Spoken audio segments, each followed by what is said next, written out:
Lily mikap tholakpada mahak hospital gi bed ta hiplaga leirami. Bed ki nakanda mahak ki mama mapaso machabu gyan lakpa ngaiduna mikap thokpa ngaiduna leirami.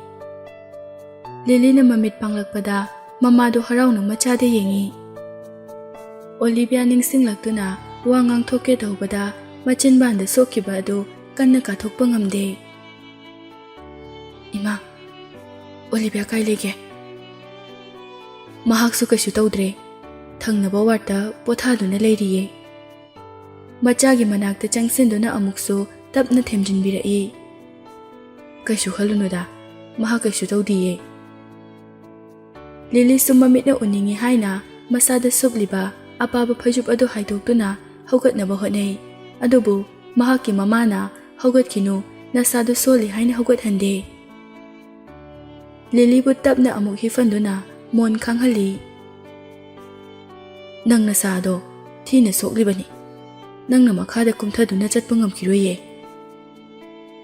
Lily su mahaki makhut amadi makhongi mafam kayada gas yetlambadu ure.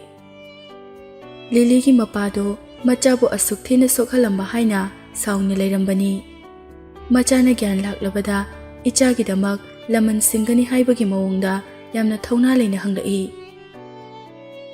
Kanana no ichabu asuk thina phuramlibase.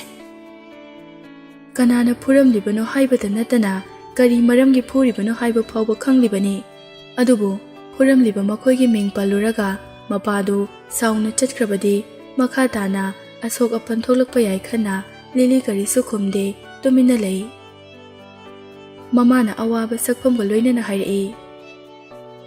Thauja leiba pukjel chawba makhoina nangbu hospital asida puraklamdrabadi nang kari oirangani. Makha tana wahai paring ado makha tana haiba ngamdre. Maithongda tariba awaba aduna mahakna machabu kayam nungsi haiba laina khangba ngami. Lily su wakhalda mahak matau karamna hospital asida leiramlibano haina haukiba matam khara ningsingnaba hotnai. Pukningda Mary yi misingna Olivia aikhoi ani arapa mafam amada sirasanu haina hunthoklamba soiduna oirangani.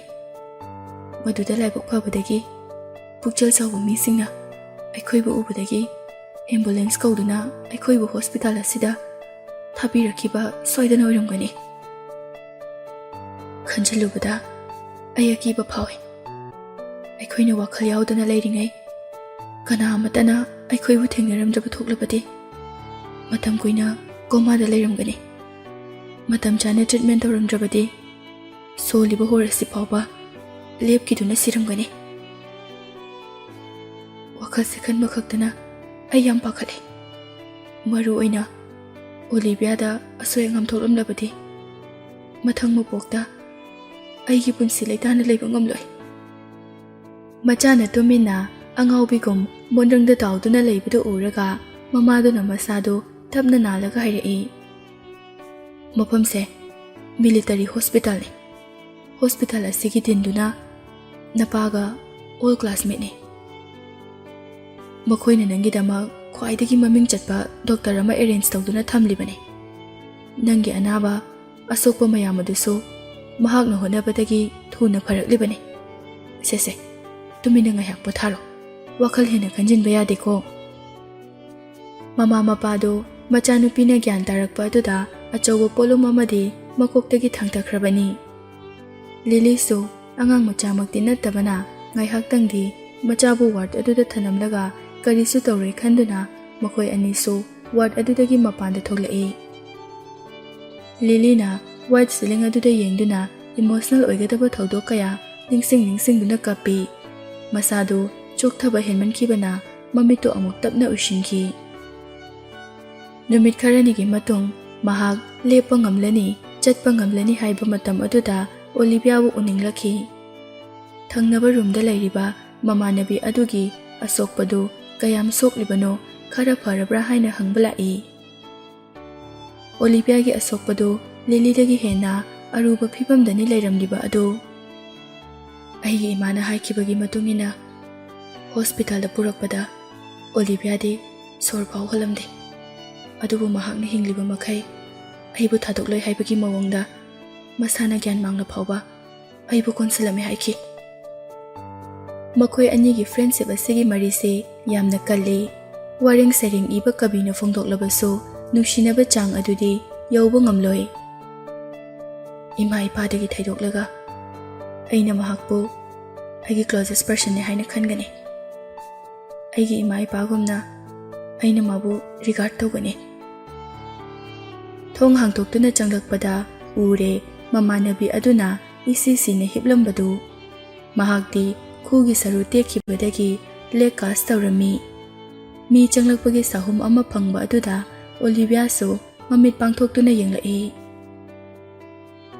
ꯃꯇꯝ ꯈꯔ ꯎꯔꯨꯗ꯭ꯔꯕ ꯃꯃꯥꯟꯅꯕꯤ ꯑꯗꯨ ꯆꯪꯂꯛꯄ ꯎꯕꯗ ꯃꯁꯥꯗꯨ ꯂꯦꯡꯗꯅ ꯃꯈꯨꯠꯇꯤ ꯍꯥꯏꯔꯛꯏ, "ꯑꯣ, U R ꯍꯤꯌꯔ." ꯂꯤꯂꯤꯁꯨ ꯆꯪꯁꯤꯜꯂꯛꯇꯨꯅ ꯃꯈꯣꯡꯒꯤ ꯑꯁꯣꯛꯄꯗꯨ ꯌꯦꯠꯁꯤꯜꯂꯤꯕꯗꯨ ꯌꯦꯡꯉꯤ꯫ "ꯅꯪ ꯍꯧꯖꯤꯛꯐꯥꯎ ꯈꯣꯡꯁꯦ ꯅꯥꯔꯤꯕ꯭ꯔꯥ?" "ꯀꯩꯁꯨ ꯇꯧꯗ꯭ꯔꯦꯗ." ꯂꯤꯂꯤꯅ ꯃꯃꯥꯟꯅꯕꯤ ꯑꯗꯨꯒꯤ ꯃꯈꯨꯠꯇ ꯆꯦꯠꯅ ꯄꯥꯏꯁꯤꯟꯗꯨꯅ ꯍꯥꯏꯔꯛꯏ꯫ "ꯃꯇꯧ ꯀꯔꯝꯅ ꯅꯪꯅ ꯑꯩꯉꯣꯟꯗꯒꯤ ꯍꯦꯟꯅ ꯁꯣꯛꯂꯝꯂꯤꯕꯅꯣ? ꯈꯣꯡꯁꯤꯁꯨ ꯃꯇꯧ ꯀꯔꯝꯅ?" ꯂꯤꯂꯤꯅ ꯑꯟꯀꯟꯁꯤꯌꯁ ꯑꯣꯏꯗ꯭ꯔꯤꯉꯩꯗ ꯃꯍꯥꯛꯀꯤ ꯃꯈꯣꯡ ꯑꯗꯨ ꯀꯩꯁꯨ ꯊꯣꯏꯗꯣꯛꯄ ꯇꯧꯍꯟꯗꯕꯅꯤ꯫ ꯍꯧꯈꯤꯕ ꯃꯇꯥꯡ ꯄꯟꯅꯤꯡꯗ꯭ꯔ ꯃꯥꯜꯂꯦ ꯑꯣꯂꯤꯚꯤꯌꯥ ꯅꯣꯛꯐꯦꯠꯇꯃꯛ ꯇꯧꯔꯒ ꯇꯨꯃꯤꯟꯅ ꯂꯩ꯫ ꯑꯩꯅ ꯋꯥꯟꯊꯈ꯭ꯔꯕ ꯃꯇꯨꯡꯗ ꯃꯦꯔꯤꯅ ꯃꯍꯥꯛꯄꯨ ꯁꯣꯏꯗꯅ ꯐꯨꯔꯝꯒꯅꯤ, ꯅꯠꯇ꯭ꯔꯕꯗꯤ ꯃꯍꯥꯛ ꯑꯁꯨꯛ ꯊꯤꯅ ꯁꯣꯛꯂꯝꯂꯣꯏ꯫ ꯋꯥꯈꯜꯁꯤ ꯈꯜꯂꯨꯕꯗ ꯃꯍꯥꯛꯀꯤ ꯊꯃꯣꯏꯗ ꯑꯦꯟꯂꯦꯁ ꯒꯤꯜꯇꯤ ꯐꯥꯎꯔꯛꯏ꯫ ꯑꯇꯞꯄ ꯈꯣꯟꯖꯦꯜꯗ, "ꯑꯣꯂꯤꯚꯤꯌꯥ, ꯑꯥꯏꯝ ꯁꯣꯔꯤ." ꯑꯣꯂꯤꯚꯤꯌꯥꯁꯨ ꯌꯥꯝꯅ ꯊꯨꯅ ꯄꯥꯎꯈꯨꯝ ꯄꯤꯔꯛꯏ, "ꯃꯁꯦ ꯑꯩꯅ ꯆꯨꯁ ꯇꯧꯈꯤꯕꯅꯦ. ꯑꯩꯁꯨ ꯃꯍꯥꯛꯅꯗꯤ ꯍꯦꯜꯍꯜꯂꯔꯣꯏ ꯍꯥꯏꯅ ꯇꯧꯕꯒꯤꯅꯦ. ꯃꯁꯤꯗ ꯅꯪꯅ ꯅꯁꯥꯅ ꯅꯁꯥꯗ ꯕ꯭ꯂꯦꯝ ꯇꯧꯕꯗꯣ ꯂꯦꯞꯄꯣ." "But it's my fault. I should not have offended her." ꯂꯤꯂꯤꯅ ꯀꯞꯀꯗꯧꯋꯤ ꯇꯧꯕꯗꯨ ꯎꯔꯒ ꯑꯣꯂꯤꯚꯤꯌꯥꯅ ꯊꯦꯝꯖꯤꯜꯂꯛꯏ, "ꯃꯁꯤꯅ ꯍꯦꯟꯅ ꯐꯔꯦꯗ. ꯁꯨꯃꯥꯏꯅ ꯁꯣꯛꯂꯗꯤ ꯑꯩꯁꯨ ꯕ꯭ꯂꯥꯏꯟ ꯗꯦꯠ ꯆꯠꯇ꯭ꯔꯦꯗꯅ." ꯋꯥꯍꯩꯁꯦ ꯍꯥꯏꯔꯒ ꯂꯤꯂꯤꯗ ꯃꯤꯠꯆꯤ ꯈꯠꯆꯤꯜꯂꯛꯏ꯫ ꯂꯤꯂꯤꯁꯨ ꯃꯃꯥꯟꯅꯕꯤ ꯑꯗꯨꯒꯤ ꯃꯇꯧ ꯑꯗꯨꯗ ꯍꯦꯟꯅ ꯅꯨꯡꯁꯤꯈ꯭ꯔ ꯃꯥꯜꯂꯦ ꯃꯃꯥꯟꯅꯕꯤ ꯑꯗꯨꯕꯨ ꯆꯦꯠꯅ ꯃꯤꯀꯨꯞ ꯈꯔ ꯀꯣꯟꯁꯤꯟꯗꯨꯅ ꯂꯩ꯫ ꯀꯣꯜꯂꯤꯕꯗꯨ ꯊꯥꯗꯣꯛꯇꯨꯅ ꯃꯈꯣꯏ ꯑꯅꯤ ꯉꯥꯏꯍꯥꯛꯇꯤ ꯇꯨꯃꯤꯟꯅ ꯂꯩꯅꯩ꯫ ꯑꯣꯂꯤꯚꯤꯌꯥꯁꯨ ꯃꯈꯣꯏ ꯑꯅꯤꯒꯤ ꯃꯅꯥꯛꯇ ꯃꯤ ꯀꯅꯥꯁꯨ ꯂꯩꯇꯕ ꯎꯕꯗ ꯂꯤꯂꯤꯗ ꯍꯪꯂꯛꯏ, "ꯅꯪ ꯃꯦꯔꯤꯗ ꯂꯃꯟ ꯁꯤꯡꯒꯦ ꯍꯥꯏꯅ ꯈꯜꯂꯤꯕ꯭ꯔꯥ? ꯃꯍꯥꯛꯅ ꯑꯩꯉꯣꯟꯗ ꯈꯛꯇ ꯐꯨꯔꯝꯕ ꯑꯣꯏꯔꯕꯗꯤ ꯑꯩ ꯇꯨꯃꯤꯟꯅ ꯂꯩꯊꯣꯛꯄ ꯉꯝꯂꯝꯒꯅꯤ. ꯑꯗꯨꯕꯨ ꯅꯪꯁꯨ ꯌꯥꯎꯅ ꯃꯍꯥꯛꯅ..." "ꯂꯤꯂꯤ, ꯁꯥꯎꯔꯤꯅꯤ ꯍꯥꯏꯗꯨꯅ ꯌꯥꯝꯅ ꯐꯤꯡꯅ ꯊꯕꯛ ꯄꯥꯏꯈꯠꯄꯗꯤ ꯌꯥꯔꯣꯏ. ꯋꯥꯈꯜ ꯃꯨꯟꯅ ꯈꯜꯂꯒ ꯇꯧꯀꯣ." ꯑꯣꯂꯤꯚꯤꯌꯥꯗꯨ ꯋꯥꯈꯜ ꯑꯃ ꯑꯃꯨꯛ ꯅꯤꯡꯁꯤꯡꯂꯛꯇꯨꯅ ꯍꯪꯂꯛꯏ, "ꯃꯦꯔꯤꯅ ꯍꯥꯏꯈꯤꯕꯗ ꯅꯪꯕꯨ ꯃꯐꯝ ꯑꯁꯤ ꯊꯥꯗꯣꯛꯇꯨꯅ ꯆꯠꯍꯟꯒꯅꯤ ꯍꯥꯏꯈꯤ. ꯅꯪꯅ ꯍꯣꯁꯄꯤꯇꯥꯜꯗ ꯂꯩꯔꯤꯉꯩ ꯃꯇꯝꯗ ꯑꯇꯣꯞꯄ ꯃꯤ ꯑꯃꯠꯇ ꯂꯥꯛꯂꯝꯗꯕ꯭ꯔꯥ?" ꯂꯤꯂꯤꯁꯨ ꯂꯥꯛꯂꯝꯗꯦ ꯍꯥꯏꯅ ꯃꯀꯣꯛꯇꯨ ꯅꯣꯝꯃꯤ꯫ ꯂꯤꯂꯤꯒꯤ ꯃꯈꯨꯠꯇꯨ ꯄꯥꯏꯁꯤꯟꯗꯨꯅ, "ꯕꯤ ꯀꯦꯌꯔꯐꯨꯜ." ꯂꯤꯂꯤꯅ ꯌꯥꯝꯅ ꯀꯥꯝ ꯑꯣꯏꯕ ꯃꯇꯧ ꯑꯗꯨꯗ ꯑꯣꯂꯤꯚꯤꯌꯥꯅ ꯆꯤꯡꯅꯅ, "ꯂꯤꯂꯤ, ꯅꯪ ꯅꯇꯣꯝꯇꯅ ꯃꯦꯔꯤꯕꯨ ꯗꯤꯜ ꯇꯧꯕ ꯉꯝꯃꯣꯏ. ꯉꯝꯒꯗ꯭ꯔꯅꯦ? ꯅꯨꯃꯤꯠ 8 ꯍꯧꯈ꯭ꯔꯦ ꯃꯈꯣꯏꯅ ꯅꯪꯕꯨ ꯊꯤꯔꯛꯇ꯭ꯔꯤꯕꯁꯦ. ꯃꯈꯣꯏꯅ ꯅꯪꯕꯨ ꯊꯤꯔꯛꯇ꯭ꯔꯤꯕꯁꯦ ꯀꯩꯒꯤꯅꯣ?" ꯑꯣꯂꯤꯚꯤꯌꯥꯗꯤ ꯂꯃꯟ ꯁꯤꯡꯕ ꯄꯥꯝꯕꯅ ꯋꯥ ꯉꯥꯡꯊꯣꯛꯄꯗ ꯂꯤꯂꯤꯒꯤ ꯃꯈꯨꯠ ꯐꯥꯎꯕ ꯁꯥꯐꯨ ꯀꯟꯅ ꯄꯥꯏꯁꯤꯟꯗꯨꯅ ꯂꯩꯔꯝꯃꯤ꯫ "Olivia, I know what to do. ꯅꯠꯇ꯭ꯔꯒꯅ ꯑꯩꯒꯤ ꯐꯦꯃꯤꯂꯤꯗ ꯍꯥꯏꯗꯨꯅ ꯃꯇꯦꯡ ꯄꯥꯡꯍꯟꯁꯤꯔꯥ?" ꯂꯤꯂꯤ ꯌꯥꯝꯅ ꯊꯨꯅ ꯄꯥꯎꯈꯨꯝ ꯄꯤꯔꯛꯏ, "ꯅꯠꯇꯦ. ꯑꯩ ꯏꯇꯣꯝꯇꯅ ꯃꯇꯝꯒꯤ ꯃꯇꯨꯡ ꯏꯟꯅ ꯇꯞꯅ ꯇꯞꯅ ꯄꯥꯡꯊꯣꯔꯛꯀꯦ. ꯅꯪ ꯑꯩꯕꯨ ꯊꯥꯖꯧ." ꯑꯣꯂꯤꯚꯤꯌꯥꯒꯤ ꯑꯪꯀꯜ ꯒꯚꯔꯟꯃꯦꯟꯠꯀꯤ ꯍꯥꯏ ꯔꯦꯡꯛ ꯑꯣꯐꯤꯁꯔ ꯑꯃꯅꯤ꯫ ꯃꯍꯥꯛꯀꯤ ꯃꯄꯥꯁꯨ ꯌꯨꯅꯤꯚꯔꯁꯤꯇꯤ ꯑꯃꯒꯤ ꯄ꯭ꯔꯦꯁꯤꯗꯦꯟꯠꯅꯤ ꯑꯃꯁꯨꯡ ꯚꯥꯏꯁ ꯃꯤꯅꯤꯁꯇꯔꯤꯌꯦꯜ ꯂꯤꯗꯔꯅꯤ, ꯑꯗꯨꯒ ꯃꯍꯥꯛꯀꯤ ꯄꯥꯕꯨꯡꯅ ꯁꯥꯎꯊ ꯋꯦꯁꯠ ꯃꯤꯂꯤꯇꯔꯤ ꯔꯤꯖꯟꯗ ꯊꯕꯛ ꯇꯧꯗꯨꯅ ꯂꯩ꯫ ꯇꯁꯦꯡꯅ ꯌꯦꯡꯅꯔꯨꯔꯕꯗꯤ ꯄꯪꯅꯣꯞ ꯅꯣꯞꯄ ꯐꯦꯃꯤꯂꯤꯗꯤ ꯅꯠꯇꯦ, ꯏꯁꯥꯕꯦꯂꯥꯒꯤ ꯐꯦꯃꯤꯂꯤꯗꯒꯤ ꯍꯦꯜꯂꯝꯒꯅꯤ꯫ ꯃꯔꯝ ꯑꯁꯤꯅꯅꯤ ꯑꯣꯂꯤꯚꯤꯌꯥꯅ ꯌꯨꯝꯗꯒꯤ ꯃꯇꯦꯡ ꯂꯧꯁꯤꯔꯥ ꯍꯥꯏꯅ ꯂꯤꯂꯤꯗ ꯍꯪꯂꯤꯕ꯫ ꯂꯤꯂꯤ ꯍꯟꯖꯤꯟ ꯍꯟꯖꯤꯟ ꯃꯍꯥꯛꯀꯤ ꯃꯇꯦꯡꯗꯨ ꯄꯥꯝꯗ꯭ꯔꯦ, ꯃꯇꯣꯝꯇꯅ ꯍꯣꯠꯅꯒꯦ ꯍꯥꯏꯕꯗꯒꯤ ꯑꯣꯂꯤꯚꯤꯌꯥꯅ ꯃꯈꯥ ꯇꯥꯅ ꯍꯥꯏꯈꯤꯗ꯭ꯔꯦ꯫ ꯋꯥꯈꯜꯗ, ꯑꯩꯅ ꯃꯔꯝ ꯑꯣꯏꯔꯒ ꯅꯪꯕꯨ ꯑꯃꯨꯛ ꯍꯦꯟꯅ ꯑꯋꯥꯐꯝꯗ ꯇꯥꯕ ꯑꯩ ꯄꯥꯝꯗꯦ꯫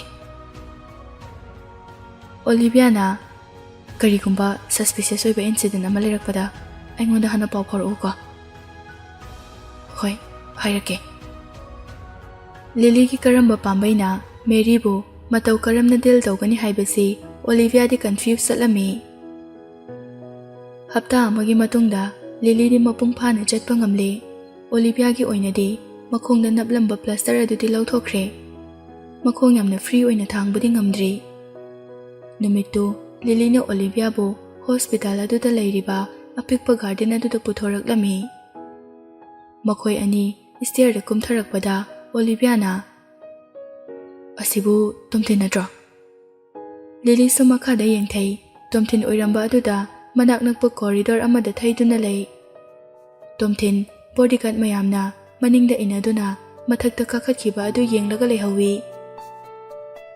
ꯂꯤꯂꯤꯅ ꯑꯣꯂꯤꯚꯤꯌꯥꯒꯤ ꯃꯁꯥ ꯄꯨꯝꯕ ꯁꯧꯗꯨꯅ ꯃꯈꯥꯗ ꯑꯃꯨꯛ ꯀꯨꯝꯊꯕ ꯍꯧꯔꯛꯄꯗ ꯃꯍꯥꯛꯀꯤ ꯔꯨꯝꯗ ꯅꯨꯄꯤ ꯑꯃ ꯁꯥꯎꯔꯒ ꯀꯟꯅ ꯉꯥꯡꯂꯛꯄꯗꯨ ꯇꯥꯔꯝꯃꯤ꯫ ꯑꯣꯂꯤꯚꯤꯌꯥꯅ ꯐꯥꯒꯤ ꯇꯧꯗꯨꯅ, ꯑꯁꯤꯗꯤ ꯇꯣꯝꯊꯤꯟꯒꯤ ꯅꯨꯄꯤ ꯑꯣꯏꯔꯝꯃꯣꯏꯌꯦ꯫ ꯂꯤꯂꯤꯁꯨ ꯅꯣꯛꯏ꯫ ꯑꯣꯂꯤꯚꯤꯌꯥꯅ, ꯃꯊꯛ ꯏꯊꯪ ꯊꯪꯕ ꯐ꯭ꯂꯣꯔꯗꯅꯦ ꯄꯦꯁꯦꯟ ꯑꯃꯈꯛ ꯂꯩꯌꯦꯅ ꯗꯣꯛꯇꯔꯁꯤꯡꯅ ꯍꯥꯏꯅꯈꯤꯕꯗ ꯑꯩ ꯇꯥꯍꯧꯏ꯫ ꯄꯦꯁꯦꯟꯗꯨꯒꯤ ꯁ꯭ꯇꯦꯇꯁꯇꯣ ꯌꯥꯝꯅ ꯁ꯭ꯄꯦꯁꯦꯜ ꯑꯣꯏ ꯍꯥꯏ꯫ ꯄꯦꯁꯦꯟꯗꯣ ꯇꯣꯝꯊꯤꯟꯒꯤ ꯔꯤꯂꯦꯇꯤꯚꯁ ꯑꯣꯏꯔꯖꯥꯠꯂꯥ? ꯑꯣ, ꯑꯗꯨꯃꯗꯤ ꯑꯩ ꯈꯪꯗꯦ꯫ ꯑꯩꯈꯣꯏꯅ ꯂꯩꯔꯤꯕ ꯔꯨꯝꯗꯨꯁꯨ ꯂꯤꯚꯤꯡ ꯔꯨꯝ ꯑꯃꯁꯨ ꯕꯥꯠꯔꯨꯝ ꯑꯃꯒ ꯇꯣꯉꯥꯟꯅ ꯂꯩꯕꯗꯨꯗ ꯑꯩꯈꯣꯏꯒꯤ ꯔꯨꯝꯗꯨꯅ ꯕꯦꯁꯅꯦ ꯍꯥꯏꯅ ꯈꯜꯂꯨꯔꯤꯅꯤꯅꯦ꯫ ꯅꯨꯃꯤꯠ ꯅꯤꯅꯤꯒꯤ ꯃꯃꯥꯡꯗ ꯃꯦꯔꯤꯅ ꯍꯣꯁꯄꯤꯇꯥꯜ ꯑꯗꯨꯗ ꯂꯤꯂꯤ ꯂꯩ ꯍꯥꯏꯕ ꯄꯥꯎ ꯇꯥꯕꯗꯒꯤ ꯑꯃꯨꯛ ꯂꯥꯛꯈ꯭ꯔꯕꯅꯤ꯫ ꯃꯈꯣꯏ ꯑꯅꯤꯅ ꯃꯔꯩ ꯌꯦꯠꯅꯕ ꯍꯧꯔꯛꯄꯗ ꯇꯣꯝꯊꯤꯟꯅ ꯍꯣꯁꯄꯤꯇꯥꯜ ꯑꯗꯨꯗ ꯂꯥꯛꯄꯒ ꯃꯄꯥ ꯆꯥꯅꯕꯗꯒꯤ ꯃꯈꯣꯏ ꯑꯅꯤ ꯃꯔꯩ ꯌꯦꯠꯅꯔꯝꯕꯗꯨ ꯂꯦꯞꯈꯤ꯫ ꯇꯣꯝꯊꯤꯟꯅ ꯃꯦꯔꯤꯗ ꯀꯩꯗꯧꯕ ꯂꯥꯛꯄꯅꯣ ꯍꯪꯕꯗ ꯂꯤꯂꯤꯒꯤ ꯑꯅꯥꯕ ꯌꯦꯡꯕ ꯂꯥꯛꯄꯅꯤ ꯍꯥꯏꯈꯤ꯫ ꯂꯤꯂꯤꯅꯁꯨ ꯃꯍꯥꯛꯀꯤ ꯄ꯭ꯔꯣꯕ꯭ꯂꯦꯝ ꯑꯗꯨꯗ ꯅꯨꯄꯥ ꯑꯗꯨ ꯌꯥꯎꯍꯟꯕ ꯄꯥꯝꯗꯕꯗꯒꯤ ꯃꯦꯔꯤꯅ ꯍꯥꯏꯔꯤꯕꯗꯨ ꯆꯨꯝꯃꯦ ꯍꯥꯏꯅ ꯅꯨꯄꯥ ꯑꯗꯨꯗ ꯍꯥꯏꯖꯤꯟꯈꯤ꯫ ꯃꯦꯔꯤꯗꯨ ꯆꯠꯂꯒꯦ ꯍꯥꯏꯅ ꯍꯥꯏꯔꯝꯂꯒ ꯃꯈꯣꯏ ꯑꯅꯤ ꯊꯅꯝꯂꯒ ꯆꯠꯈꯤ꯫ ꯃꯇꯝ ꯑꯗꯨꯗ ꯇꯣꯝꯊꯤꯟꯅ, ꯍꯣꯁꯄꯤꯇꯥꯜꯗ ꯀꯩ ꯂꯩꯒꯦ? ꯀꯅꯥ ꯉꯝꯗꯕ ꯌꯥꯎꯒꯦ?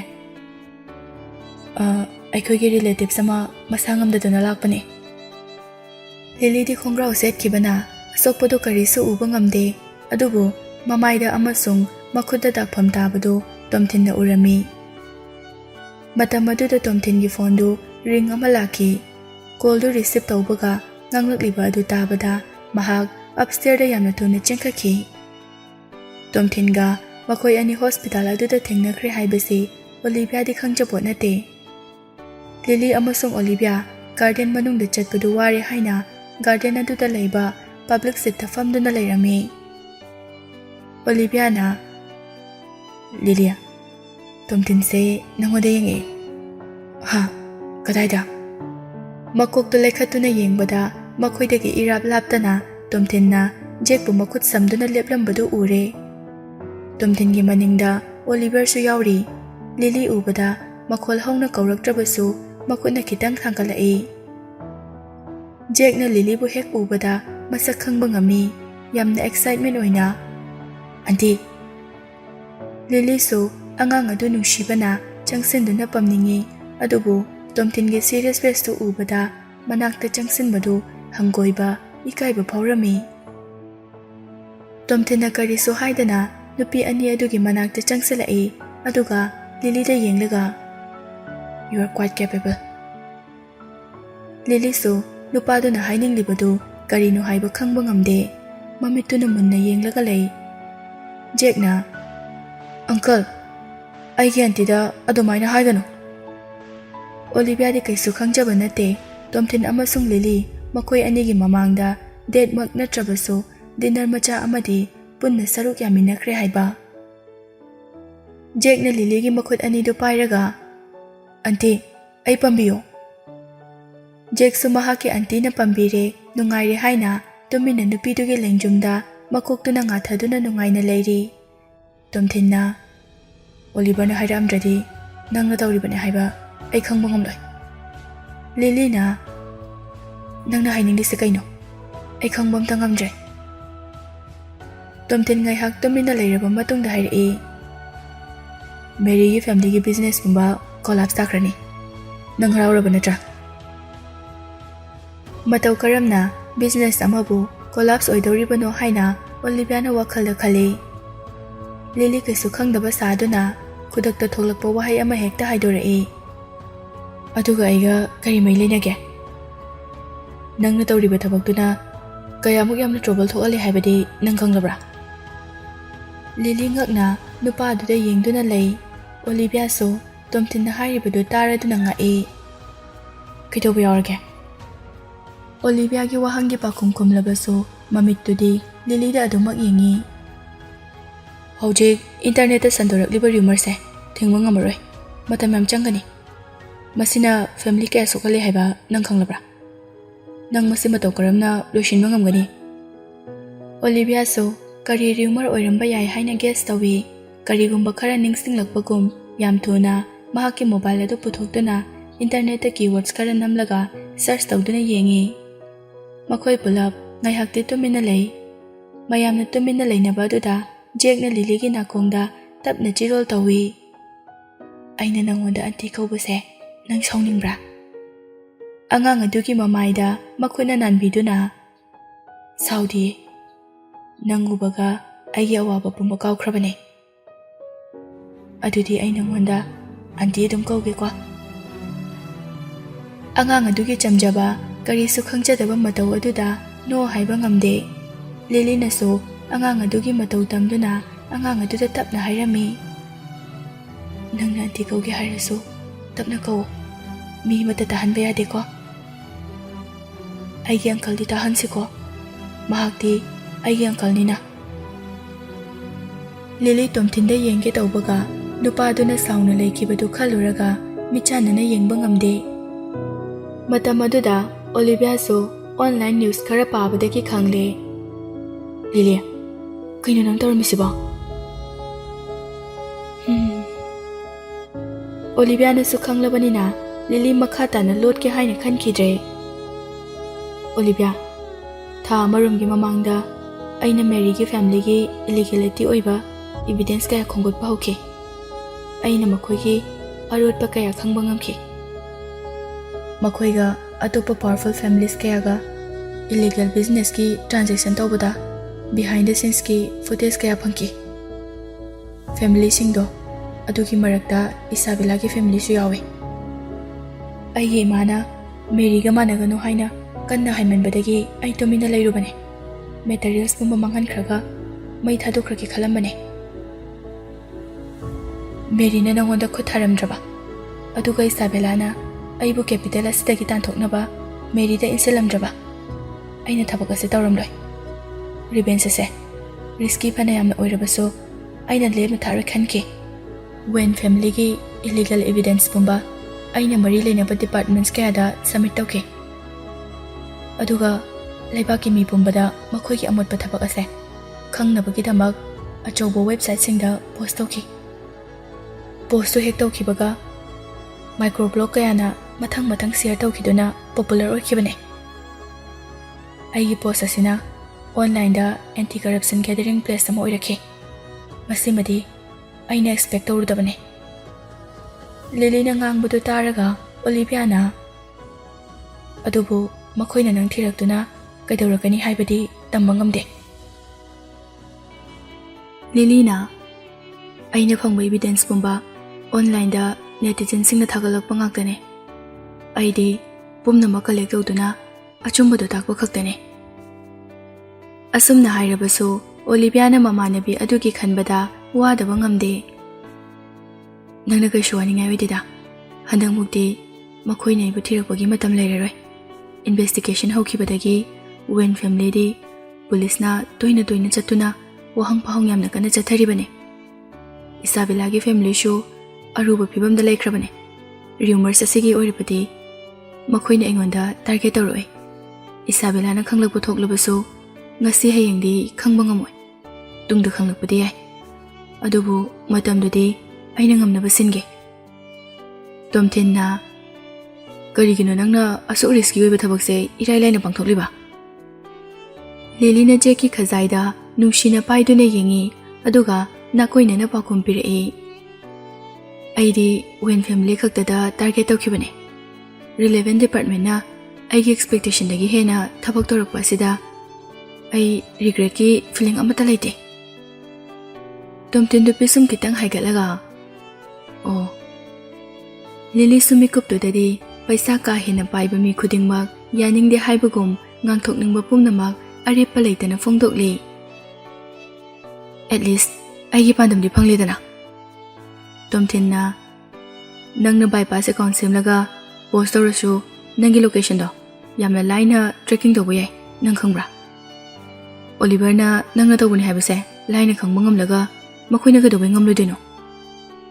Lily sumadu tabada masada tinglauba akiba ma phawre wakalda profiteers amasung corrupt officials kaya kanano haiba aina khudam gulonana masak taklubadagi family kaya di koichinchina ba hawrabane masipumna makse metara sida department na hena meeting jangba masung online user na topic asida discussion tawba helakpagine. Tomthinda amuk yengduna yamna chinglemna khumlai corruption tawba officials kara miyamda saktak thokpa ngambase aigi oinadi maipakpa natabrane. Tomthin wahai amata khumlakte. Lily na Jack to amuk yengthoklubada angang adusu maya ka thoklaga mahakna hairibadu munna taraga leirami. Oliver na Sister Lily, you are so cool, and our master families also suffer losses. Lily yamna surprise oina nupa ani tuda yengi. Oliver na mi kaya amana nangi identity kana thiribane adubu makoi punamak master na namthaduna thamlibane. Olivia su yauna Tomthinda loina midyang thamlai. Tomthindi Oliver na pankhiba mingdu mahakki nattabagum maithongi sakpham karisu hongde masina takpadi Oliver na haireklibadu chumme haina takpani. Hojik phawba kana amatana ingonda disturb taraktrise. Tomthinna aigi mateng pangbagi oiramgadra. Oliver na mipum khudingmakna sister bu master gi fiancé ne haina khanbane adunane kana amatana sister bu lokhotpa laktrise. Nupa adugi wahai paring maraktagi Lily na main point ama phanglabagum machindagi khanghodana haidokhi fiancé haba. Oliver noklaga fiancé habani sister Lily. Rich family circle da kana amatana sister da hangana yengbu pabu ngamloridabane. Oliver gi maithongda tasengba sasinaba nataba minok tu ubada pumnamak Tomthinna insilaga haihallira haina pabu khali. Asumna khalingai Jack na amuk khuba khuraga Lily da kaurai. Auntie nangse aigi auntie adum oiradoira. Angangi mamangduda Oliver na irangi nushinabaki wari sarakpaduda yaningba faude. Mai leithoklubada manakta leiriba mamanabi Olivia do ingangakna Tomthinda amuk yeng mangonda amuk yeng tawduna leirami. Ngaihaki mamangda Lily na mahakki best friend ni khankiba mamanabi adu phawba yengba ngamkhidre. Oliver na mi kaya amana post tawrakliba account ado kanagino hangbada master na matam khara ngaiko haijinaraga leiribane. Tomthinda makko kitang lenglaga okay stop asi hairaga Lily gi manakta changsilaktuna Jack bulawgi haina makuting thorai. Lily su tapna kolamba angang adu thadokhi. Tomthinna angang adu lawbaga non tharakpa tanja lawduna tapna hairai. Asokududi khara pharaba ai kaise tawdre phare. Thangnaba second Lily confused satna mahakna isoki haibasibu mathaw karamna khanglibano. Tasengna ai soki khangbadagi hospital asida lagliba jala. Tomthin mahaki khudang karida pung yengduna ai tawgadaba thabak khara lehawe hana chalamage. Lily da amuk yenglaktuna kanagumba mana border saruklabadi aingonda yam thunna contact toro aigi private number khangiko. Lily na react fawbu tawbu nangdringai se ꯑꯟꯇꯤꯗ goodbye ꯍꯥꯏꯔꯝꯃꯣ ꯆꯠꯂꯁꯦ ꯖꯦꯛꯁꯨ ꯆꯠꯅꯤꯡꯗ ꯃꯃꯥꯏꯗꯣ ꯑꯣꯟꯁꯤꯜꯂꯛꯇꯨꯅ ꯕꯥꯏ ꯍꯥꯏꯕꯒꯨꯝ ꯃꯈꯨꯠꯇꯣ ꯍꯥꯏꯔꯛꯏ ꯅꯨꯄꯥꯗꯨ ꯌꯦꯡꯗꯨꯅ ꯂꯤꯂꯤ ꯋꯥꯈꯜ ꯀꯌꯥ ꯈꯜꯂꯛꯏ ꯃꯍꯥꯛꯅ ꯑꯩꯕꯨ ꯃꯍꯥꯛꯀꯤ ꯐꯤꯌꯥꯟꯁꯤꯅꯤ ꯍꯥꯏꯔꯤ ꯑꯗꯨꯕꯨ ꯑꯩꯈꯣꯏ ꯑꯅꯤ ꯎꯅꯈꯤꯕ ꯏꯚꯦꯟꯠ ꯀꯌꯥꯗ ꯃꯍꯥꯛꯅ ꯑꯩꯕꯨ ꯅꯨꯡꯁꯤꯕꯒꯤ ꯋꯥꯔꯤ ꯑꯃꯠꯇ ꯁꯥꯔꯛꯈꯤꯗꯦ ꯃꯍꯥꯛꯅ ꯃꯦꯔꯦꯖ ꯄ꯭ꯔꯄꯣꯖꯦꯜ ꯑꯃꯨꯛꯇꯪꯗꯤ ꯇꯧꯈ꯭ꯔꯦ ꯇꯁꯦꯡꯅ ꯔꯣꯃꯥꯟꯁ ꯍꯩꯇꯕꯒꯤ ꯑꯣꯏꯔꯖꯥꯠꯂꯥ ꯍꯧꯖꯤꯛꯁꯨ ꯃꯍꯥꯛꯅ ꯑꯩꯒꯤ ꯃꯇꯦꯡ ꯑꯃꯨꯛ ꯄꯥꯡꯕ ꯂꯦꯞꯇ꯭ꯔꯤ ꯑꯩꯁꯨ ꯃꯤꯒꯤ ꯇꯧꯕꯤꯃꯜ ꯈꯪꯗꯕ ꯃꯤꯁꯛꯇꯤ ꯅꯠꯇꯦ ꯋꯥꯈꯜ ꯑꯁꯤ ꯈꯜꯂꯨꯔꯒ ꯂꯤꯂꯤ ꯇꯣꯝꯊꯤꯟꯕꯨ ꯀꯧꯗꯨꯅ ꯉꯥꯏꯈꯣ ꯍꯥꯏꯔꯝꯃꯤ ꯇꯣꯝꯊꯤꯟꯁꯨ ꯃꯃꯥꯏ ꯂꯩꯊꯣꯔꯛꯇꯨꯅ ꯂꯦꯞꯂꯤꯕ ꯃꯐꯝ ꯑꯗꯨ ꯍꯣꯡꯗꯅ ꯂꯤꯂꯤꯅ ꯍꯥꯊꯨ ꯂꯥꯛꯄꯗꯨ ꯉꯥꯏꯔꯤ ꯂꯤꯂꯤꯅ ꯃꯍꯥꯛꯀꯤ ꯃꯃꯥꯡꯗ ꯂꯦꯞꯇꯨꯅ ꯍꯥꯏꯔꯛꯏ ꯊꯦꯡꯛ ꯌꯨ ꯐꯣꯔ ꯍꯦꯜꯄꯤꯡ ꯃꯤ ꯁꯣ ꯃꯆ ꯑꯗꯨꯕꯨ ꯑꯩꯒꯤ ꯋꯥꯈꯜꯗꯤ ꯉꯁꯤꯁꯨ ꯍꯣꯡꯗ꯭ꯔꯤ ꯇꯣꯝꯊꯤꯟ ꯅꯨꯄꯤ ꯑꯗꯨꯗ ꯃꯨꯟꯅ ꯌꯦꯡꯗꯨꯅ ꯂꯩ ꯅꯪꯅ ꯈꯨꯠꯂꯥꯏ ꯑꯣꯏꯅ ꯑꯩꯕꯨ ꯁꯤꯖꯤꯟꯅꯒꯦ ꯍꯥꯏꯕꯗꯤ ꯈꯟꯕꯤꯒꯅꯨ ꯑꯩꯅ ꯈꯟꯕꯗ ꯃꯈꯣꯏ ꯃꯌꯥꯝꯅ ꯑꯩꯕꯨ ꯊꯤꯔꯛꯄꯗꯣ ꯅꯪꯒꯤ ꯐꯤꯌꯥꯟꯁꯦ ꯑꯣꯏꯕꯅ ꯍꯦꯟꯅ ꯈꯨꯗꯣꯡꯊꯤꯒꯅꯤꯌꯦ ꯇꯣꯝꯊꯤꯟ ꯑꯗꯨꯃꯛ ꯈꯨꯝꯗꯦ Do you understand what I mean? ꯅꯨꯄꯥꯗꯣ ꯉꯥꯏꯍꯥꯛ ꯃꯉꯣꯟꯗ ꯃꯤꯠꯌꯦꯡ ꯊꯝꯂꯒ ꯃꯍꯥꯛꯀꯤ ꯆꯠꯐꯝ ꯊꯣꯛꯄ ꯆꯠꯈꯤ ꯅꯨꯄꯥꯗꯨ ꯆꯠꯈꯤꯕꯒ ꯂꯤꯂꯤ ꯃꯃꯥꯟꯅꯕꯤꯅ ꯂꯩꯍꯧꯔꯤꯕ ꯃꯥꯏꯀꯩ ꯑꯗꯨ ꯇꯝꯅ ꯂꯥꯛꯏ ꯇꯣꯝꯊꯤꯟꯗ ꯑꯋꯥꯠꯄ ꯀꯔꯤꯁꯨ ꯂꯩꯇꯦ ꯃꯁꯛ ꯐꯖꯩ ꯋꯥꯡ ꯆꯥꯎꯏ ꯃꯁꯥꯃꯛꯀꯤ ꯄ꯭ꯔꯣꯐꯦꯁꯟ ꯂꯩꯖꯩ ꯇꯧꯊꯣꯔꯛꯄ ꯊꯕꯛ ꯈꯨꯗꯤꯡ ꯅꯨꯄꯥ ꯊꯣꯛꯏ ꯆꯤꯟꯗꯒꯤ ꯊꯕꯛꯅ ꯃꯥꯡ ꯊꯥꯕ ꯃꯤꯅꯤ ꯐꯦꯃꯤꯂꯤꯗ ꯌꯦꯡꯂꯨꯔꯁꯨ ꯄꯩꯁꯥꯒꯤ ꯑꯋꯥꯠꯄ ꯂꯩꯔꯔꯣꯏꯗꯕ ꯃꯌꯥꯝꯅ ꯏꯖꯠ ꯁꯟꯃꯥꯟ ꯊꯝꯂꯤꯕ ꯐꯦꯃꯤꯂꯤꯅꯤ ꯂꯤꯂꯤ ꯈꯛꯇꯒꯤ ꯋꯥꯁꯨ ꯅꯠꯇꯅ ꯅꯨꯄꯤ ꯈꯨꯗꯤꯡꯃꯛ ꯐꯖꯕ ꯋꯥꯡ ꯆꯥꯎꯕ ꯅꯨꯄꯥ ꯂꯣꯏꯅ ꯄꯥꯝꯅꯩ ꯑꯗꯨꯕꯨ ꯂꯤꯂꯤꯒꯤ ꯑꯣꯏꯅꯗꯤ ꯄꯩꯁꯥ ꯄꯥꯏꯕ ꯄꯥꯏꯗꯕ ꯍꯦꯟꯅ ꯈꯟꯖꯤꯜꯂꯨꯗꯦ ꯅꯤꯡꯊꯧ ꯃꯍꯥꯔꯥꯅꯤꯒꯨꯝꯅ ꯅꯨꯡꯉꯥꯏꯅ ꯂꯩꯕꯁꯨ ꯄꯥꯝꯗꯦ ꯁꯤꯝꯄꯜ ꯂꯥꯏꯐ ꯄꯥꯝꯖꯩ ꯅꯨꯃꯤꯠ ꯈꯨꯗꯤꯡꯒꯤ ꯅꯠꯇ꯭ꯔꯕꯁꯨ ꯀꯔꯤ ꯑꯋꯥꯠꯄ ꯂꯩ ꯅꯁꯥ ꯅꯨꯡꯉꯥꯏꯔꯤꯕ꯭ꯔꯥ ꯀꯔꯤ ꯅꯨꯡꯉꯥꯏꯇꯕ ꯂꯩ ꯉꯁꯤꯅ ꯀꯥꯏꯗ ꯆꯠꯅꯤꯡꯉꯤ ꯀꯩ ꯂꯝꯗ ꯀꯣꯏꯅꯤꯡꯉꯤ ꯀꯔꯤ ꯆꯥꯅꯤꯡꯉꯤ ꯑꯁꯨꯝꯅ ꯇꯣꯏꯅ ꯍꯪꯕꯤꯕ ꯉꯝꯕ ꯅꯨꯄꯥ ꯑꯗꯨꯕꯨ ꯄꯥꯝꯖꯩ ꯑꯗꯨꯕꯨ ꯇꯣꯝꯊꯤꯟꯗꯤ ꯋꯥ ꯉꯥꯡꯒꯟꯗꯕ ꯃꯇꯧ ꯑꯗꯨꯗ ꯃꯍꯥꯛꯀꯤ ꯑꯄꯥꯝꯕꯁꯤ ꯅꯣꯡꯃꯇ ꯃꯁꯥꯅ ꯈꯪꯅ ꯍꯪꯂꯛꯀꯅꯤ ꯍꯥꯏꯕ ꯊꯥꯖꯗꯦ ꯌꯥꯝꯅ ꯍꯦꯟꯅ ꯑꯍꯦꯟꯕ ꯅꯨꯡꯉꯥꯏꯕ ꯄꯥꯝꯂꯨꯕꯒꯤ ꯋꯥꯗꯤ ꯅꯠꯇꯦ ꯅꯨꯄꯥ ꯑꯗꯨꯅ ꯐꯖꯕ ꯃꯐꯝ ꯈꯨꯗꯤꯡ ꯅꯨꯡꯇꯤꯒꯤ ꯄꯨꯕꯤꯒꯦ ꯍꯥꯏꯔꯕꯁꯨ ꯌꯥꯒꯗꯕ ꯂꯩꯇꯦ ꯊꯃꯣꯏ ꯁꯦꯡꯅ ꯍꯥꯏꯖꯔꯛꯄ ꯑꯗꯨꯅ ꯑꯄꯦꯟꯕ ꯑꯣꯏꯒꯅꯤ ꯐꯣꯡꯗꯣꯛꯄꯅꯤ ꯂꯤꯂꯤꯅ ꯇꯣꯝꯊꯤꯟꯗ ꯌꯥꯝꯅ ꯄꯥꯝꯖꯕ ꯒꯨꯟ ꯑꯃ ꯍꯥꯏꯔꯒꯗꯤ ꯇꯣꯝꯊꯤꯟꯅ ꯉꯥꯡꯊꯣꯔꯛꯄ ꯈꯣꯟꯖꯦꯜ ꯑꯁꯤ ꯌꯥꯝꯅ ꯗꯤꯞ ꯑꯣꯏ ꯂꯤꯂꯤꯁꯨ ꯅꯨꯄꯥ ꯈꯟꯕꯗ ꯆꯤꯜꯍꯥꯎ ꯊꯤꯕꯗꯤ ꯅꯠꯇꯦ ꯈꯣꯟꯖꯦꯜ ꯐꯖꯕ ꯅꯨꯄꯥꯗꯤ ꯌꯥꯝꯅ ꯄꯥꯝꯖꯩ ꯂꯤꯂꯤ ꯑꯣꯂꯤꯚꯤꯌꯥꯒꯤ ꯃꯅꯥꯛꯇ ꯌꯧꯔꯛꯇꯨꯅ ꯇꯞꯅ ꯐꯝꯊꯔꯛꯏ ꯑꯣꯂꯤꯚꯤꯌꯥꯅ ꯅꯪ ꯇꯣꯝꯊꯤꯟꯁꯦ ꯀꯅꯥꯅꯣ ꯍꯥꯏꯕ ꯃꯨꯟꯅ ꯈꯪꯂꯕ꯭ꯔꯥ ꯂꯤꯂꯤ ꯏꯀꯥꯏꯔꯞ ꯇꯧꯅ ꯑꯩ ꯅꯦꯝꯕ꯭ꯔ ꯁꯣꯏꯒꯗꯕ ꯋꯥꯍꯪ ꯌꯥꯝ ꯍꯪꯂꯛꯀꯅꯨ ꯃꯍꯥꯛꯅ ꯑꯩꯒꯤ ꯃꯇꯦꯡ ꯃꯌꯥꯝ ꯄꯥꯡꯕꯤ ꯍꯥꯏꯕꯁꯦ ꯅꯪꯁꯨ ꯈꯪꯂꯤꯕ ꯅꯠꯇ꯭ꯔꯥ ꯑꯗꯨꯗꯤ ꯅꯪꯅ ꯍꯥꯏꯅꯤꯡꯂꯤꯁꯦ ꯅꯪꯁꯦ ꯃꯍꯥꯛꯀꯤ ꯐꯤꯌꯥꯟꯁꯦꯅꯤ ꯁꯤ ꯅꯠꯇ꯭ꯔꯥ ꯅꯠꯇꯦ ꯑꯗꯨꯒ ꯀꯔꯤꯒꯤꯅꯣ ꯅꯪꯁꯦ ꯃꯍꯥꯛꯀꯤ ꯐꯤꯌꯥꯟꯁꯦꯅꯤ ꯍꯥꯏꯅ ꯍꯥꯏꯔꯝꯂꯤꯕ ꯑꯩꯒꯤ ꯃꯇꯦꯡ ꯄꯥꯡꯕ ꯄꯥꯝꯕꯒꯤ ꯁꯨꯝ ꯍꯥꯏꯖꯤꯟꯕ ꯑꯣꯏꯔꯝꯒꯅꯤꯌꯦ ꯃꯍꯥꯛꯅ ꯅꯪꯒꯤ ꯃꯇꯦꯡ ꯌꯥꯝꯅ ꯄꯥꯡꯂꯤꯁꯦ ꯅꯪꯕꯨ ꯇꯁꯦꯡꯅ ꯅꯨꯡꯁꯤꯕꯒꯤꯔꯥ ꯅꯠꯇ꯭ꯔꯒ ꯃꯍꯥꯛꯀꯤ ꯑꯇꯣꯞꯄ ꯀꯔꯤ ꯋꯥꯈꯜꯂꯣꯟ ꯂꯩꯕꯒꯤꯅꯣ ꯈꯪꯗ꯭ꯔꯦꯗ ꯃꯥꯒꯤ ꯃꯇꯧꯁꯦ ꯑꯩ ꯑꯅꯧꯕ ꯔꯤꯂꯦꯁꯟꯁꯤꯞ ꯍꯧꯕꯒ ꯑꯃꯠꯇ ꯄꯥꯝꯗ꯭ರೆ ꯂꯣꯏ ꯈꯤꯔꯦ ꯂꯨꯍꯣꯡꯉꯒꯨꯝꯁꯤꯔꯥ ꯐꯥꯎꯕ ꯈꯜꯂꯦ ꯅꯪꯅ ꯑꯗꯨ ꯍꯥꯏꯔꯒ ꯑꯩꯗꯤ ꯑꯃꯨꯛ ꯅꯤꯡꯁꯤꯡꯂꯛꯑꯦ ꯑꯩꯗꯤ ꯏꯃꯥꯗ ꯅꯣꯏꯗ ꯃꯇꯝ ꯈꯔ ꯂꯩꯔꯦ ꯍꯥꯏꯅ ꯍꯥꯏꯖꯤꯜꯂꯤꯅꯦ ꯑꯩ ꯁꯣꯛꯂꯦ ꯍꯥꯏꯕꯁꯦ ꯃꯣꯏ ꯈꯪꯂꯝꯂꯣꯏ ꯍꯧꯖꯤꯛꯐꯥꯎ ꯀꯣꯜ ꯍꯟꯖꯤꯟ ꯇꯧꯔꯛꯇꯨꯅ ꯗꯦꯠ ꯆꯠꯅꯕ ꯑꯗꯨꯝ ꯍꯥꯏꯔ ꯂꯩꯔꯦ ꯅꯨꯄꯥꯗꯨꯁꯨ ꯑꯩ ꯑꯗꯨꯝ ꯍꯪ ꯂꯩꯔꯦ ꯍꯥꯏ ꯅꯪꯕꯨ ꯇꯁꯦꯡꯅ ꯅꯨꯡꯁꯤꯕ ꯅꯨꯄꯥ ꯑꯃ ꯂꯩꯔꯤꯗꯣ ꯌꯥꯝ ꯐꯔꯕꯅꯦ ꯑꯗꯣ ꯅꯨꯄꯥꯁꯦ ꯂꯥꯏꯅꯗꯤ ꯊꯥꯖꯒꯅꯨꯀꯣ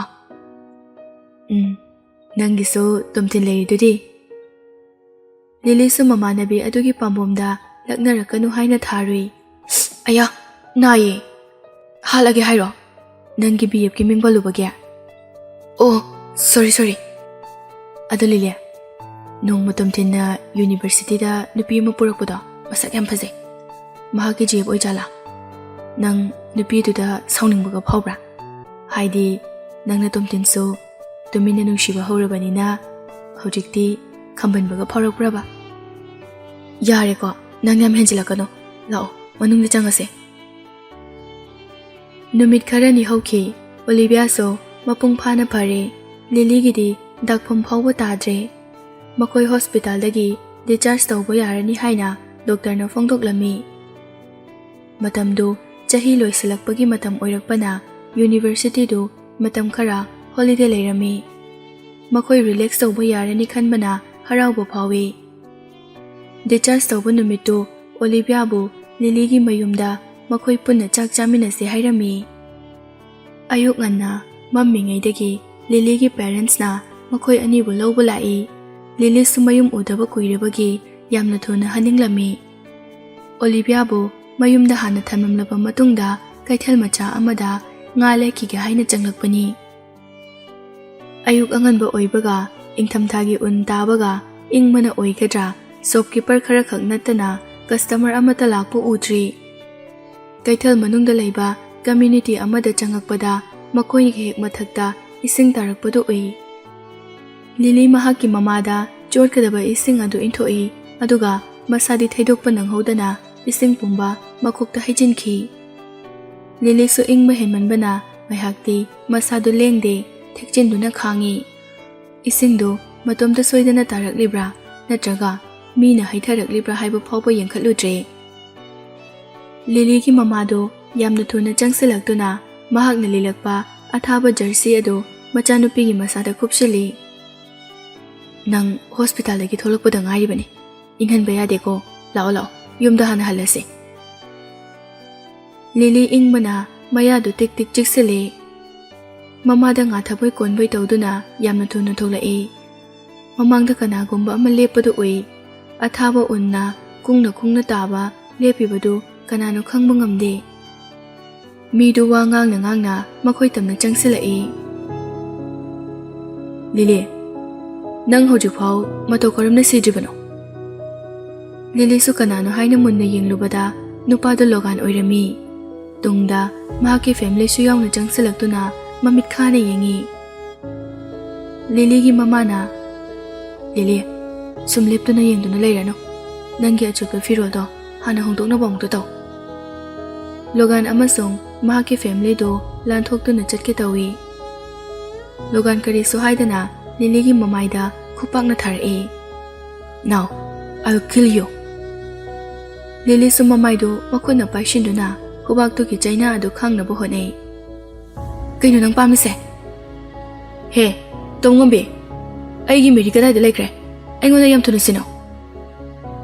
Ising na chotkibagi ingbaga mamaida nariba anabaduga ani aduna sauba henmanbana Logan bukanna intokhi. Ai chake hanto. Khonjal adu tabada masado ingmana nikle khangba ngame. Lily mamana mahaki phone puthokduna public security da phone tongnaba honai. Logan amakhot tingthokduna kadai phone do biro. Asi hairaga phone do makhada sapukanna langthai. Mamado Loganda amukta so hanna yenglude makhada tariba phone du so khunnaba honade machada yengduna. Lily, chalasilo. Haiba indaba nupibu pangal sole haina usitaba Logando makoibu chatpa yaroi haina makhut masa tingthoktuna thatli. Lily, aina hangliba wahangi pakhum piramjikhay nang chakhiba yaroi. Logan gi mapaso maningde iko oina makha tarai. What a jinx. Akoibu daw hatpa natana imong nupibu so awapamda tahanba. Ngasidi ichana nangbu nasagi naragi matungina lesson amadi tambigani. Wase haina machada mamitna ingit ama piki. Logan mapagi wahaido tabaga Lily gi khudangdu paishinaba honai. Lily gi mamaso active oina leibana Logan gi makhutna machanupi gi khudang yaurakdringai kanthokhi aduga mahaki tongda machanupi bu thamki. Loganda khut thinduna hana haikhijiba mawngda chinthiduna chairai. Who are the gents? I know warning torisine. Fuck away, right away. Never sob in front of Lily. Nupado mafam adudagi hanbade hairuno hairakliba aduna mafam aduda leiningnaba thawna oina hapkhre. He ahal, mahakna Wayne family ki business loina manghankhre. Aigi future su loina mangtahale. Asumna mahakna tawrabanina aina mahakbu ꯃꯇꯧ ꯀꯔꯝꯅ ꯁꯥꯟꯇꯤ ꯂꯩꯅ ꯍꯤꯡꯍꯟꯒꯅꯤ? ꯂꯤꯂꯤꯒꯤ ꯃꯃꯥꯅ ꯇꯞꯅ ꯃꯅꯥꯀꯣꯡ ꯃꯌꯥꯗ ꯍꯥꯏꯔꯛꯏ꯫ ꯂꯤꯂꯤ, ꯒꯥꯔꯤꯁꯦ ꯇꯧꯗꯨꯅ ꯅꯪ ꯍꯥꯟꯅ ꯆꯠꯂꯝꯃꯣ꯫ ꯑꯩꯈꯣꯏꯗꯤ ꯑꯍꯜ ꯑꯣꯏꯕꯅꯤꯅ ꯃꯍꯥꯛꯅ ꯀꯩꯁꯨ ꯇꯧꯔꯣꯏ꯫ ꯂꯤꯂꯤ ꯏꯪꯕꯅ ꯃꯁꯥ ꯇꯪꯈꯥꯏ ꯑꯃ ꯄꯦꯔꯥꯂꯥꯏꯁ ꯇꯧꯕꯒꯨꯝ ꯂꯩꯈ꯭ꯔꯦ꯫ ꯅꯨꯡꯁꯤꯔꯕ ꯃꯃꯥ ꯃꯄꯥꯗꯨ ꯍꯨꯟꯗꯣꯛꯇꯨꯅ ꯀꯔꯝꯅ ꯆꯦꯟꯅꯕ ꯍꯣꯠꯅꯒꯅꯤ?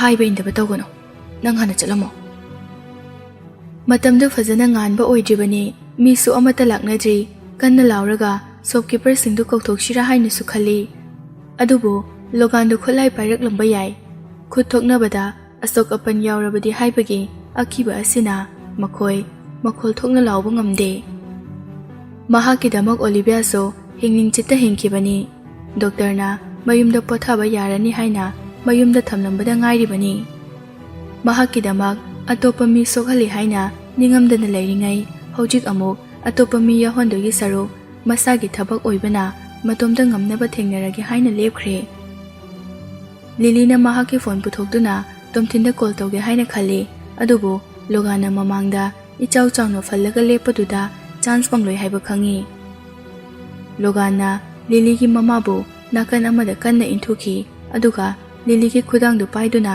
ꯗꯨꯀꯥꯟ ꯃꯔꯛꯇ ꯂꯩꯕ ꯑꯦꯂꯤ ꯑꯃꯗ ꯄꯨꯁꯤꯟꯅꯕ ꯍꯣꯠꯅꯩ꯫ ꯏꯕꯦꯆꯥꯅ ꯂꯤꯂꯤꯒꯤ ꯃꯃꯥꯕꯨ ꯐꯥꯅꯕ ꯍꯣꯠꯅꯩ꯫ ꯑꯁꯨꯝꯅ ꯃꯄꯥꯁꯨ ꯂꯝꯕꯥ ꯄꯥꯅꯔꯤ꯫ ꯃꯃꯥꯡꯗ ꯂꯣꯒꯥꯟꯅ ꯃꯍꯥꯛꯄꯨ ꯀꯤꯗꯅꯦꯞ ꯇꯧꯈꯤꯕꯗꯨ ꯅꯤꯡꯁꯤꯡꯂꯛꯏ꯫ ꯇ꯭ꯔꯤꯛ ꯑꯗꯨ ꯉꯁꯤꯁꯨ ꯑꯃꯨꯛ ꯍꯟꯅ ꯇꯧꯔꯛꯇꯣꯏꯔꯥ ꯍꯥꯏꯅ ꯌꯥꯝꯅ ꯀꯤꯔꯝꯃꯤ꯫ ꯂꯣꯒꯥꯟꯅ ꯆꯤꯡꯕ ꯑꯗꯨꯗ ꯃꯅꯥꯛ ꯅꯛꯄꯗ ꯂꯩꯕ ꯃꯈꯨꯠꯅ ꯂꯥꯝꯕ ꯐꯪꯕ ꯃꯐꯝꯗ ꯂꯩꯕ ꯄꯤꯂꯔ ꯑꯃꯗ ꯌꯥꯟꯗꯨꯅ ꯂꯩ꯫ ꯃꯈꯣꯡꯗꯨꯁꯨ ꯂꯣꯒꯥꯟꯗ ꯀꯥꯎꯕ ꯂꯦꯞꯇꯦ꯫ ꯅꯨꯄꯤ ꯀꯤꯗꯅꯦꯞ ꯇꯧꯕꯁꯦ ꯅꯈꯣꯏ ꯅꯄꯥꯅꯄꯨꯒꯤ ꯆꯠꯅꯕꯤꯔꯣ? ꯅꯪ ꯖꯦꯜ ꯃꯤꯁ ꯇꯧꯔꯛꯄꯒꯤꯔꯥ ꯑꯁꯨꯝꯅ ꯇꯧꯔꯤꯁꯦ? ꯃꯈꯨꯠ ꯆꯟꯗꯧꯔꯕꯤ ꯅꯨꯄꯤꯗꯨꯅ ꯑꯁꯨꯝꯅ ꯍꯥꯏꯔꯛꯄꯗ ꯂꯣꯒꯥꯟꯅ ꯑꯀꯟꯕ ꯄꯥꯡꯒꯜ ꯁꯤꯖꯤꯟꯅꯗꯨꯅ ꯈꯪꯆꯤꯡ ꯆꯤꯡꯉꯤ꯫ ꯅꯨꯄꯤ ꯑꯗꯨꯁꯨ ꯑꯀꯟꯕ ꯁꯥꯐꯨꯗꯨꯅ ꯆꯤꯡꯂꯛꯄꯗ ꯃꯃꯥꯡꯗ ꯎꯞꯇꯨꯅ ꯇꯨꯁꯤꯜꯂꯤ꯫ ꯂꯣꯒꯥꯟꯅ, ꯅꯪꯅ ꯑꯩꯕꯨ ꯖꯦꯜꯗ ꯂꯩꯍꯟꯒꯅꯤ ꯍꯥꯏꯅ ꯈꯜꯂꯤ?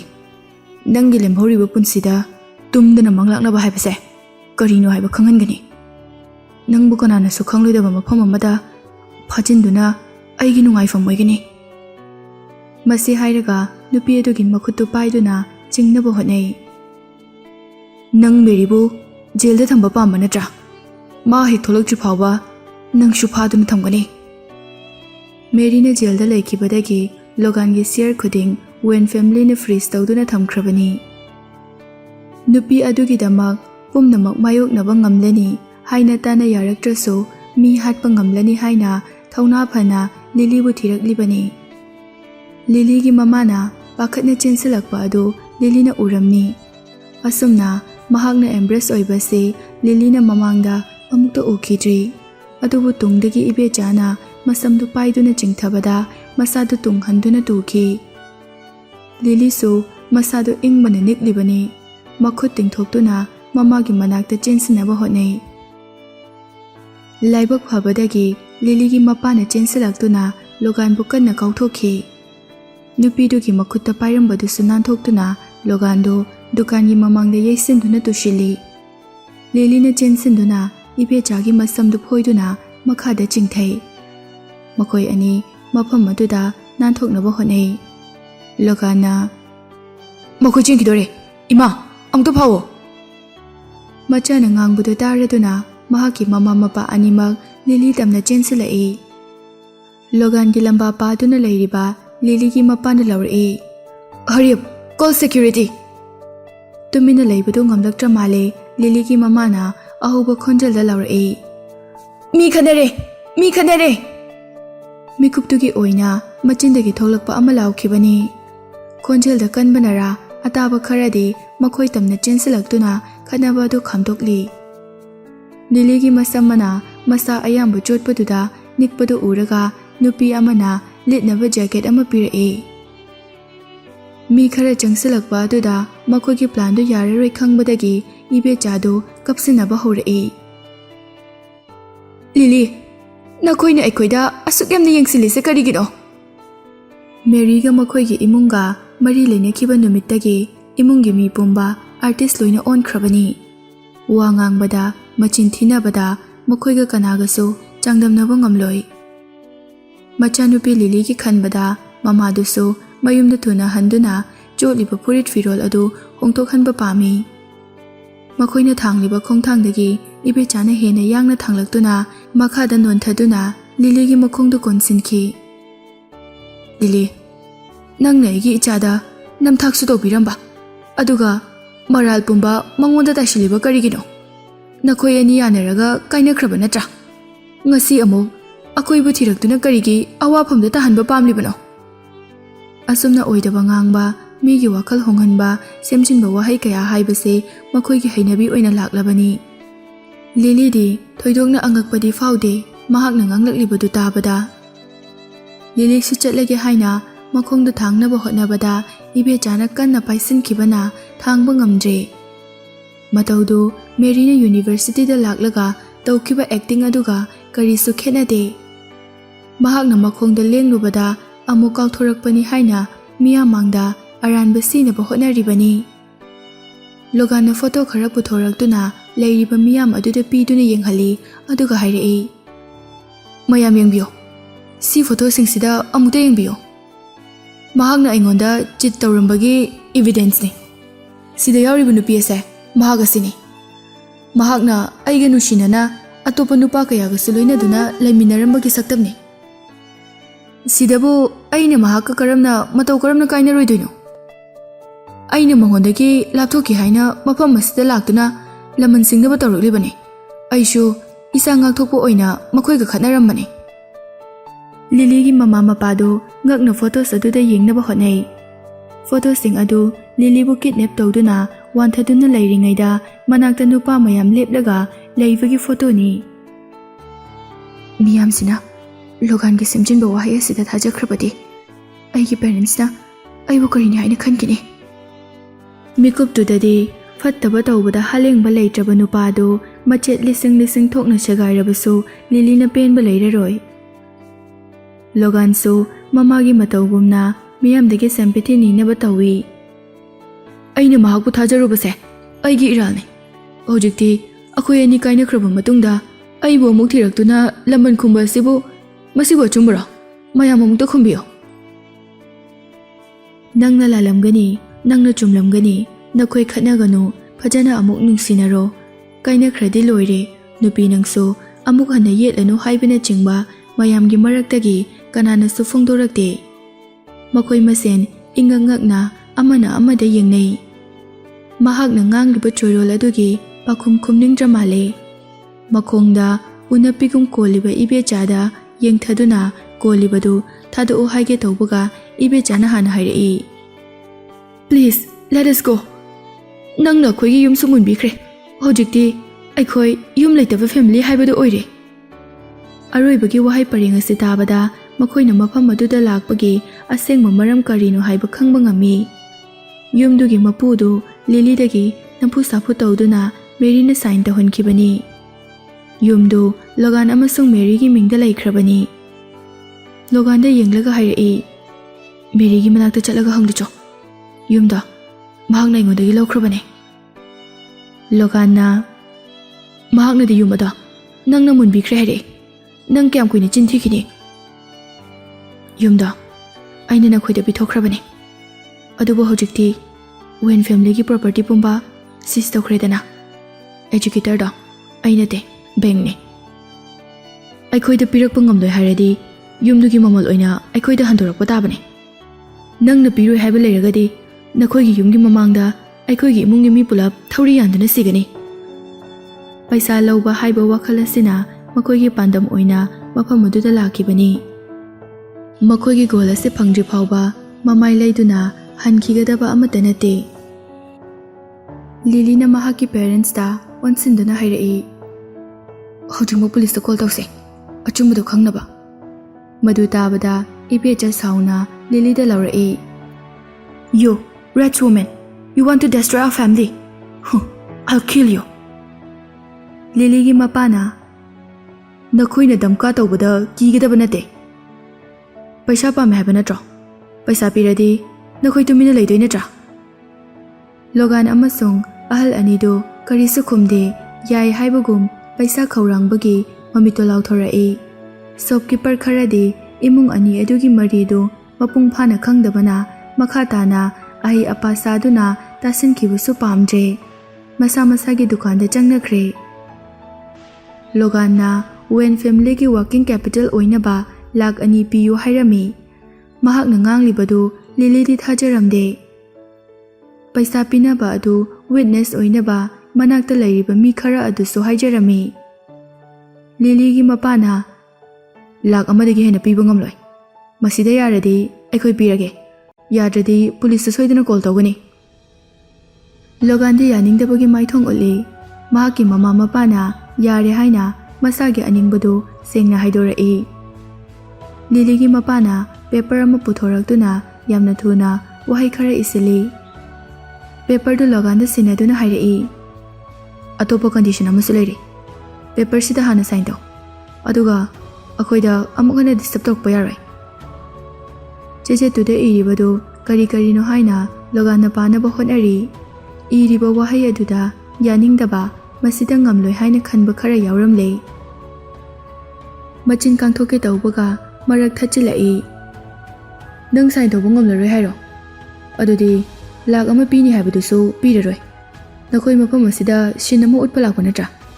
ꯍꯧꯖꯤꯛꯇꯤ ꯇꯧꯔꯣ ꯅꯈꯣꯏꯒꯤ ꯑꯦꯛꯇꯤꯡꯗꯣ, ꯑꯩꯈꯣꯏꯁꯨ ꯅꯈꯣꯏꯗꯒꯤ ꯇꯥꯕ ꯁꯤꯟ ꯑꯃ ꯄꯨꯊꯣꯔꯛꯀꯦ꯫ ꯄꯩꯁꯥ ꯈꯔꯗꯨ ꯄꯥꯝꯕꯒꯤꯔꯥ ꯅꯠꯇ꯭ꯔꯒ ꯂꯤꯂꯤꯒꯤ ꯃꯄꯥꯒꯤ ꯋꯥꯍꯩ ꯑꯗꯨꯗ ꯀꯤꯕꯒꯤꯔꯥ ꯃꯈꯣꯏ ꯑꯍꯨꯝꯗꯨ ꯃꯁꯥ ꯃꯁꯥꯒꯤ ꯃꯤꯡ ꯏꯗꯨꯅ ꯄꯦꯄꯔ ꯑꯗꯨꯗ ꯁꯥꯏꯟ ꯇꯧꯔꯝꯃꯤ꯫ ꯆꯦꯗꯨ ꯑꯃꯨꯛ ꯂꯧꯁꯤꯟꯗꯨꯅ ꯋꯤꯠꯅꯦꯁ ꯑꯣꯏꯔꯤꯕꯁꯤꯡ ꯑꯗꯨꯗ ꯑꯃꯨꯛ ꯎꯠꯂꯤ꯫ ꯕꯦꯡꯛ ꯅꯣꯠ ꯑꯃ ꯄꯨꯊꯣꯔꯛꯇꯨꯅ ꯂꯣꯒꯥꯟꯗ ꯁꯤꯟꯅꯈꯤ꯫ ꯂꯣꯒꯥꯟꯅ ꯃꯆꯤꯟꯗ ꯑꯄꯤꯛꯄ ꯈꯣꯟꯖꯦꯜꯗ ꯂꯤꯂꯤ ꯇꯥꯅꯕ ꯁꯣꯜꯂꯤ꯫ ꯄꯩꯁꯥꯁꯦ ꯅꯪꯅ ꯃꯍꯥꯛꯄꯨ ꯖꯦꯜꯗ ꯆꯪꯍꯟꯈꯤꯕꯒꯤ ꯀꯣꯝꯄꯦꯟꯁꯦꯁꯟꯅꯤ꯫ ꯃꯁꯤꯅ ꯂꯣꯏꯈꯤꯔꯣꯏ, ꯑꯩ ꯑꯃꯨꯛ ꯂꯥꯛꯈꯤꯅꯤ꯫ ꯃꯇꯝ ꯑꯃꯗ ꯅꯨꯄꯥꯗꯨꯒꯤ ꯃꯄꯥꯎ ꯇꯥꯔꯒ ꯅꯨꯡꯉꯥꯏꯕ ꯍꯔꯥꯎꯕꯇ ꯑꯣꯏꯔꯝꯕ ꯉꯁꯤꯗꯤ ꯃꯍꯥꯛꯀꯤ ꯋꯥꯍꯩ ꯈꯨꯗꯤꯡ ꯂꯤꯂꯤꯗ ꯏꯔꯤꯇꯦꯠ ꯑꯣꯏꯔꯝꯃꯤ꯫ ꯃꯈꯣꯏꯅ ꯆꯠꯈ꯭ꯔꯕ ꯃꯇꯨꯡꯗ ꯃꯅꯥꯛꯇ ꯂꯩꯔꯤꯕ ꯃꯤ ꯈꯔ ꯑꯗꯨꯗ ꯑꯆꯨꯝꯕꯗꯨ ꯂꯤꯅꯕ ꯍꯣꯠꯅꯩ꯫ ꯐꯣꯇꯣ ꯈꯔ ꯎꯠꯂꯝꯕ ꯑꯗꯨꯅ ꯃꯤꯌꯥꯝꯒꯤ ꯄꯨꯛꯅꯤꯡ ꯆꯤꯡꯁꯤꯟꯈ꯭ꯔꯕꯁꯨ ꯋꯥꯍꯩ ꯑꯁꯦꯡꯕꯗꯨ ꯂꯤꯔꯕ ꯃꯇꯨꯡꯗ ꯂꯤꯂꯤ ꯃꯔꯥꯜ ꯂꯩꯇꯦ ꯍꯥꯏꯅ ꯐꯣꯡꯗꯣꯔꯛꯏ꯫ ꯂꯤꯂꯤꯅ ꯃꯈꯣꯏꯕꯨ ꯇꯤꯠ ꯐꯣꯔ ꯇꯦꯠꯀꯤ ꯃꯑꯣꯡꯗ ꯂꯃꯟ ꯈꯨꯝꯕ ꯄꯥꯝꯂꯛꯏ꯫ ꯇꯣꯝꯊꯤꯟꯅꯁꯨ ꯃꯈꯣꯏꯒꯤ ꯃꯇꯦꯡ ꯄꯥꯡꯒꯦ ꯍꯥꯏꯅ ꯀꯌꯥꯔꯛ ꯍꯥꯏꯈ꯭ꯔꯕꯅꯤ꯫ ꯃꯈꯣꯏꯅ ꯇꯧꯔꯛꯂꯤꯁꯤꯒ ꯍꯥꯏꯔꯗꯤ ꯇꯣꯝꯊꯤꯟꯅ ꯍꯥꯏꯈꯤꯕꯗꯣ ꯇꯧꯔꯝꯕꯅ ꯆꯞ ꯆꯥꯕꯅꯤ꯫ ꯇꯁꯦꯡꯅ ꯃꯍꯥꯛ ꯌꯥꯝꯅ ꯁ꯭ꯃꯥꯔꯠ ꯑꯣꯏ꯫ ꯃꯇꯝ ꯄꯨꯝꯕꯗ ꯇꯨꯡꯗ ꯂꯥꯛꯀꯗꯕ ꯊꯕꯛ ꯈꯨꯗꯤꯡꯃꯛ ꯃꯃꯤ ꯁꯥꯡꯅ ꯎꯕ ꯉꯝꯃꯤ꯫ ꯃꯍꯥꯛꯄꯨ ꯑꯁꯤ ꯌꯧꯅ ꯃꯤ ꯑꯣꯏꯅꯕ ꯋꯥꯅ ꯍꯣꯠꯅꯔꯛꯂꯒ ꯅꯨꯄꯥ ꯑꯃꯒꯤꯗꯃꯛ ꯄꯨꯟꯁꯤꯕꯨ ꯃꯤꯅ ꯍꯪꯒꯣꯏꯅ ꯂꯧꯍꯟꯕꯤꯕꯗꯤ ꯄꯥꯝꯗꯦ꯫ ꯌꯨꯝꯗ ꯍꯜꯂꯛꯄꯗꯒꯤ ꯏꯪꯊꯝ ꯆꯟꯗꯨꯅ ꯂꯩꯔꯝꯕꯅꯤ꯫ ꯂꯣꯒꯥꯟꯅ ꯈꯨꯄꯥꯛꯅ ꯊꯥꯔꯛꯈꯤꯕ ꯑꯗꯨꯅ ꯑꯅꯥꯕꯗꯨ ꯑꯃꯨꯛꯀ ꯍꯦꯟꯅ ꯃꯌꯦꯛ ꯁꯦꯡꯍꯜꯂꯤ꯫ ꯃꯌꯨꯝ ꯌꯧꯔꯒ ꯗ꯭ꯔꯦꯁ ꯁꯤꯜꯂꯕ ꯃꯇꯨꯡꯗ ꯍꯣꯁꯄꯤꯇꯥꯜꯗ ꯑꯃꯨꯛ ꯂꯥꯛꯏ꯫ ꯏꯪꯊꯝ ꯆꯜꯂꯤ ꯍꯥꯏꯅ ꯃꯁꯥ ꯅꯨꯡꯉꯥꯏꯔꯝꯗꯕꯗꯨ ꯅꯤꯃꯣꯅꯤꯌꯥꯗ ꯑꯃꯨꯛ ꯑꯣꯟꯊꯔꯛꯏ꯫ ꯅ꯭ꯌꯨ ꯌꯔ ꯅꯨꯃꯤꯠ ꯐꯥꯎꯕ ꯐꯦꯃꯤꯂꯤ ꯄꯨꯟꯗꯨꯅ ꯑꯍꯥꯎꯕ ꯀꯔꯤꯁꯨ ꯆꯥꯕ ꯐꯪꯈꯤꯗ꯭ꯔꯦ꯫ ꯐꯦꯃꯤꯂꯤ ꯄꯨꯝꯕ ꯍꯣꯁꯄꯤꯇꯥꯜ ꯃꯅꯨꯡꯗ ꯑꯗꯨꯝ ꯂꯩꯈꯤ꯫ ꯃꯆꯥꯅꯨꯄꯤꯒꯤ ꯑꯅꯥꯕ ꯑꯗꯨꯗ ꯃꯈꯣꯏꯁꯨ ꯊꯋꯥꯏ ꯌꯥꯎꯅ ꯃꯇꯝ ꯄꯨꯝꯕꯗ ꯁꯦꯟꯅꯗꯨꯅ ꯁꯦꯕꯥ ꯇꯧꯕꯤ꯫ ꯃꯈꯣꯏꯅ ꯃꯆꯥꯒꯤ ꯃꯃꯥꯡꯗ ꯀꯔꯤꯁꯨ ꯈꯟꯗꯅ ꯋꯥꯈꯜ ꯅꯨꯡꯉꯥꯏꯅ ꯂꯩꯕ ꯁꯥꯕꯗꯨ ꯂꯤꯂꯤꯅ ꯈꯪꯉꯤ꯫ ꯃꯗꯨꯅ ꯍꯦꯟꯅ ꯍꯛꯆꯥꯡꯒꯤ ꯏꯟꯗ꯭ꯔꯤꯗ ꯆꯣꯛꯊꯕꯗꯒꯤ ꯊꯩꯗꯣꯔꯛꯂꯒ ꯊꯋꯥꯏ ꯍꯥꯏꯕ ꯃꯍꯥꯛꯁꯨ ꯑꯐꯕ ꯑꯃꯠꯇ ꯈꯟꯕ ꯉꯝꯂꯛꯇ꯭ꯔꯦ꯫ ꯃꯆꯥꯕꯨ ꯁꯦꯟꯅꯔꯤꯉꯩ ꯃꯈꯣꯏ ꯑꯅꯤꯁꯨ ꯂꯥꯛꯄ ꯏꯟꯀꯃꯤꯡ ꯀꯣꯜ ꯑꯌꯥꯝꯕ ꯄꯥꯏꯈꯠꯈꯤꯗ꯭ꯔꯦ꯫ ꯎꯅꯁꯤ ꯊꯦꯡꯅꯁꯤ ꯍꯥꯏꯅ ꯃꯔꯨꯞ ꯃꯄꯥꯡ ꯈꯨꯗꯤꯡꯒꯤ ꯏꯟꯚꯤꯇꯦꯁꯟ ꯂꯣꯏꯅ ꯔꯤꯖꯦꯛ ꯇꯧꯈ꯭ꯔꯦ꯫ ꯃꯆꯥꯅꯨꯄꯤꯅ ꯂꯣꯒꯥꯟꯕꯨ ꯉꯁꯤ ꯐꯥꯎꯕ ꯅꯨꯡꯁꯤꯔꯤ ꯍꯥꯏꯅ ꯃꯈꯣꯏꯒꯤ ꯋꯥꯈꯜꯗ ꯂꯩꯔꯤ꯫ ꯐꯪꯂꯔꯣꯏꯗꯕ ꯅꯨꯄꯥ ꯑꯗꯨꯒꯤ ꯋꯥꯈꯜꯗ ꯍꯦꯟꯅ ꯂꯨꯞꯁꯤꯟꯈꯤꯗꯨꯅ ꯊꯃꯣꯏ ꯁꯣꯛꯄ ꯍꯦꯟꯃꯟꯈ꯭ꯔꯕꯗꯤ ꯁꯨꯁꯥꯏꯗ ꯇꯧꯈꯤꯕꯁꯨ ꯌꯥꯏ ꯈꯟꯅ ꯑꯃꯝꯕ ꯑꯉꯥꯟꯕ ꯊꯤꯗꯨꯅ ꯃꯆꯥꯕꯨ ꯃꯇꯣꯝꯇ ꯀꯥꯗꯨꯗ ꯊꯝꯂꯝꯕ ꯃꯤꯀꯨꯞ ꯑꯃꯠꯇ ꯌꯥꯎꯗꯦ꯫ ꯑꯣꯂꯤꯚꯤꯌꯥꯅ ꯃꯃꯥꯟꯅꯕꯤ ꯑꯗꯨꯕꯨ ꯅꯨꯡꯇꯤꯒꯤ ꯍꯣꯁꯄꯤꯇꯥꯜꯗ ꯂꯥꯛꯄ, ꯐꯣꯟꯗ ꯇꯣꯏꯅ ꯄꯥꯎ ꯐꯥꯎꯔꯛꯄꯁꯨ ꯂꯦꯞꯂꯝꯗꯦ꯫ ꯂꯤꯂꯤꯅꯁꯨ ꯀꯩꯁꯨ ꯑꯔꯨꯕ ꯂꯩꯅꯥ ꯅꯠꯇꯦ, ꯂꯥꯛꯇ꯭ꯔꯁꯨ ꯌꯥꯅꯤ ꯍꯥꯏꯔꯝꯃꯤ꯫ ꯂꯤꯂꯤꯅ ꯑꯁꯨꯝꯅ ꯍꯥꯏꯗꯣꯛꯈꯤꯕꯗꯒꯤ ꯍꯣꯁꯄꯤꯇꯥꯜꯗ ꯂꯥꯛꯈꯤꯗ꯭ꯔꯦ꯫ ꯂꯤꯂꯤꯒꯤ ꯄꯨꯛꯅꯤꯡꯕꯨ ꯃꯥꯏꯀꯩ ꯑꯃꯗ ꯄꯨꯅꯕ ꯀꯟꯇꯦꯛ ꯅꯝꯕꯔꯗ ꯖꯣꯛ ꯃꯦꯁꯦꯖ ꯀꯌꯥ ꯊꯥꯔꯛꯏ꯫ ꯆꯍꯤ ꯈꯔꯒꯤ ꯃꯃꯥꯡꯗ ꯑꯩ ꯕ꯭ꯂꯥꯏꯟ ꯗꯦꯠ ꯑꯃ ꯆꯠꯈ꯭ꯔꯦ, ꯑꯗꯨꯕꯨ ꯈꯟꯈꯤꯕ ꯈꯨꯗꯤꯡꯃꯛ ꯂꯣꯏꯅ ꯑꯣꯟꯅ ꯇꯩꯅꯈꯤ꯫ ꯅꯨꯄꯥꯗꯣ ꯌꯥꯝ ꯑꯉꯥꯡ ꯑꯣꯏꯔꯝꯃꯤ꯫ ꯑꯩꯒꯤ ꯀꯖꯤꯟꯒꯤ XPF ꯑꯣꯏꯔꯝꯃꯤ꯫ ꯅꯨꯄꯤꯁꯨ ꯊꯤꯔꯝꯃꯤ꯫ ꯑꯗꯨꯅ ꯀꯣꯟꯅ ꯈꯪꯂꯛꯄꯅꯤ꯫ ꯑꯗꯨꯅꯤ ꯑꯩꯅ ꯏꯃꯥꯅ ꯁꯤꯜꯂꯛꯄ ꯕ꯭ꯂꯥꯏꯟ ꯗꯦꯠ ꯈꯨꯗꯤꯡꯃꯛ ꯑꯃꯠꯇ ꯌꯥꯗ꯭ꯔꯤꯁꯦ꯫ ꯂꯣꯒꯥꯟ ꯃꯈꯣꯏ ꯑꯅꯤꯒꯤ ꯅꯨꯡꯁꯤꯕꯗꯤ ꯇꯠꯈ꯭ꯔꯕꯁꯨ ꯃꯍꯥꯛꯀꯤ ꯄꯦꯔꯦꯟꯠꯁꯅ ꯃꯇꯝ ꯄꯨꯝꯕꯗ ꯌꯦꯡꯁꯤꯟꯕ ꯑꯃꯁꯨꯡ ꯑꯣꯂꯤꯚꯤꯌꯥꯅ ꯀꯦꯌꯔ ꯂꯧꯕꯤꯕ ꯑꯁꯤꯅ ꯃꯍꯥꯛꯄꯨ ꯃꯤꯀꯨꯞ ꯈꯨꯗꯤꯡ ꯋꯥꯈꯜ ꯂꯩꯇꯥꯅ ꯂꯩꯕ ꯉꯝꯂꯤꯕꯅꯤ꯫ ꯖꯅꯨꯋꯥꯔꯤꯒꯤ ꯗꯦꯠ 5ꯇ ꯂꯤꯂꯤ ꯍꯣꯁꯄꯤꯇꯥꯜꯗꯒꯤ ꯗꯤꯁꯆꯥꯔꯖ ꯇꯧꯔꯝꯃꯤ꯫ ꯃꯆꯥꯅ ꯑꯅꯥꯕ ꯐꯔꯒ ꯅꯣꯔꯃꯦꯜ ꯂꯥꯏꯐꯇ ꯑꯃꯨꯛ ꯍꯜꯂꯛꯄ ꯑꯗꯨ ꯌꯥꯝꯅ ꯍꯔꯥꯎꯔꯝꯃꯤ꯫ ꯌꯨꯅꯤꯚꯔꯁꯤꯇꯤꯗꯒꯤ ꯍꯣꯂꯤꯗꯦ ꯐꯪꯂꯤꯉꯩ ꯃꯍꯥꯛꯀꯤ ꯋꯥꯈꯜ ꯂꯩꯇꯥꯗꯕꯗꯨ ꯀꯣꯛꯅꯅꯕ ꯆꯠꯅꯅꯕ ꯍꯥꯏꯔꯝꯃꯤ꯫ ꯂꯤꯂꯤꯅꯁꯨ ꯌꯥꯔꯝꯃꯤ꯫ ꯅꯨꯡꯊꯤꯜꯗ ꯃꯃꯥ ꯃꯄꯥꯅ ꯍꯣꯠꯅꯗꯨꯅ ꯆꯥꯅꯅꯕ ꯃꯊꯦꯜ ꯀꯌꯥ ꯇꯦꯕꯜꯗ ꯊꯥꯡꯇꯣꯛꯇꯨꯅ ꯂꯩꯔꯝꯕꯗꯨ ꯎꯕꯗ ꯍꯧꯈꯤꯕ ꯃꯇꯝ ꯑꯃ ꯅꯤꯡꯁꯤꯡꯂꯛꯏ꯫ ꯅꯨꯃꯤꯠꯇꯨ ꯂꯣꯒꯥꯟꯕꯨ ꯂꯤꯂꯤꯒꯤ ꯄꯦꯔꯦꯟꯠꯁꯅ ꯗꯤꯅꯔ ꯑꯃꯒꯤ ꯏꯟꯚꯥꯏꯠ ꯇꯧꯈꯤꯕ ꯅꯨꯃꯤꯠꯅꯤ꯫ ꯗꯥꯔꯂꯤꯡ, ꯃꯤꯁ ꯌꯨ ꯁꯣ ꯃꯆ꯫ ꯉꯟꯇꯥꯅ ꯂꯥꯛꯑꯣ ꯍꯥꯏꯔꯒ ꯊꯦꯡꯅ ꯂꯥꯛꯏ ꯀꯩꯒꯤꯅꯣ? ꯂꯣꯒꯥꯟꯅ ꯗꯥꯏꯅꯤꯡ ꯇꯦꯕꯜꯗ ꯏꯀꯨꯏ ꯀꯨꯏꯁꯤꯟꯅ ꯊꯝꯂꯤꯕ ꯆꯤꯌꯔ ꯑꯃꯗ ꯐꯝꯗꯨꯅ ꯂꯩꯔꯝꯕ ꯑꯗꯨꯗ ꯂꯤꯂꯤꯅ ꯍꯥꯏꯔꯛꯄꯅꯤ꯫ ꯁ꯭ꯇꯨꯗꯦꯟꯠꯁꯤꯡꯒꯤ ꯑꯦꯁꯥꯏꯟꯃꯦꯟꯠ ꯈꯔ ꯌꯦꯡꯁꯤꯜꯂꯤꯉꯩꯗ ꯊꯦꯡꯗꯣꯛꯈ꯭ꯔꯦ꯫ ꯁꯦ, ꯁꯥꯎꯔꯅꯨ꯫ ꯑꯩꯗꯤ ꯁꯥꯎꯅꯤ꯫ ꯂꯣꯒꯥꯟ ꯍꯧꯒꯠꯂꯛꯇꯨꯅ ꯂꯤꯂꯤꯕꯨ ꯃꯈꯨꯠ ꯁꯝꯗꯨꯅ ꯆꯤꯌꯔ ꯑꯃꯗ ꯐꯝꯍꯜꯂꯤ꯫ ꯃꯁꯥꯗꯨ ꯈꯔ ꯅꯣꯟꯊꯔꯒ ꯂꯤꯂꯤꯒꯤ ꯅꯥꯀꯣꯡ ꯃꯌꯥꯗ ꯃꯃꯥꯏꯗꯨ ꯊꯝꯗꯨꯅ ꯅꯥꯁꯣꯟꯅꯅ ꯍꯥꯏꯔꯛꯏ꯫ ꯅꯨꯡꯁꯤꯕꯁꯦ, ꯑꯩꯅ ꯅꯉꯣꯟꯗꯒꯤ ꯌꯥꯝ ꯍꯦꯜꯂꯤ꯫ ꯑꯩꯅ ꯏꯅꯥꯛꯇ ꯂꯩꯔꯁꯦ ꯍꯥꯏꯕꯁꯨ ꯅꯪꯅ ꯌꯥꯗꯦ꯫ ꯑꯁꯨꯝꯅ ꯂꯤꯂꯤꯒꯤ ꯃꯃꯥꯅ ꯈꯧꯗꯦꯝꯂꯛꯄ ꯑꯗꯨꯗ ꯃꯈꯣꯏ ꯑꯅꯤꯒꯤ ꯔꯣꯃꯥꯟꯁ ꯑꯗꯨ ꯀꯥꯏꯈꯤꯕꯅꯤ꯫ ꯃꯆꯥꯅ ꯂꯦꯞꯇꯨꯅ ꯌꯦꯡꯈꯤꯕ ꯑꯃꯗ ꯌꯦꯡꯗꯨꯅ ꯂꯩꯔꯝꯕ ꯑꯗꯨꯗ ꯆꯪꯁꯤꯟꯗꯨꯅ ꯃꯁꯥ ꯄꯥꯏꯗꯨꯅ ꯇꯞꯅ ꯅꯥꯟꯊꯕꯤꯔꯝꯃꯤ꯫ ꯍꯧꯈꯤꯕ ꯄꯨꯟꯁꯤ ꯃꯇꯦꯛ ꯈꯔ ꯋꯥꯈꯜꯗ ꯂꯥꯝꯁꯤꯜꯂꯨꯕ ꯈꯛꯇꯅꯤ꯫ ꯇꯥꯏꯕꯪꯗ ꯑꯣꯟꯊꯣꯔꯛꯄꯗ ꯃꯤꯠꯇ ꯄꯤꯅ ꯏꯃꯥꯏ ꯊꯟꯅ ꯏꯔꯥꯛꯅꯗꯨꯅ ꯂꯩꯔꯝꯃꯤ꯫ ꯂꯩꯃꯥꯏ ꯑꯣꯏꯅ ꯂꯩꯔꯤꯕ ꯃꯤꯠꯈꯥꯕꯨ ꯄꯥꯊꯣꯛꯂꯒ ꯈꯖꯥꯏ ꯐꯥꯎꯅ ꯆꯦꯟꯊꯔꯛꯏ꯫ ꯏꯆꯥꯅ ꯀꯞꯅꯤꯡꯂꯤꯕꯗꯣ ꯏꯃꯥꯁꯨ ꯈꯪꯏ꯫ ꯑꯃꯨꯛꯇꯪ ꯄꯦꯟꯅ ꯀꯞꯊꯣꯛꯑꯣ, ꯑꯗꯨꯒ ꯅꯪꯒꯤ ꯑꯋꯥꯕ ꯄꯨꯝꯕ ꯂꯣꯏꯅ ꯀꯥꯎꯈꯤꯅꯤ꯫ ꯂꯤꯂꯤꯁꯨ ꯑꯉꯥꯡ ꯑꯃꯒꯨꯝ ꯈꯨꯅꯝꯅ ꯃꯃꯤꯠꯇꯨ ꯈꯟꯗꯨꯅ ꯃꯈꯣꯜ ꯍꯧꯅ ꯀꯞꯄꯤ꯫ ꯑꯋꯥꯕ ꯅꯨꯡꯉꯥꯏꯇꯕ ꯄꯨꯝꯕ ꯇꯥꯔꯛꯂꯤꯕ ꯄꯤꯔꯥꯡ ꯑꯗꯨꯗ ꯂꯣꯏꯅ ꯌꯥꯎꯈ꯭ꯔꯁꯅꯨ ꯍꯥꯏꯅ ꯄꯦꯟꯅ ꯀꯞꯊꯣꯛꯏ꯫ ꯂꯟꯆꯇꯨ ꯂꯣꯏꯔꯛꯄꯒ ꯗꯣꯔꯕꯦꯜꯗꯨ ꯈꯤꯡꯂꯛꯏ꯫ ꯃꯔꯤ ꯃꯇꯥ ꯅꯠꯇ꯭ꯔꯒ ꯑꯣꯂꯤꯚꯤꯌꯥ ꯑꯣꯏꯔꯝꯒꯗ꯭ꯔꯥ ꯈꯜꯂꯒ ꯊꯣꯡꯗꯨ ꯍꯥꯡꯇꯣꯛꯄꯅꯤ꯫ ꯊꯣꯡꯗꯨ ꯍꯦꯛ ꯍꯥꯡꯇꯣꯛꯄꯒ ꯊꯥꯖꯗꯕ ꯈꯣꯟꯖꯦꯜ ꯑꯃꯅ ꯃꯥꯡ ꯊꯥꯔꯛꯏ꯫ Hello aunty, happy new year. ꯈꯣꯟꯖꯦꯜ ꯑꯗꯨꯒꯤ ꯃꯥꯏꯀꯩ ꯇꯝꯅ ꯂꯤꯂꯤꯁꯨ ꯃꯅꯨꯡꯗꯒꯤ ꯌꯦꯡꯂꯛꯄꯗ ꯇꯣꯝꯊꯤꯟ ꯑꯃꯁꯨꯡ ꯖꯦꯛ ꯂꯩꯔꯝꯕꯗꯨ ꯎꯏ꯫ ꯃꯈꯣꯏ ꯑꯅꯤꯒꯤ ꯐꯤꯆꯔꯁ, ꯑꯦꯛꯁꯄ꯭ꯔꯦꯁꯟ, ꯁꯦꯠꯂꯛꯂꯤꯕ ꯗ꯭ꯔꯦꯁ ꯑꯗꯨ ꯌꯦꯡꯕꯗ ꯏꯃꯥꯟ ꯃꯥꯟꯅꯩ꯫ ꯈꯦꯠꯅꯔꯤꯕ ꯍꯥꯏꯕꯕꯨ ꯑꯆꯧꯕ ꯅꯨꯄꯥ ꯑꯗꯨꯅ ꯍꯦꯟꯁꯝ ꯑꯦꯟ ꯅꯣꯕꯜ ꯑꯣꯏ, ꯑꯗꯨꯒ ꯑꯄꯤꯛꯄꯗꯨꯅ ꯀ꯭ꯌꯨꯠ ꯑꯦꯟ ꯑꯦꯗꯣꯔꯦꯕꯜ ꯑꯣꯏ꯫ ꯂꯤꯂꯤꯒꯤ ꯃꯃꯥꯁꯨ ꯅꯨꯄꯥꯗꯨ ꯍꯥꯟꯅ ꯎꯈ꯭ꯔꯕꯅꯤ꯫ ꯃꯇꯨꯡ ꯑꯣꯟꯊꯣꯔꯛꯇꯨꯅ, ꯂꯤꯂꯤ, ꯅꯪꯒꯤ ꯃꯔꯨꯞ ꯑꯃ ꯂꯥꯛꯏꯌꯦ꯫ ꯂꯤꯂꯤꯒꯤ ꯃꯄꯥꯅ, ꯑꯗꯨꯗꯤ ꯃꯅꯨꯡꯗ ꯆꯪꯍꯜꯂꯛꯎꯗꯅ꯫ ꯇꯣꯝꯊꯤꯟꯅ ꯖꯦꯛꯄꯨ ꯄꯝꯂꯒ ꯃꯅꯨꯡꯗ ꯆꯪꯂꯛꯏ꯫ ꯃꯅꯤꯡꯗ ꯕꯦꯒ ꯄꯥꯏꯕ ꯕꯣꯗꯤꯒꯥꯔꯗ ꯑꯅꯤꯁꯨ ꯃꯇꯨꯡ ꯏꯟꯅꯗꯨꯅ ꯆꯪꯂꯛꯏ꯫ ꯕꯦꯒꯇꯨ ꯊꯅꯝꯂꯒ ꯕꯣꯗꯤꯒꯥꯔꯗ ꯑꯅꯤꯗꯨ ꯃꯄꯥꯟꯗ ꯊꯣꯛꯇꯨꯅ ꯂꯩꯈ꯭ꯔꯦ꯫ ꯃꯃꯥ ꯃꯄꯥꯗꯤ ꯏꯉꯥꯎ ꯉꯥꯎꯅ ꯕꯦꯒ ꯃꯅꯨꯡꯗ ꯌꯥꯎꯔꯤꯕꯗꯨ ꯀꯔꯤꯅꯣ ꯈꯪꯕ꯭ꯔꯥ ꯍꯥꯏꯅ ꯂꯤꯂꯤꯗ ꯃꯤꯠꯌꯦꯡꯅ ꯋꯥꯍꯪ ꯍꯪꯂꯤ꯫ ꯂꯤꯂꯤꯁꯨ ꯈꯪꯗꯦ ꯍꯥꯏꯅ ꯃꯀꯣꯛꯇꯨ ꯍꯥꯏ, ꯑꯗꯨꯒ ꯇꯣꯝꯊꯤꯟꯗ ꯑꯃꯨꯛ ꯌꯦꯡꯊꯣꯛꯏ꯫ ꯑꯍꯜ ꯑꯅꯤ ꯑꯗꯨꯅ ꯇꯣꯝꯊꯤꯟꯕꯨ ꯁ꯭ꯇꯔꯦꯟꯖꯔ ꯑꯃꯒꯨꯝ ꯈꯜꯂꯕꯁꯨ ꯃꯍꯥꯛ ꯍꯥꯏ ꯁ꯭ꯇꯦꯇꯁ ꯐꯦꯃꯤꯂꯤꯗꯒꯤ ꯂꯥꯛꯄꯅꯤ ꯍꯥꯏꯕꯁꯤ ꯔꯥꯖꯨꯅ ꯍꯥꯏꯈ꯭ꯔꯕꯅꯤ꯫ ꯇꯣꯝꯊꯤꯟꯁꯨ ꯉꯁꯤꯗꯤ ꯃꯍꯥꯛꯀꯤ ꯑꯄꯥꯝꯕꯗꯨ ꯁꯦꯡꯅ ꯍꯥꯏꯔꯨꯔꯒꯦ ꯈꯜꯂꯒ ꯂꯥꯛꯂꯤꯕꯅꯤ꯫ ꯃꯥꯏꯊꯣꯡꯗ ꯃꯣꯃꯣꯟ ꯇꯧꯗꯨꯅ ꯋꯥꯍꯩ ꯈꯔ ꯍꯥꯏꯔꯛꯏ꯫ Happy new year. ꯑꯩꯅ ꯂꯤꯂꯤꯕꯨ ꯅꯤꯡꯖꯔꯛꯄ, ꯄꯥꯝꯖꯔꯛꯄ ꯃꯇꯝ ꯀꯨꯏꯔꯕꯅꯤ꯫ ꯑꯪꯀꯜ ꯑꯟꯇꯤꯅ ꯋꯥꯐꯝ ꯑꯁꯤꯗ ꯌꯥꯔꯕꯗꯤ ꯂꯤꯂꯤꯕꯨ ꯃꯈꯥ ꯇꯥꯅ ꯀꯅꯥꯅꯁꯨ ꯌꯦꯡꯁꯤꯜꯂꯛꯄ ꯉꯝꯂꯣꯏ꯫ ꯂꯤꯂꯤꯒꯤ ꯃꯃꯥꯗꯨ ꯇꯣꯝꯊꯤꯟꯗ ꯌꯦꯡꯂꯝꯕꯗꯒꯤ ꯃꯅꯥꯛꯇ ꯂꯩꯔꯤꯕ ꯑꯉꯥꯡ ꯑꯗꯨꯗ ꯑꯃꯨꯛ ꯌꯦꯡꯉꯤ꯫ ꯇꯣꯝꯊꯤꯟꯅ, ꯃꯍꯥꯛ ꯖꯦꯛ, ꯑꯩꯒꯤ ꯅꯦꯐ꯭ꯌꯨꯅꯤ꯫ ꯑꯁꯤ ꯍꯥꯏꯔꯒ ꯃꯥꯏꯊꯣꯡ ꯃꯀꯥ ꯂꯥꯝꯅ ꯖꯦꯛꯇ ꯌꯦꯡꯉꯤ꯫ ꯃꯍꯥꯛꯅ ꯍꯥꯏꯔꯤꯕꯗꯨ ꯚꯦꯔꯤꯐꯥꯏ ꯇꯧꯕꯒꯨꯝ ꯖꯦꯛꯅ ꯃꯈꯨꯠ ꯍꯥꯏꯗꯨꯅ ꯍꯥꯏꯔꯛꯏ꯫ Hello aunty. ꯂꯤꯂꯤꯗ ꯃꯥꯏ ꯑꯣꯟꯁꯤꯟꯗꯨꯅ ꯏꯇꯩꯃ ꯑꯩꯕꯨ ꯄꯥꯝꯕꯤꯌꯨ꯫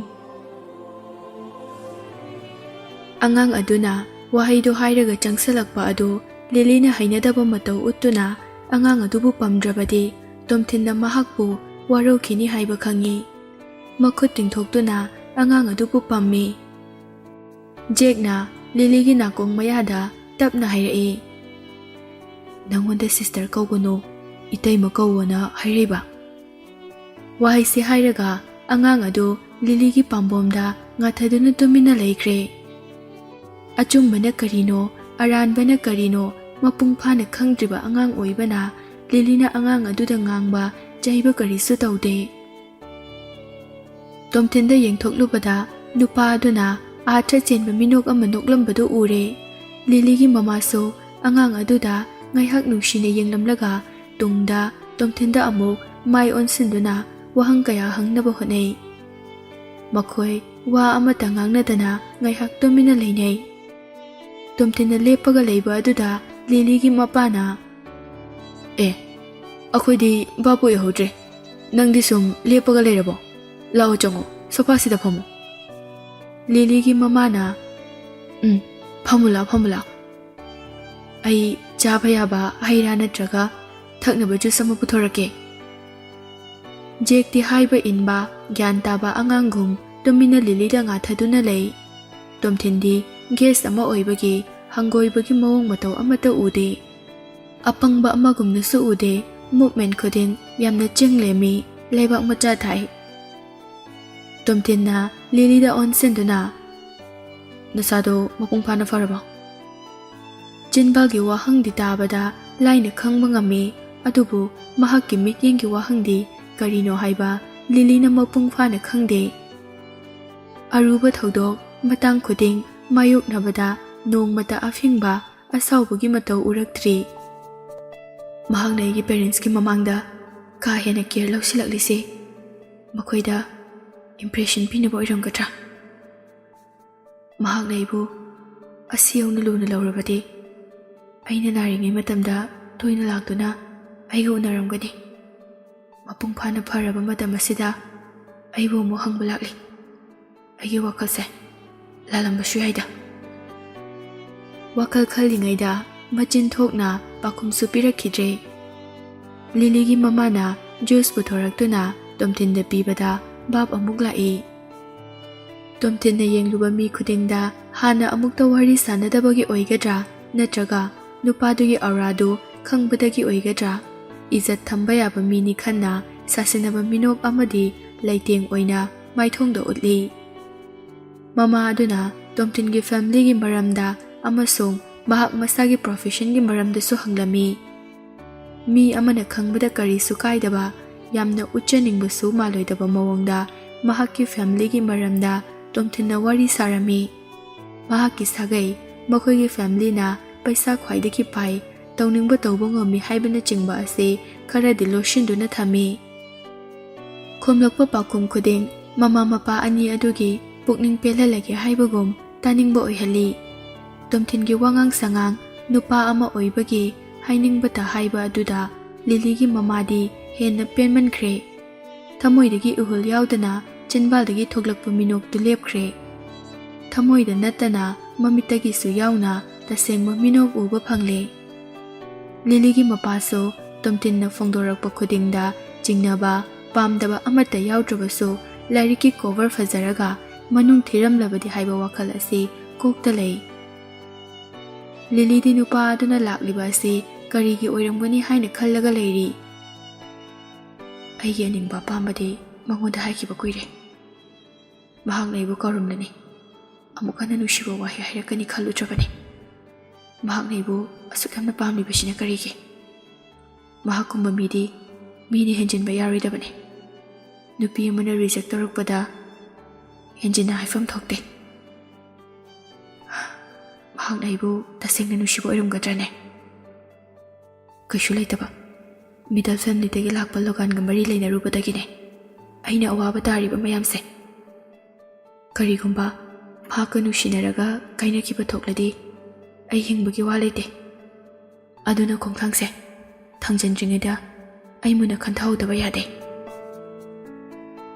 ꯇꯣꯝꯊꯤꯟ ꯃꯥꯏꯊꯣꯡ ꯃꯀꯥ ꯂꯥꯝꯅ ꯑꯪꯀꯜ ꯑꯟꯇꯤ ꯌꯥꯔꯒꯗꯤ ꯑꯩ ꯂꯤꯂꯤꯒꯤ ꯄ꯭ꯔꯥꯏꯚꯦꯠ ꯑꯣꯏꯅ ꯃꯐꯝ ꯑꯃꯗ ꯋꯥꯔꯤ ꯁꯥꯟꯅꯕ ꯄꯥꯝꯃꯤ ꯃꯃꯥ ꯃꯄꯥꯗꯨ ꯃꯤꯠꯀꯨꯞ ꯑꯃ ꯌꯦꯡꯅꯔꯕ ꯇꯨꯡꯗ ꯃꯆꯥꯅꯨꯄꯤꯗ ꯑꯃꯨꯛ ꯌꯦꯡꯊꯣꯔꯛꯏ ꯅꯨꯄꯥ ꯑꯗꯨꯒꯤ ꯃꯣꯃꯣꯟ ꯇꯧꯕ ꯃꯥꯏꯊꯣꯡ ꯑꯗꯨꯒ ꯂꯣꯏꯅꯅ ꯑꯃꯨꯛꯁꯨ ꯍꯥꯏꯔꯛꯏ ꯑꯁꯥꯏꯐꯥꯎꯗꯅꯦ ꯀꯨꯏꯔꯣꯏ ꯂꯤꯂꯤꯒꯤ ꯃꯃꯥꯅ ꯍꯣꯏ ꯆꯠꯂꯣ ꯍꯥꯏꯕꯃꯛ ꯅꯠꯇ꯭ꯔꯕꯁꯨ ꯍꯥꯏꯗꯨꯅ ꯌꯥꯔꯦ ꯍꯥꯏꯕ ꯈꯪꯍꯜꯂꯤ ꯅꯨꯄꯥ ꯑꯃꯅ ꯃꯆꯥꯅꯨꯄꯤꯒ ꯀꯣꯏꯔꯨꯒꯦ ꯑꯁ꯭ꯋꯥꯏ ꯐꯥꯎꯕꯗꯅꯤ ꯍꯥꯏꯕꯗ ꯌꯥꯔꯕꯁꯨ ꯃꯆꯥꯅꯨꯄꯤꯕꯨ ꯃꯃꯜ ꯂꯩꯇꯕꯅꯤ ꯈꯟꯕꯗꯤ ꯌꯥꯔꯣꯏ ꯍꯥꯏꯕꯒꯤ ꯃꯑꯣꯡꯗ ꯂꯤꯂꯤꯒꯤ ꯃꯄꯥꯅ ꯍꯥꯏꯔꯛꯏ I respect Lily a lot ꯇꯣꯝꯊꯤꯟꯅ ꯀꯔꯤꯁꯨ ꯈꯟꯕꯤꯒꯅꯨ ꯀꯨꯏꯒꯗꯕ ꯅꯠꯇꯦ ꯃꯃꯥ ꯃꯄꯥ ꯑꯅꯤꯃꯛꯅ ꯆꯠꯂꯣ ꯌꯥꯔꯦ ꯍꯥꯏꯕꯒꯤ ꯌꯥꯊꯪ ꯐꯪꯂꯕꯗ ꯂꯤꯂꯤ ꯑꯊꯥꯕ ꯖꯦꯀꯦꯠ ꯑꯃꯒ ꯑꯊꯥꯕ ꯁ꯭ꯀꯥꯔꯐ ꯑꯃꯒ ꯉꯛꯁꯝꯗ ꯌꯦꯠꯁꯤꯜꯂꯤ ꯖꯦꯛꯇꯤ ꯂꯤꯂꯤꯒꯤ ꯃꯅꯥꯛꯇ ꯂꯩꯔꯤꯉꯩ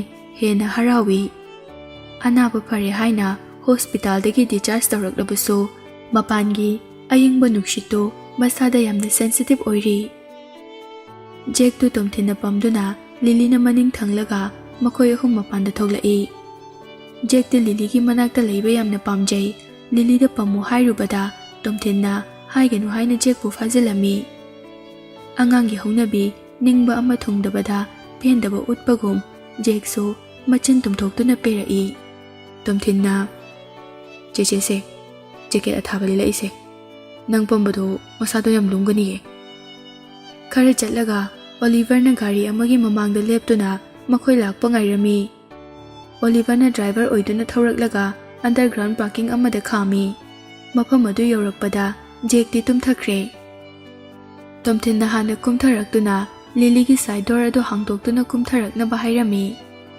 ꯃꯐꯝ ꯑꯗꯨ ꯃꯩꯅ ꯄꯨꯡꯉꯥꯟ ꯉꯥꯟꯕ ꯑꯣꯏꯗ꯭ꯔꯕꯁꯨ ꯃꯅꯥꯛ ꯅꯛꯄꯗ ꯂꯩꯕ ꯃꯤꯒꯤ ꯁꯛꯐꯝꯗꯤ ꯎꯔꯝꯃꯤ ꯂꯤꯂꯤꯁꯨ ꯃꯍꯥꯛꯀꯤ ꯁ꯭ꯀꯥꯔꯞ ꯑꯗꯨ ꯐꯖꯅ ꯁꯦꯝꯖꯤꯜꯂꯒ ꯒꯥꯔꯤꯗꯒꯤ ꯀꯨꯝꯊꯔꯛꯏ ꯇꯣꯝꯊꯤꯟꯅ ꯃꯉꯣꯟꯗ ꯃꯨꯟꯅ ꯌꯦꯡꯗꯨꯅ ꯂꯩꯕꯗꯨ ꯃꯍꯥꯛꯁꯨ ꯍꯥꯏꯐꯝ ꯈꯪꯗꯦ ꯃꯃꯥꯏꯗ ꯅꯣꯟꯊꯗꯨꯅ ꯂꯩꯈꯤ ꯇꯣꯝꯊꯤꯟꯅ ꯂꯤꯂꯤꯒꯤ ꯇꯅꯧꯔꯕꯤ ꯃꯥꯏꯊꯣꯡ ꯑꯗꯨꯗ ꯃꯈꯨꯠꯅ ꯄꯥꯏꯔꯛꯇꯨꯅ ꯃꯉꯣꯟꯗ ꯌꯦꯡꯂꯛꯎ ꯍꯥꯏꯅ ꯅꯣꯡꯈꯠꯍꯜꯂꯤ Sorry to your suffers ꯂꯤꯂꯤꯁꯨ ꯅꯨꯄꯥꯗꯨꯒꯤ ꯃꯈꯨꯠꯇꯨ ꯄꯥꯏꯔꯛꯀꯅꯨ ꯍꯩꯅꯗꯦ ꯍꯥꯏꯕꯁꯨ ꯉꯝꯗꯦ ꯏꯟꯊꯣꯛꯄꯁꯨ ꯀꯤꯒꯨꯝ ꯇꯧ ꯅꯨꯄꯥꯗꯨꯒꯤ ꯃꯤꯠꯇ ꯆꯥꯗꯧꯈꯤ ꯌꯦꯡꯉꯤ ꯉꯁꯤꯗꯤ ꯎꯔꯦ ꯅꯨꯄꯥ ꯑꯗꯨꯒꯤ ꯃꯤꯠꯇ ꯅꯤꯡꯉꯝꯗꯕ ꯑꯃꯒ ꯂꯣꯏꯅꯅ ꯄꯤꯔꯥꯡ ꯏꯍꯧꯔꯛꯄꯗꯨ ꯅꯨꯄꯥ ꯑꯗꯨꯒ ꯃꯤꯠꯆꯥꯅꯕ ꯉꯝꯗ꯭ꯔ ꯃꯥꯜꯂꯦ ꯅꯣꯟꯊꯗꯨꯅ ꯃꯃꯤꯠ ꯎꯏꯁꯤꯟꯗꯨꯅ ꯂꯩꯈ꯭ꯔꯦ ꯅꯪꯒꯤ ꯑꯁꯥꯎꯕꯒꯨꯝꯕ ꯉꯁꯤꯗꯒꯤ ꯂꯣꯏꯅ ꯐꯔꯗꯕꯅꯦ ꯑꯁꯤ ꯍꯥꯏꯔꯒ ꯂꯤꯂꯤꯕꯨ ꯑꯇꯣꯞꯄ ꯒꯥꯔꯤ ꯑꯃꯗ ꯑꯃꯨꯛ ꯐꯝꯍꯜꯂꯤ ꯇꯣꯝꯊꯤꯟꯅ ꯂꯤꯂꯤꯕꯨ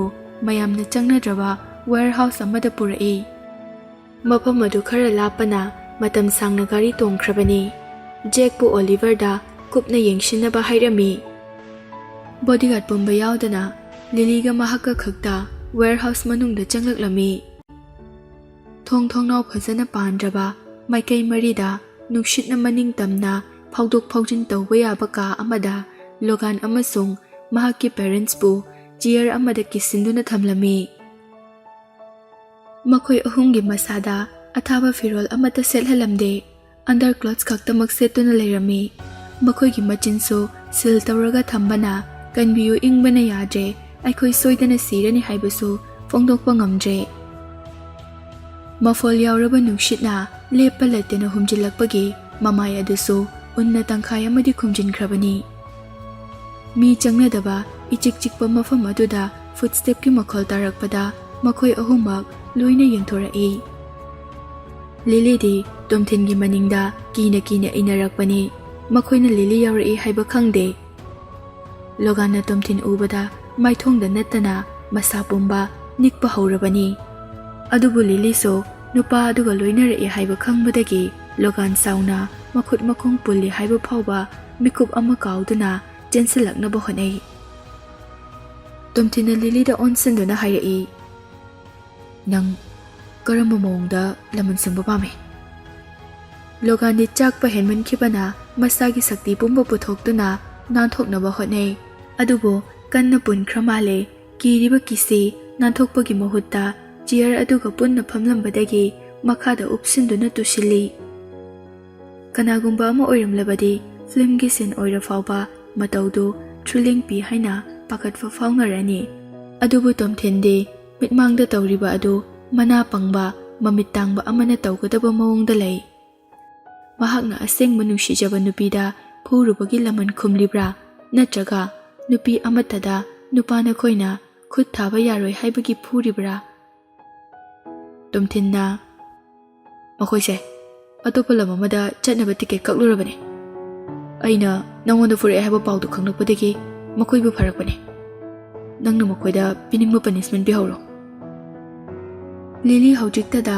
wari pumba gyan tarakpagum thamoida makhol thoktana nokjai aina su khaleba aigi baba na pikiba lak ama khaktuna wen family gi working capital oiba yareina lokana maram oiraga merina jail laikibadagi wen family na makoida pressure soidana piramgani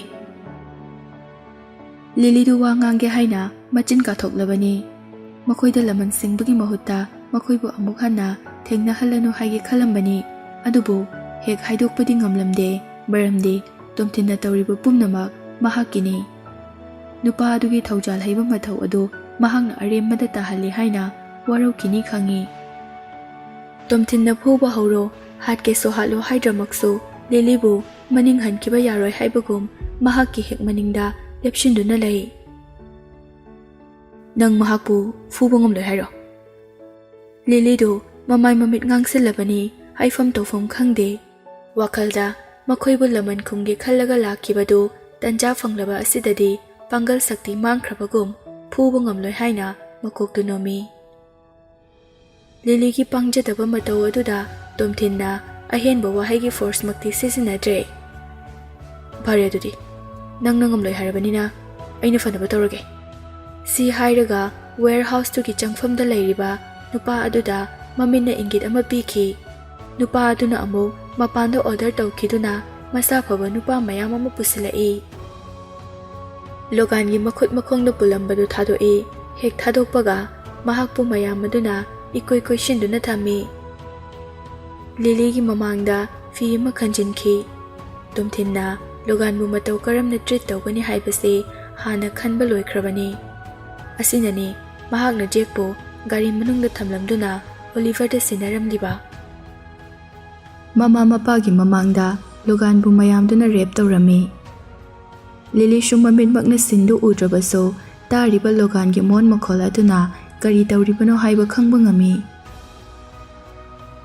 Mikup kharagi tungda logan na Lily da ngakpiyu kanbiyu haibagum kaplaga yengrai upai leitraba mikup asidana mahakna Lily da mateng niraklabaso masa manungdadi laman khumbagi mairi na chaklibani tomthina Lily gi nakong mayada sonthangna na hairai aina haidra revenge lawrashu chap manaba mawangda fighting back tawba asina khwaidagi fabalambini haina Lily su pengum warogum loganda upai leitana yengi nupa aduna nganglakpa wahaida ingna tapna ngangba takidaba kuirabani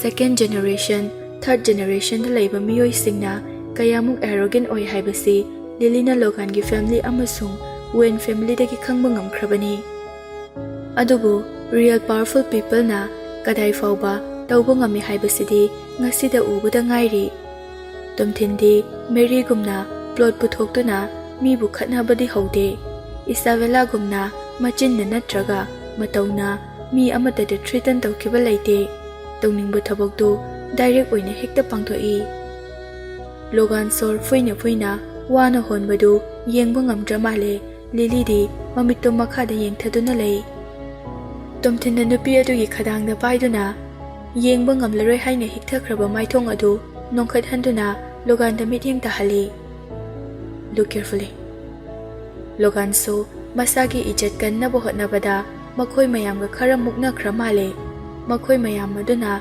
machin bal amasung mamai mamit khangdana thajin khibana chinban machet amasung bisumdagi isu lepa leitana tarai mayamgi mityeng pham oiriba mamai ayamba pungon ole ꯑꯄꯣꯝꯕꯒꯤ ꯑꯄꯣꯝꯕ ꯉꯥꯛꯇ ꯉꯥꯏꯔꯦ꯫ ꯂꯣꯒꯥꯟꯗꯣ ꯑꯁꯤꯕ ꯑꯃꯒꯨꯝ ꯂꯩꯃꯥꯏꯗ ꯋꯥꯟꯊꯈ꯭ꯔꯦ꯫ ꯂꯣꯒꯥꯟꯒꯤ ꯃꯃꯥ ꯃꯄꯥꯁꯨ ꯃꯆꯥꯒꯤ ꯃꯅꯥꯛꯇ ꯆꯦꯟꯁꯤꯟꯗꯨꯅ ꯃꯆꯥꯒꯤ ꯊꯋꯥꯏ ꯀꯟꯕ ꯄꯥꯝꯂꯕꯁꯨ ꯆꯧꯀ꯭ꯔꯤꯗ ꯄꯨꯟꯁꯤꯟꯕꯅ ꯎꯄꯥꯏ ꯂꯩꯇꯦ꯫ ꯃꯈꯣꯏꯅ ꯇꯧꯕ ꯉꯝꯕ ꯍꯥꯏꯔꯒꯗꯤ ꯃꯆꯤꯟ ꯑꯊꯣꯛꯅ ꯂꯤꯂꯤꯗ ꯑꯊꯤꯕ ꯀꯣꯟ ꯀꯌꯥ ꯁꯤꯖꯤꯟꯅꯗꯨꯅ ꯆꯩꯕ ꯑꯁꯤ ꯈꯛꯇꯅꯤ꯫ ꯂꯤꯂꯤꯁꯨ ꯃꯈꯣꯏꯒꯤ ꯃꯇꯧ ꯑꯗꯨ ꯌꯦꯡꯕ ꯉꯝꯗ꯭ꯔꯦ ꯍꯥꯏꯅ ꯃꯍꯥꯛꯀꯤ ꯈꯗꯥꯡꯗ ꯄꯥꯏꯗꯨꯅ ꯂꯩꯔꯤꯕ ꯇꯣꯝꯊꯤꯟꯒꯤ ꯃꯈꯨꯠꯇꯨ ꯂꯧꯊꯣꯛꯏ꯫ ꯂꯤꯂꯤꯅ ꯋꯦꯌꯔꯍꯥꯎꯁꯇꯒꯤ ꯊꯣꯛꯂꯛꯄꯗ ꯃꯄꯥꯟꯗ ꯁ꯭ꯅꯣ ꯈꯔ ꯈꯔ ꯇꯥꯕ ꯎꯏ꯫ ꯅꯣꯡꯊꯛꯇꯒꯤ ꯇꯥꯔꯛꯂꯤꯕ ꯁ꯭ꯅꯣꯗꯨ ꯑꯃꯨꯛꯇ ꯎꯈꯤꯗꯕꯒꯨꯝ ꯃꯊꯛꯇ ꯌꯦꯡꯈꯠꯇꯨꯅ ꯉꯥꯏꯍꯥꯛ ꯌꯦꯡꯉꯤ꯫ ꯑꯔꯥꯞꯄꯗ ꯎꯕ ꯆꯤꯡꯁꯥꯡ ꯀꯌꯥ ꯑꯗꯨ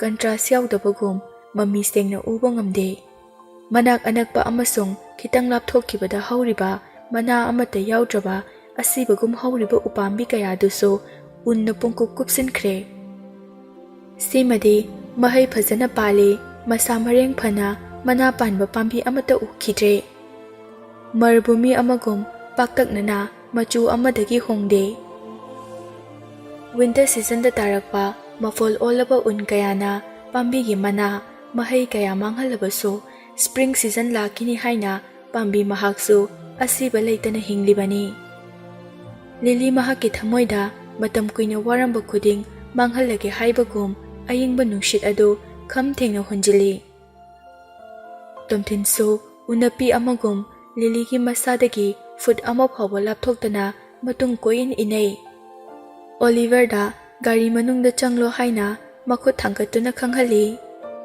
ꯂꯤꯂꯤꯗ ꯑꯣꯟꯁꯤꯟꯗꯨꯅ, ꯅꯪꯅ ꯄꯥꯝꯂꯗꯤ ꯃꯈꯣꯏ ꯑꯍꯨꯝꯁꯦ ꯑꯍꯤꯡꯕ ꯃꯤꯅ ꯌꯧꯕ ꯉꯝꯂꯣꯏꯗꯕ ꯃꯐꯝ ꯑꯃꯗ ꯊꯥꯈ꯭ꯔꯁꯦ꯫ ꯇꯣꯝꯊꯤꯟꯒꯤ ꯋꯥꯍꯩꯗꯨ ꯈꯪꯅꯕ ꯍꯣꯠꯅꯕꯗ ꯇꯦꯂꯞꯅ ꯃꯤꯀꯨꯞ ꯈꯔ ꯍꯧꯖꯤꯟꯈ꯭ꯔ ꯃꯥꯜꯂꯦ꯫ ꯃꯀꯣꯛꯀꯤ ꯃꯁꯝꯗ, ꯈꯖꯥꯏꯗ ꯑꯃꯗꯤ ꯄꯥꯝꯕꯣꯝꯗ ꯁ꯭ꯅꯣꯐ꯭ꯂꯦꯛꯁ ꯈꯔ ꯇꯥꯗꯨꯅ ꯂꯩꯔꯝꯃꯤ꯫ ꯂꯤꯂꯤꯅ, ꯑꯗꯨꯗꯤ ꯇꯧꯔꯨꯅꯨꯗ꯫ ꯅꯨꯄꯥ ꯑꯗꯨꯅ ꯇꯞꯅ ꯃꯈꯥ ꯇꯥꯔꯛꯏ, ꯃꯈꯥ ꯇꯥꯅ ꯀꯅꯥ ꯑꯃꯠꯇꯅ ꯅꯪꯕꯨ ꯕꯨꯂꯤ ꯇꯧꯔꯛꯂꯔꯣꯏ꯫ ꯅꯪꯒꯤ ꯑꯦꯛꯁꯅꯁꯨ ꯅꯪꯕꯨ ꯎꯕ ꯈꯨꯗꯤꯡ ꯈꯨꯔꯨꯝꯍꯟꯒꯦ꯫ ꯇꯣꯝꯊꯤꯟꯒꯤ ꯃꯆꯤꯟꯗꯒꯤ ꯊꯣꯛꯂꯛꯄ ꯋꯥꯍꯩ ꯈꯨꯗꯤꯡ ꯂꯤꯂꯤꯗ ꯊꯨꯛ ꯊꯨꯛ ꯂꯥꯎꯅ ꯄꯥꯜꯍꯜꯂꯤ꯫ ꯃꯩꯅ ꯏꯁꯤꯡ ꯀꯤꯔꯒ ꯂꯩꯗꯨꯅ ꯆꯦꯟꯕꯒꯨꯝ ꯂꯤꯂꯤꯒꯤ ꯃꯤꯠꯌꯦꯡ ꯈꯨꯗꯤꯡ ꯇꯣꯝꯊꯤꯟꯒꯤ ꯃꯤꯠꯌꯦꯡꯅ ꯂꯃꯈꯥꯡꯗ ꯊꯠꯇꯨꯅ ꯃꯥꯡꯍꯜꯂꯤ꯫ ꯅꯨꯄꯥ ꯑꯗꯨꯒꯤ ꯃꯤꯠꯌꯦꯡꯒ ꯆꯥꯟꯅꯕ ꯀꯔꯝꯕ ꯃꯇꯧ ꯎꯠꯀꯅꯤ ꯍꯥꯏꯕ ꯐꯥꯎꯕ ꯏꯟꯊꯤ ꯅꯨꯡꯉꯥꯏꯅ ꯈꯪꯕ ꯉꯝꯗ꯭ꯔꯦ ꯅꯨꯄꯤ ꯃꯍꯥꯛꯇꯤ꯫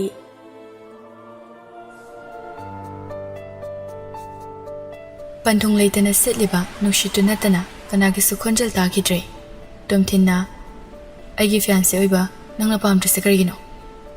ꯅꯨꯄꯤꯗꯨ ꯃꯃꯤꯠꯇꯃꯛ ꯇꯣꯝꯊꯤꯟꯗ ꯌꯦꯡꯗꯨꯅ ꯋꯥꯍꯪ ꯀꯌꯥꯒꯤ ꯄꯥꯎꯈꯨꯝ ꯄꯤꯔꯤ꯫ ꯅꯨꯄꯥ ꯑꯗꯨꯗꯤ ꯅꯨꯄꯤꯗꯨꯒꯤ ꯃꯤꯠꯌꯦꯡꯒꯤ ꯄꯥꯎꯈꯨꯝ ꯑꯗꯨꯅ ꯄꯦꯟꯗ꯭ꯔ ꯃꯥꯜꯂꯦ꯫ ꯃꯆꯤꯟꯅ ꯑꯁꯦꯡꯕ ꯑꯃ ꯈꯨꯝꯂꯛꯄ ꯉꯥꯏꯔꯤ꯫ ꯉꯥꯏꯍꯥꯛ ꯉꯥꯏꯔ ꯐꯥꯎꯕ ꯅꯨꯄꯤꯒꯤ ꯃꯆꯤꯟꯗꯒꯤ ꯋꯥꯍꯩ ꯑꯃꯠꯇ ꯇꯥꯒꯦ ꯍꯥꯏꯕꯗꯤ ꯐꯪꯗ꯭ꯔꯦ꯫ ꯑꯩ ꯅꯨꯄꯤꯗ ꯀꯔꯤ ꯋꯥꯍꯩ ꯍꯥꯏꯔꯒ ꯀꯔꯝꯕ ꯃꯇꯧ ꯎꯠꯂꯒ ꯅꯨꯄꯤꯒꯤ ꯄꯨꯛꯅꯤꯡ ꯆꯤꯡꯁꯤꯟꯒꯅꯤ ꯍꯥꯏꯕꯁꯨ ꯈꯪꯗꯦ꯫ ꯅꯪꯅ ꯄꯥꯝꯕ ꯈꯨꯗꯤꯡꯃꯛ ꯁꯦꯡꯅ ꯍꯥꯏꯌꯨ, ꯑꯩ ꯁꯦꯝꯗꯣꯛꯅꯕ ꯍꯣꯠꯅꯒꯦ꯫ ꯁꯤꯃꯗꯤ ꯍꯥꯏꯒꯦ, ꯑꯩꯅ ꯅꯪꯒꯤ ꯂꯥꯏꯐ ꯄꯥꯔꯠꯅꯔ ꯑꯣꯏꯔꯕꯗꯤ ꯅꯪꯉꯣꯟꯗ ꯀꯅꯥ ꯑꯃꯠꯇꯅ ꯑꯩꯍꯥꯛꯄꯨ ꯃꯤꯠꯌꯦꯡꯅ ꯌꯦꯡꯍꯜꯂꯣꯏ꯫ ꯅꯨꯄꯥ ꯑꯗꯨꯅ ꯀꯨꯐꯦꯠ ꯀꯥꯐꯦꯠ ꯃꯇꯥꯡ ꯆꯥꯅ ꯂꯤꯠꯁꯤꯜꯂꯛꯇꯨꯅ ꯅꯨꯄꯤ ꯑꯗꯨꯒꯤ ꯃꯇꯦꯡ ꯄꯥꯡꯕ ꯃꯁꯤꯡ ꯌꯥꯝꯈ꯭ꯔꯦ꯫ ꯌꯥꯅꯤꯡꯗꯕ ꯍꯩꯅꯗꯕ ꯀꯌా ꯂꯩꯔꯕꯁꯨ ꯃꯔꯣꯜ ꯊꯣꯛꯇꯅ ꯂꯩꯕ ꯑꯁꯤ ꯃꯍꯥꯛꯀꯤ ꯃꯔꯥꯜ ꯑꯣꯏꯒꯅꯤ ꯍꯥꯏꯕꯁꯤ ꯃꯁꯥꯅ ꯌꯥꯖꯩ꯫ ꯃꯍꯥꯛꯅ ꯇꯨꯃꯤꯟꯅ ꯈꯪꯖꯤꯟꯗꯨꯅ ꯂꯩꯔꯤꯕ ꯃꯈꯩ ꯅꯨꯄꯥ ꯑꯗꯨꯒꯤ ꯊꯃꯣꯏꯗꯤ ꯇꯨꯝꯁꯤꯜꯂꯛꯄꯒꯨꯝꯅ ꯇꯧꯔꯤ꯫ ꯅꯨꯄꯥꯗꯨꯅ ꯀꯥ ꯍꯦꯟꯅ ꯈꯪꯅꯤꯡꯕ ꯂꯥꯡꯇꯛꯅꯅ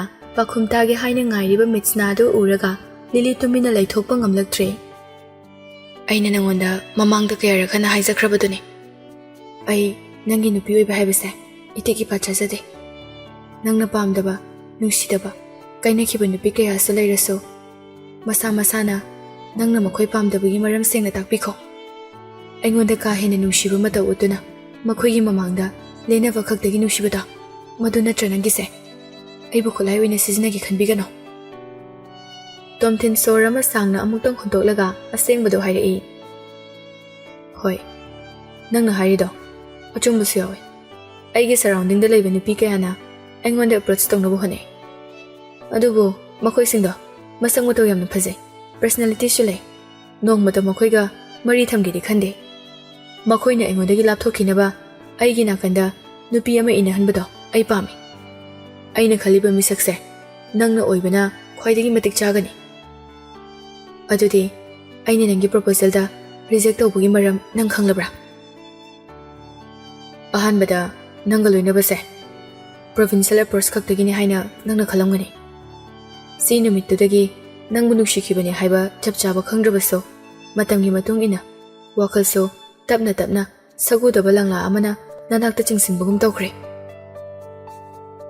ꯂꯣꯒꯥꯟꯅ ꯅꯨꯡꯁꯤꯕ ꯍꯥꯏꯕ ꯃꯔꯤꯁꯦ ꯃꯇꯝ ꯈꯔꯒꯤ ꯑꯣꯏꯕ ꯃꯁꯥ ꯃꯁꯥꯒꯤ ꯈꯨꯗꯣꯡꯆꯥꯕ ꯉꯥꯏꯕꯒꯤ ꯌꯥꯅ ꯌꯥꯅꯕ ꯂꯣꯏꯅꯕꯅꯤ ꯍꯥꯏꯕ ꯃꯌꯦꯛ ꯁꯦꯡꯅ ꯇꯥꯛꯂꯝꯂꯦ꯫ ꯈꯨꯠꯅ ꯊꯤꯟꯗꯨꯅ ꯃꯁꯤꯅꯤ ꯍꯥꯏꯅ ꯇꯥꯛꯄ ꯌꯥꯗꯕ ꯃꯔꯤ ꯑꯁꯦ ꯑꯇꯣꯞꯄꯒꯤ ꯊꯃꯣꯏ ꯑꯃꯒ ꯑꯃꯨꯛ ꯍꯟꯅ ꯁꯦꯝꯒꯦ ꯍꯥꯏꯅ ꯈꯟꯗ꯭ꯔꯦ꯫ ꯅꯪꯅꯁꯨ ꯈꯪꯂꯤꯗꯨꯅꯤ ꯂꯣꯒꯥꯟꯅ ꯃꯔꯝ ꯑꯣꯏꯔꯒ ꯑꯩꯈꯣꯏꯒꯤ ꯐꯦꯃꯤꯂꯤ ꯑꯃꯁꯨꯡ ꯑꯩꯉꯣꯟꯗ ꯇꯥꯔꯤꯕ ꯗꯁꯥ ꯃꯌꯥꯝꯁꯦ ꯅꯪꯅ ꯊꯤꯔꯤꯕ ꯅꯨꯄꯤ ꯃꯈꯜ ꯑꯗꯣ ꯑꯩ ꯑꯣꯏꯔꯣꯏ꯫ ꯅꯪꯅ ꯉꯁꯤ ꯍꯥꯏꯔꯤꯕ ꯃꯌꯥꯝꯁꯦ ꯑꯁꯨꯝꯅ ꯍꯥꯏꯔꯛꯀꯅꯤ ꯍꯥꯏꯕ ꯑꯩꯅ ꯍꯥꯟꯅ ꯈꯪꯉꯤ꯫ ꯅꯪꯅ ꯑꯩꯉꯣꯟꯗ ꯍꯥꯟꯅ ꯀꯌꯥꯔꯛꯁꯨ ꯍꯥꯏꯕ ꯌꯥꯎꯈ꯭ꯔꯦ ꯈꯨꯠꯂꯥꯏ ꯑꯣꯏꯅ ꯁꯤꯖꯤꯟꯅꯕꯗꯤ ꯄꯥꯝꯗꯦ ꯍꯥꯏꯅ꯫ ꯅꯪꯅ ꯑꯩꯕꯨ ꯀꯌꯥꯔꯛ ꯔꯤꯖꯦꯛ ꯇꯧꯔꯛꯂꯕꯁꯨ ꯅꯪꯒꯤ ꯆꯤꯝꯕꯥꯜꯗꯒꯤ ꯑꯩꯕꯨ ꯑꯊꯤꯕ ꯋꯥꯍꯩꯅ ꯅꯣꯡꯃꯇ ꯉꯥꯡꯂꯛꯈꯤꯕ ꯂꯩꯇꯦ꯫ ꯑꯩꯁꯨ ꯅꯪꯒꯤ ꯑꯁꯦꯡꯕ ꯑꯆꯨꯝꯕ ꯐꯣꯡꯗꯣꯛꯄ ꯉꯝꯕꯒꯤ ꯊꯧꯅꯥꯗꯨꯗꯤ ꯊꯥꯒꯠꯂꯤ꯫ ꯅꯪꯉꯣꯟꯗ ꯀꯔꯤꯁꯨ ꯍꯥꯏꯔꯣꯏ꯫ ꯑꯩ ꯃꯇꯝ ꯈꯔ ꯇꯨꯃꯤꯟꯅ ꯂꯩꯔꯨꯕꯅꯤ, ꯑꯗꯨꯕꯨ ꯑꯩꯒꯤ ꯋꯥꯈꯜ ꯑꯃꯨꯛ ꯍꯣꯡꯂꯛꯈꯤ꯫ ꯂꯤꯂꯤꯒꯤ ꯇꯁꯦꯡꯂꯕ ꯃꯤꯁꯅꯥ ꯑꯗꯨ ꯍꯦꯟꯅ ꯂꯥꯎꯊꯣꯛꯅ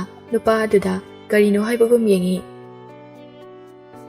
ꯅꯨꯄꯥ ꯑꯗꯨꯅ ꯇꯞꯅ, ꯃꯔꯝꯗꯤ ꯖꯦꯛ ꯂꯥꯏꯛꯁ ꯌꯨ꯫ ꯖꯦꯛꯁꯦ ꯑꯉꯥꯡ ꯑꯣꯏꯔꯁꯨ ꯃꯌꯥꯝꯗꯒꯤ ꯌꯥꯝꯅ ꯇꯣꯡꯉꯥꯜꯂꯤ꯫ ꯃꯍꯥꯛ ꯑꯣꯁꯇꯤꯛ ꯄꯦꯁꯦꯟ ꯑꯃꯅꯤ꯫ ꯃꯍꯥꯛꯅ ꯃꯁꯛ ꯅꯤꯡꯁꯤꯡꯕ ꯉꯝꯕ ꯍꯥꯏꯕꯁꯦ ꯃꯤ ꯈꯔ ꯈꯛꯇꯅꯤ꯫ ꯑꯩ ꯅꯠꯇꯅ ꯏꯃꯨꯡꯒꯤ ꯃꯤ ꯑꯃꯠꯇꯅ ꯃꯍꯥꯛꯀ ꯂꯣꯏꯅꯁꯤ ꯆꯠꯃꯤꯟꯅꯁꯤ ꯍꯥꯏꯕ ꯌꯥꯗꯦ꯫ ꯃꯍꯥꯛꯀꯤ ꯍꯦꯛ ꯑꯄꯣꯛꯄ ꯃꯄꯥꯒ ꯐꯥꯎꯕ ꯀꯥ ꯍꯦꯟꯅ ꯅꯛꯁꯤꯟꯅꯅ ꯂꯩꯁꯤ ꯍꯥꯏꯕꯗ ꯃꯥꯅ ꯌꯥꯕ ꯅꯠꯇꯦ꯫ ꯋꯥꯍꯩꯁꯦ ꯍꯥꯏꯔꯒ ꯃꯤꯀꯨꯞ ꯑꯃ ꯄꯣꯁꯇ ꯑꯃꯨꯛ ꯂꯩ ꯑꯗꯨꯒ ꯍꯥꯏꯔꯛꯏ, ꯃꯍꯥꯛꯅ ꯅꯪꯒ ꯅꯛꯁꯤꯟꯅꯅ ꯂꯣꯏꯅꯕ ꯁꯥꯟꯅꯕꯗꯤ ꯌꯥꯝꯅ ꯄꯥꯝꯃꯤ꯫ ꯂꯤꯂꯤ ꯄꯨꯛꯅꯤꯡꯗ ꯖꯦꯛꯅ ꯑꯩꯕꯨ ꯑꯍꯥꯟꯕ ꯎꯕꯗ ꯑꯟꯇꯤ ꯍꯥꯏꯅ ꯀꯧꯔꯛꯈꯤ꯫ ꯃꯇꯨꯡ ꯊꯦꯡꯅꯕ ꯈꯨꯗꯤꯡ ꯃꯍꯥꯛꯅ ꯄꯥꯝꯕꯤꯌꯨ ꯍꯥꯏꯔꯛꯄ ꯂꯦꯞꯈꯤꯗꯦ꯫ ꯇꯣꯝꯊꯤꯟꯅ ꯑꯩꯉꯣꯟꯗ ꯏꯟꯇꯔꯦꯁ ꯂꯩꯔꯤꯕꯁꯦ ꯑꯉꯥꯡ ꯃꯆꯥ ꯑꯗꯨꯅ ꯑꯩꯉꯣꯟꯗꯒꯤ ꯑꯦꯟꯖꯣꯏꯃꯦꯟ ꯈꯖꯤꯛꯇꯪ ꯐꯪꯕꯒꯤ ꯑꯣꯏꯔꯝꯒꯗ꯭ꯔꯥ?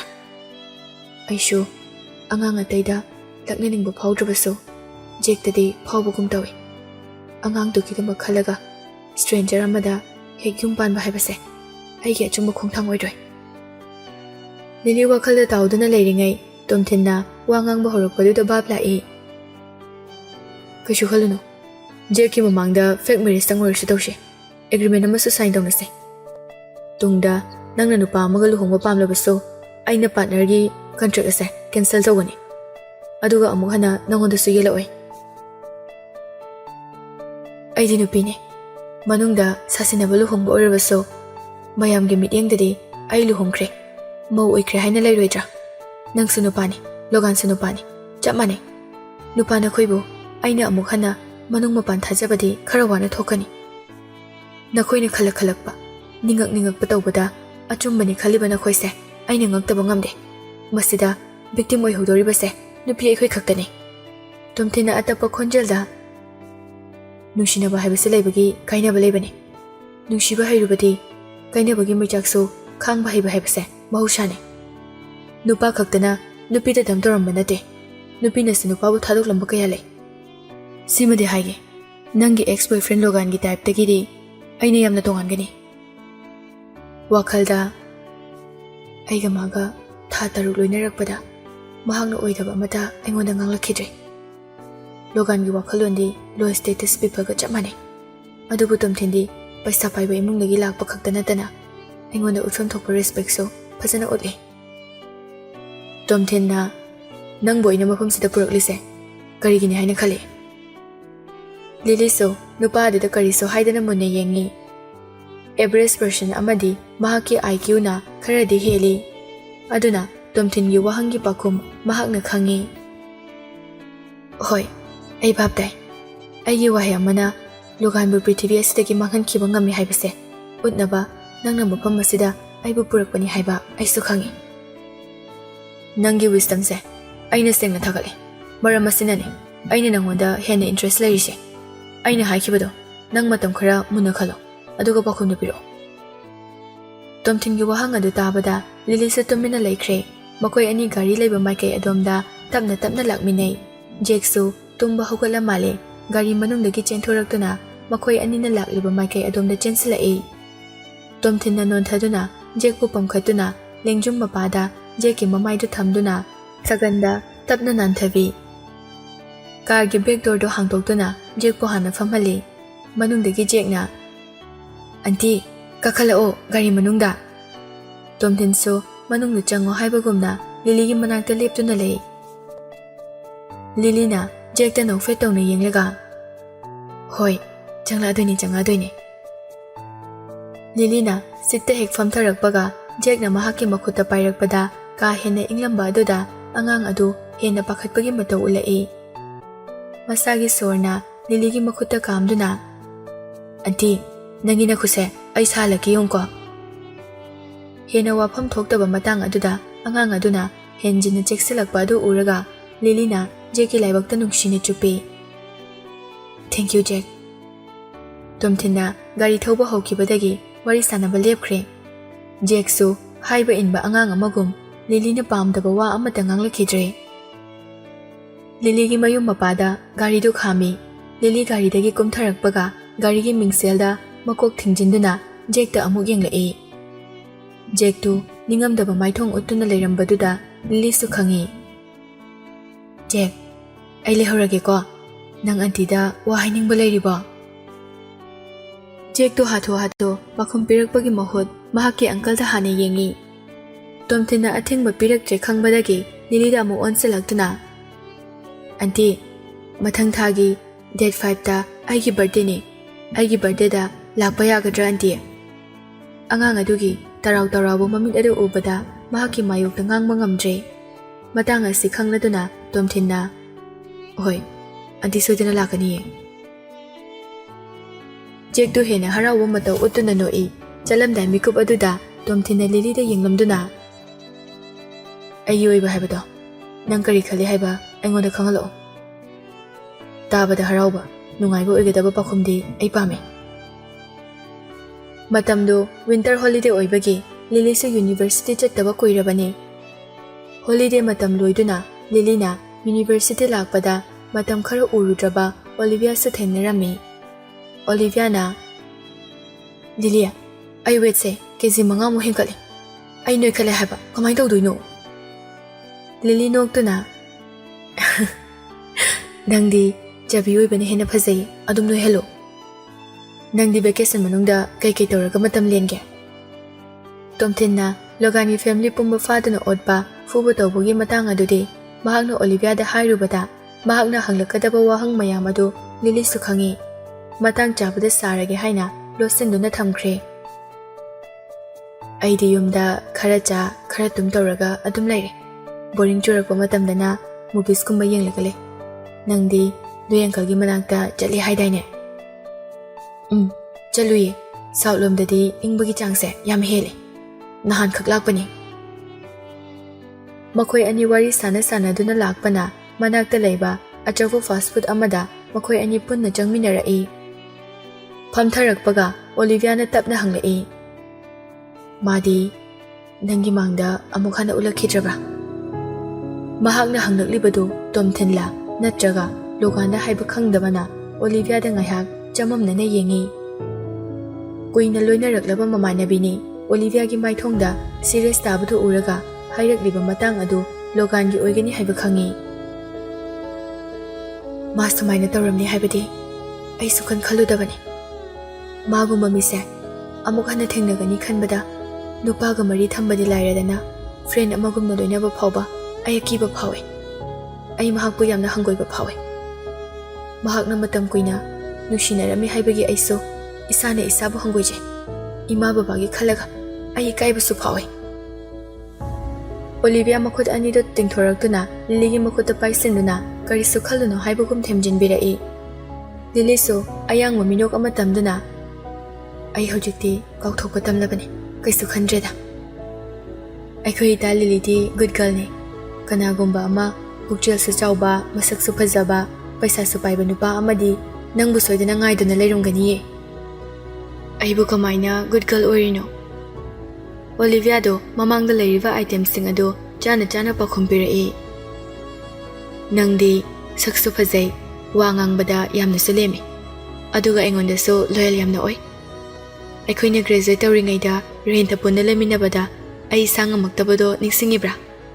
ꯑꯍꯤꯡꯗꯨꯗ ꯃꯌꯥꯝ ꯂꯣꯏꯅ ꯇꯨꯝꯅꯈ꯭ꯔꯒ ꯅꯪꯅ ꯑꯩ ꯁꯪꯉꯒ ꯂꯩꯕꯗꯣ, ꯑꯅꯥꯕ ꯍꯦꯟꯖꯤꯜꯂꯛꯂꯦ ꯍꯥꯏꯅ ꯅꯪꯅ ꯑꯩꯕꯨ ꯂꯝꯕꯤ ꯐꯥꯎꯕ ꯄꯨꯗꯨꯅ ꯄꯨꯊꯣꯛꯄꯤꯔꯒ ꯇꯦꯛꯁꯤꯗ ꯇꯣꯡꯂꯒ ꯍꯣꯁꯄꯤꯇꯥꯜꯗ ꯄꯨꯕꯤꯕꯗꯣ꯫ ꯂꯤꯂꯤꯁꯨ ꯊꯧꯗꯣꯛꯁꯤꯡꯗꯣ ꯃꯤꯠꯃꯥꯡꯗ ꯃꯊꯪ ꯃꯊꯪ ꯎꯔꯛꯏ꯫ ꯑꯌꯥ, ꯑꯗꯨꯛ ꯌꯥꯝ ꯀꯨꯏꯔꯕ ꯃꯇꯝꯗꯣ ꯅꯪꯗꯤ ꯀꯃꯥꯏꯅ ꯑꯃꯨꯛ ꯅꯤꯡꯁꯤꯡꯂꯛꯂꯤꯅꯣ? ꯑꯩꯗꯤ ꯀꯥꯎꯕꯨ ꯀꯥꯎꯔꯨꯔꯦ꯫ ꯅꯨꯄꯤ ꯑꯅꯤ ꯑꯗꯨꯒꯤ ꯊꯃꯣꯏꯒꯤ ꯏꯍꯨꯜ ꯑꯗꯨ ꯑꯃꯠꯇ ꯑꯣꯏꯔꯕꯒꯨꯝ ꯆꯞ ꯃꯥꯟꯅꯩ꯫ ꯑꯃꯅ ꯑꯃꯗꯒꯤ ꯆꯥꯡ ꯇꯥꯗꯦ, ꯍꯦꯟꯁꯨ ꯍꯦꯟꯗꯦ꯫ ꯂꯤꯂꯤꯁꯨ ꯑꯣꯂꯤꯚꯤꯌꯥꯅ ꯃꯍꯥꯛꯄꯨ ꯍꯦꯟꯅ ꯅꯨꯡꯁꯤꯕ ꯃꯇꯧ ꯎꯠꯂꯛꯄ ꯑꯗꯨꯗ ꯅꯨꯡꯁꯤꯈ꯭ꯔ ꯃꯥꯜꯂꯦ, ꯃꯄꯨꯛꯅꯤꯡ ꯈꯖꯤꯛꯇꯪ ꯅꯨꯡꯁꯤꯔꯛꯏ꯫ ꯅꯨꯃꯤꯠ ꯈꯔꯅꯤꯒꯤ ꯃꯃꯥꯡꯗ ꯇꯣꯝꯊꯤꯟꯒ ꯃꯈꯣꯏ ꯑꯅꯤ ꯁꯥꯟꯅꯈꯤꯕ ꯐꯦꯛ ꯃꯦꯔꯦꯖꯀꯤ ꯃꯇꯥꯡ ꯑꯗꯨ ꯃꯃꯥꯟꯅꯕꯤ ꯑꯗꯨꯒꯤ ꯀꯔꯤ ꯃꯣꯠ ꯂꯩ ꯍꯥꯏꯅ ꯈꯪꯅꯤꯡꯕꯅꯤ꯫ ꯍꯧꯈꯤꯕ ꯋꯥꯔꯤꯁꯤꯡ ꯑꯗꯨ ꯅꯤꯡꯁꯤꯡꯂꯨꯔꯒ ꯁꯥꯟꯅꯔꯤꯕ ꯅꯨꯡꯉꯥꯏꯕ ꯋꯥꯔꯤꯁꯤꯡ ꯑꯗꯨ ꯀꯥꯏꯈꯤꯒꯗ꯭ꯔꯥ ꯈꯟꯗꯨꯅ ꯍꯥꯏꯗꯣꯛꯈꯤꯗ꯭ꯔꯦ꯫ ꯂꯤꯂꯤꯅ ꯄꯨꯛꯅꯤꯡꯗ ꯈꯜꯂꯤ,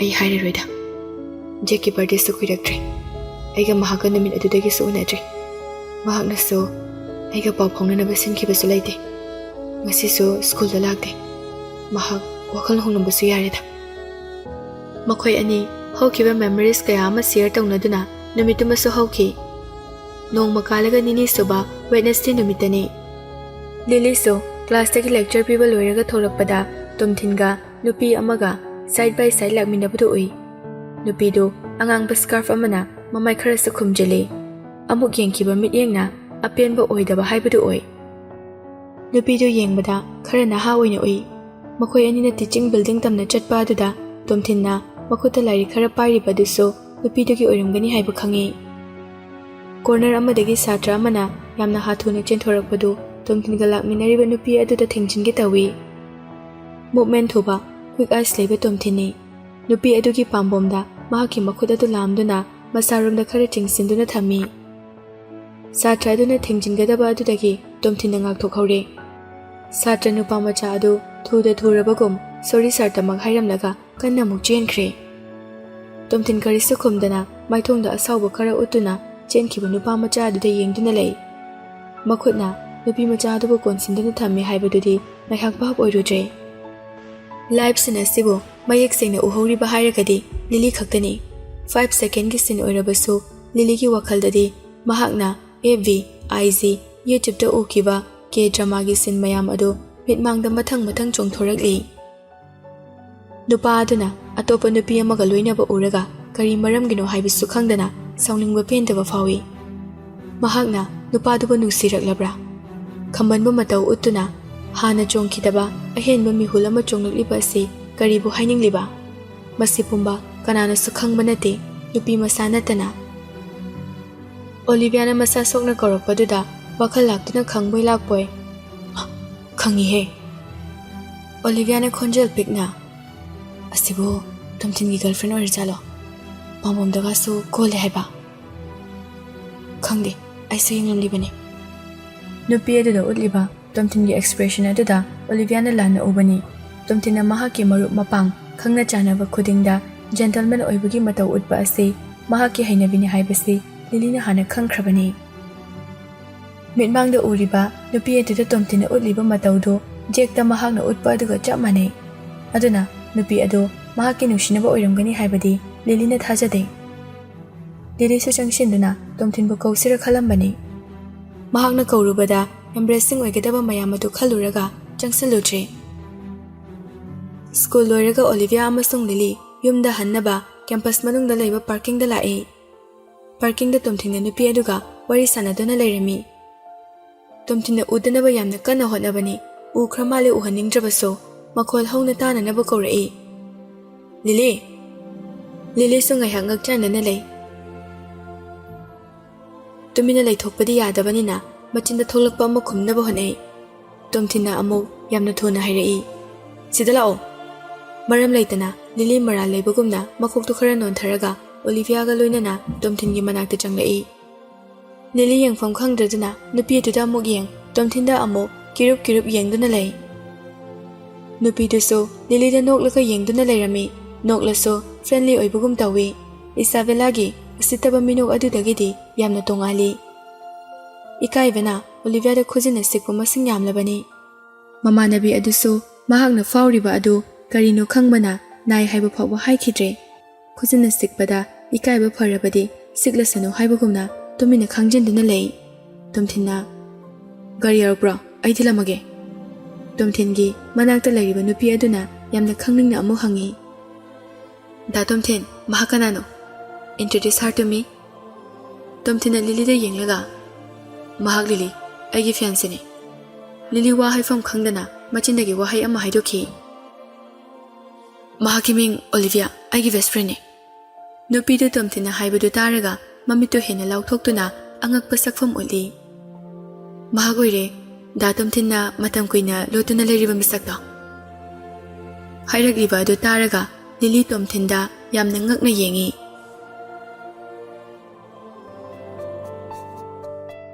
तुमथिना लिलीदा येंगलगा महाग लिली आइगी फियांसेने लिली वा हाइफम खंगदना मचिंदगी वाहै अमा हाइदोखी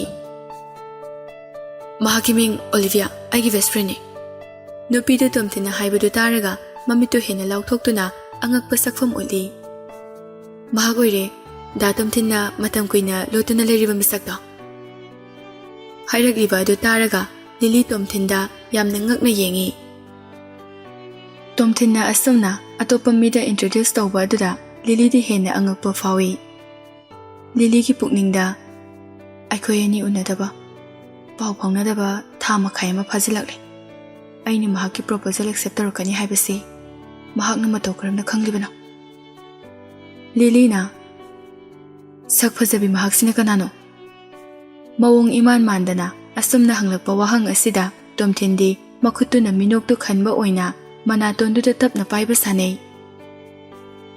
नुपी अदुना मसाना मसाबु मसक ताकजरई आइगी मिंग स्टेला कवे तुमथिनदंग हौररोय मतागुम मखुतुना तिंगथोक्तुना लिलीना पाइरकपा नोटबुक खरा अदु लौदुना महाकना ओइना पाइखि चंगो मनुंगदा गाड़ीदा ओइना फजना सानरसे यानिए आई ओलिविया का लाकमिनाये भाग अदुम थिललमलगे पिरो आइगी नोटबुक तो ओलिविया नंग यारदि लिलीना मरक थतुना यारनि हाबने भाग अदुम थिलमजरसनोबा असी हाइरसो ओलिविया दे येंथोरकपदा महाके मिटिंग अदु अरापा मदे येंगदुना लैरमी लिलीना कदौरगे नंबो नंग मंगलगा येंगिदुना कायदनो कैसु येंगदेदा मरक थना स्टेलाना तुमथेन नंग लिली हाना थिनगिसु थिलरो आइदी फ्रांसिसना लौबला अनिये तुमथिनदु तुमिना लैदुना यारद्रा हाइबगुम स्टेलादा मुन्ना येंगदुना लೈ इट्स ओके मागे देउरे हाइना होजिकता टेक्स्ट थारे फरे अदुदी मालाको हाना ngairese नखोइगु पुना थोकमिनारसे ngangliba wahaidagi hentoklaga तुमथिना उतलिबा मपान थोंगी सक्तम अदुदा महागना स्टेलागी यामना खनबी हाइबसे लिलीना खंगबा ngami अदुगा फ्रांसिस हाइबा असिना कनानो अमसोंग स्टेला मखोय अनिगी मरकता करी मरी लेनै हाइबसे लिलीना वखलदा खली महागना मरम ओइरगा ममानबी ओलिवियाना ngaibadu uraga लिलीददि हेना नुवाइतबा फावी नमफुदा आई यारोय चटलगे हाइगे तौबगा मखोयगी मनाक अनकपदगी कार अमा तपना थौरक्तुना खामलई स्टेलाना उतलिबा मवोंग मतौ अदुदा लाक्लिबा नुपा अदु महागना हाइखिबा फ्रांसिस तो ओइरमगनी हाइबा खंगी फ्रांसिस मिलिटरी यूनिफॉर्म दा गाड़ीदगी कुमथरक्तुना मखोय तमना लाई नुपादो यामना वांग जावे सा फेशियल फीचर्स नि अदुबो तुमथिनगुमना हैंडसम ओइनदि उदे अतप खोंजेलदा फ्रांसिस ओलिविया की मचिंदगी फ्रांसिस हाइगिबा अदु लिलीना ताहावी कदौरगे नंग नुपा साना मसक खंब्रा आइकोना वारिदो फजना लिगे ओलिवियाना तपना हाइरबसु स्टेलाना ताख्रा माले ओलिवियादा मुन्ना येंगलई नुपा अदु मखोयगी मनाक्ता यौरक्तुना मखुत तिंगथोक्तुना तुमथिनगा खुद सोकनै थैंक यू तुमथिन नंगना महाकु मतम गुइना सेनादुना थंबिरमबगे नुपादुगी खोंजेलदो यामना फजै ꯇꯥꯕꯗ ꯄ꯭ꯂꯦꯖꯦꯟ ꯑꯣꯏ꯫ ꯇꯣꯝꯊꯤꯟꯅ ꯐ꯭ꯔꯥꯟꯁꯤꯁꯀꯤ ꯄꯥꯝꯕꯣꯝꯗ ꯇꯞꯅ ꯊꯥꯗꯨꯅ, "ꯑꯗꯨꯒꯤꯗꯤ ꯀꯩꯁꯨ ꯅꯠꯇꯦꯗ, ꯎꯅꯈꯤꯗꯕ ꯌꯥꯝ ꯀꯨꯏꯔꯦ." ꯅꯨꯄꯥ ꯑꯗꯨꯅ ꯑꯣꯂꯤꯚꯤꯌꯥ ꯎꯕꯗ ꯅꯣꯛꯂꯛꯄ ꯃꯤꯅꯣꯛ ꯈꯨꯗꯤꯡ ꯃꯥꯡꯈ꯭ꯔꯦ, ꯃꯨꯟꯅ ꯌꯦꯡꯗꯨꯅ ꯂꯩꯈ꯭ꯔꯦ꯫ ꯑꯣꯂꯤꯚꯤꯌꯥ ꯃꯈꯣꯏ ꯑꯅꯤ ꯉꯥꯏꯍꯥꯛ ꯃꯤꯠꯆꯥꯟꯅꯅ ꯌꯦꯡꯅꯔꯒ ꯂꯩ꯫ ꯑꯣꯂꯤꯚꯤꯌꯥꯒꯤ ꯃꯁꯥꯗ ꯅꯤꯛꯄꯗꯨ ꯂꯤꯂꯤꯒꯤ ꯃꯈꯨꯠꯇ ꯐꯥꯎꯔꯛꯏ, ꯃꯁꯥꯗꯨ ꯍꯦꯟꯅ ꯇꯤꯡꯅ ꯂꯦꯞꯅꯕ ꯍꯣꯠꯅꯩ꯫ ꯐ꯭ꯔꯥꯟꯁꯤꯁꯅ ꯁ꯭ꯇꯦꯂꯥꯒꯤ ꯃꯈꯨꯠ ꯄꯥꯏꯗꯨꯅ, "ꯆꯠꯅꯕ ꯇꯧꯔꯁꯤꯔꯥ? ꯅꯪꯅ ꯇꯧꯗ꯭ꯔꯁꯨ ꯌꯥꯕ ꯊꯕꯛꯇꯨꯗ ꯍꯦꯟꯅ ꯃꯥꯏ ꯑꯣꯟꯁꯤꯜꯂꯤꯁꯤ ꯀꯩꯒꯤꯅꯣ? ꯅꯪꯒꯤ ꯀꯩ ꯋꯥꯠꯀꯦ? ꯇꯣꯝꯊꯤꯟ ꯂꯩꯔꯝꯕꯅ ꯑꯩꯅꯁꯨ ꯅꯨꯡꯉꯥꯏꯅ ꯊꯕꯛ ꯃꯐꯝꯗ ꯂꯩꯕ ꯉꯝꯕꯅꯤ." ꯑꯁꯤ ꯍꯥꯏꯔꯒ ꯇꯣꯝꯊꯤꯟꯗ ꯍꯥꯏꯐꯦꯠ ꯌꯦꯡꯗꯨꯅ ꯊꯥꯒꯠꯄꯒꯤ ꯃꯤꯅꯣꯛ ꯑꯃ ꯅꯣꯛꯏ꯫ ꯁ꯭ꯇꯦꯂꯥꯁꯨ ꯑꯣꯂꯤꯚꯤꯌꯥ ꯇꯥꯔꯁꯅꯨ ꯍꯥꯏꯕꯒꯨꯝ, "ꯑꯩ ꯌꯥꯝ ꯏꯪꯉꯦ, ꯃꯊꯪ ꯊꯦꯡꯅꯕꯗꯗꯤ ꯋꯥꯔꯤ ꯐꯖꯅ ꯑꯃꯨꯛ ꯁꯥꯟꯅꯔꯁꯦ." ꯃꯐꯝꯗꯨ ꯑꯥꯎꯠꯗꯣꯔ ꯑꯣꯏꯕꯒꯤ ꯇꯁꯦꯡꯅ ꯏꯪꯁꯨ ꯏꯪꯉꯤ꯫ ꯃꯌꯥꯝ ꯄꯨꯟꯅ ꯋꯥꯔꯤ ꯁꯥꯟꯅꯔꯤꯉꯩ ꯏꯪꯉꯤ ꯍꯥꯏꯕ ꯉꯥꯏꯍꯥꯛ ꯀꯥꯎꯔꯨꯕꯅꯤ꯫ ꯍꯧꯖꯤꯛ ꯁ꯭ꯇꯦꯂꯥꯅ ꯏꯪꯕ ꯄꯜꯂꯛꯄꯗꯒꯤ ꯍꯦꯟꯅ ꯏꯪꯁꯤꯜꯂꯛꯄꯒꯨꯝ ꯇꯧꯈ꯭ꯔꯦ꯫ ꯁ꯭ꯇꯦꯂꯥꯒ ꯐ꯭ꯔꯥꯟꯁꯤꯁꯀꯗꯤ ꯃꯐꯝ ꯑꯗꯨꯗꯒꯤ ꯃꯥꯏ ꯂꯩꯗꯨꯅ ꯆꯠꯄ ꯍꯧꯈ꯭ꯔꯦ꯫ ꯐ꯭ꯔꯥꯟꯁꯤꯁꯅ ꯃꯅꯥꯛꯇ ꯂꯩꯔꯤꯕ ꯅꯨꯄꯤ ꯑꯅꯤ ꯑꯗꯨ ꯀꯅꯥ ꯀꯅꯥꯅꯣ ꯍꯥꯏꯕ ꯋꯥꯍꯪ ꯑꯃꯠꯇ ꯍꯪꯂꯝꯗꯕ ꯑꯗꯨ ꯂꯤꯂꯤ ꯑꯉꯛꯄꯗꯤ ꯐꯥꯎꯏ꯫ ꯐ꯭ꯔꯥꯟꯁꯤꯁ ꯒꯥꯔꯤ ꯀꯥꯔꯝꯗꯥꯏꯗ ꯃꯃꯥꯏ ꯑꯃꯨꯛ ꯂꯩꯊꯣꯔꯛꯂꯒ, "ꯇꯣꯝꯊꯤꯟ, ꯍꯥꯏ ꯔꯦꯡꯛ ꯑꯣꯐꯤꯁꯦꯜꯁꯤꯡꯅ ꯔꯦꯗ ꯍꯦꯗꯦꯗ ꯗꯣꯀꯨꯃꯦꯟ ꯏꯁꯨ ꯇꯧꯔꯦꯅ ꯍꯥꯏꯈꯤꯕꯅꯦ꯫ ꯅꯪꯒꯤ ꯄꯣꯁꯇ ꯑꯃꯨꯛ ꯍꯜꯂꯛꯑꯣꯅꯦ꯫ ꯅꯪꯒ ꯄꯨꯟꯅ ꯊꯕꯛ ꯇꯧꯃꯤꯟꯅꯕꯁꯦ ꯋꯥꯈꯜ ꯌꯥꯝꯅ ꯊꯣꯛꯏꯅꯦ." ꯇꯣꯝꯊꯤꯟꯅ ꯅꯨꯄꯥ ꯑꯗꯨꯗ ꯌꯦꯡꯗꯨꯅ ꯃꯃꯤꯠꯅ ꯏꯪꯒꯤꯠ ꯑꯃ ꯄꯤꯈꯤꯕꯗꯨ ꯂꯤꯂꯤꯅ ꯎꯍꯧꯏ꯫ ꯐ꯭ꯔꯥꯟꯁꯤꯁꯅ ꯑꯃꯨꯛ, "ꯍꯣꯏ, ꯀꯣꯟꯅ ꯑꯣꯏꯅ ꯁꯥꯟꯅꯔꯁꯦ, ꯑꯩ ꯍꯜꯂꯝꯃꯒꯦ." ꯅꯣꯡꯃ ꯂꯤꯂꯤꯅ ꯌꯨꯅꯤꯚꯔꯁꯤꯇꯤꯗ ꯋꯥꯟꯊꯈꯤꯕ ꯅꯨꯃꯤꯠꯇ ꯇꯣꯝꯊꯤꯟꯅ ꯃꯍꯥꯛꯄꯨ ꯃꯤꯂꯤꯇꯔꯤ ꯍꯣꯁꯄꯤꯇꯥꯜꯗ ꯄꯨꯔꯛꯈꯤꯕ ꯑꯗꯨ ꯅꯤꯡꯁꯤꯡꯂꯛꯏ꯫ ꯃꯇꯝ ꯑꯗꯨꯗ ꯃꯍꯥꯛꯅ ꯇꯣꯝꯊꯤꯟꯒꯤ ꯑꯥꯏꯗꯦꯟꯇꯤꯇꯤ ꯑꯁꯤ ꯀꯔꯤꯅꯣ ꯍꯥꯏꯅ ꯆꯤꯡꯅꯗꯨꯅ ꯂꯥꯛꯈꯤꯕꯅꯤ꯫ ꯌꯨꯅꯤꯐꯣꯔꯝ ꯁꯦꯠꯄ ꯁꯣꯜꯖꯔ ꯀꯌꯥꯅꯁꯨ ꯃꯉꯣꯟꯗ ꯀꯦꯞꯇꯦꯟ ꯍꯥꯏꯅ ꯀꯧꯈꯤꯕ ꯑꯗꯨꯁꯨ ꯅꯤꯡꯁꯤꯡꯂꯛꯏ꯫ ꯉꯁꯤ ꯑꯃꯨꯛ ꯐ꯭ꯔꯥꯟꯁꯤꯁꯅ ꯍꯥꯏꯔꯝꯕꯗꯨ ꯇꯥꯔꯒ ꯃꯍꯥꯛ ꯄ꯭ꯔꯣꯐꯦꯁꯔ ꯈꯛꯇ ꯅꯠꯇꯦ, ꯁꯣꯜꯖꯔꯒꯤ ꯍꯥꯏ ꯔꯦꯡꯛ ꯑꯣꯐꯤꯁꯔ ꯑꯃꯅꯤ ꯍꯥꯏꯕ ꯃꯌꯦꯛ ꯁꯦꯡꯅ ꯈꯪꯂꯦ꯫ ꯃꯈꯣꯏ ꯑꯅꯤ ꯆꯠꯈ꯭ꯔꯕ ꯃꯇꯨꯡ ꯑꯣꯂꯤꯚꯤꯌꯥꯒꯤ ꯊꯃꯣꯏ ꯁꯣꯛꯄ ꯃꯥꯟꯕ ꯁꯛꯐꯝ ꯑꯗꯨ ꯎꯔꯒ ꯂꯤꯂꯤꯅ, "ꯀꯩꯗꯧꯔꯒꯦ ꯅꯪꯕꯣ?" ꯇꯣꯝꯊꯤꯟꯅ ꯂꯤꯂꯤꯒ ꯄꯨꯟꯅ ꯆꯠꯃꯤꯟꯅꯁꯤ ꯍꯥꯏꯕꯗ ꯃꯃꯥꯟꯅꯕꯤ ꯑꯗꯨꯒꯤ ꯍꯦꯟꯅ ꯅꯨꯡꯉꯥꯏꯇꯕ ꯃꯇꯧ ꯑꯗꯨ ꯎꯔꯒ ꯍꯣꯏ ꯍꯥꯏꯕ ꯉꯝꯗ꯭ꯔꯦ꯫ ꯑꯣꯂꯤꯚꯤꯌꯥꯅ, "ꯌꯥꯅꯤ, ꯅꯈꯣꯏ ꯑꯅꯤ ꯑꯗꯨꯝ ꯍꯟꯃꯤꯟꯅꯈ꯭ꯔꯣ, ꯑꯩ ꯏꯇꯣꯝꯇ ꯑꯗꯨꯝ ꯆꯠꯈ꯭ꯔꯒꯦ." "ꯌꯥꯔꯣꯏꯌꯦ, ꯅꯪꯅ ꯑꯩ ꯑꯗꯨꯝ ꯊꯤꯜꯂꯝꯃꯣ, ꯅꯪ ꯇꯜꯂꯦ ꯍꯥꯏꯔꯣ?" "ꯑꯗꯨꯒꯤꯗꯤ ꯅꯠꯇꯦꯗ." ꯇꯣꯝꯊꯤꯟꯅ, "ꯐꯔꯦꯁꯦ ꯑꯗꯨꯗꯤ, ꯅꯈꯣꯏ ꯑꯅꯤ ꯄꯨꯟꯅ ꯒꯥꯔꯤ ꯑꯃꯗ ꯑꯣꯂꯤꯚꯤꯌꯥ ꯍꯣꯏ ꯐꯥꯎ ꯂꯥꯛꯃꯤꯟꯅꯔꯣ, ꯑꯗꯨꯒ ꯂꯤꯂꯤ ꯑꯩꯈꯣꯏ ꯑꯅꯤ ꯑꯃꯨꯛ ꯆꯠꯃꯤꯟꯅꯈ꯭ꯔꯁꯦ."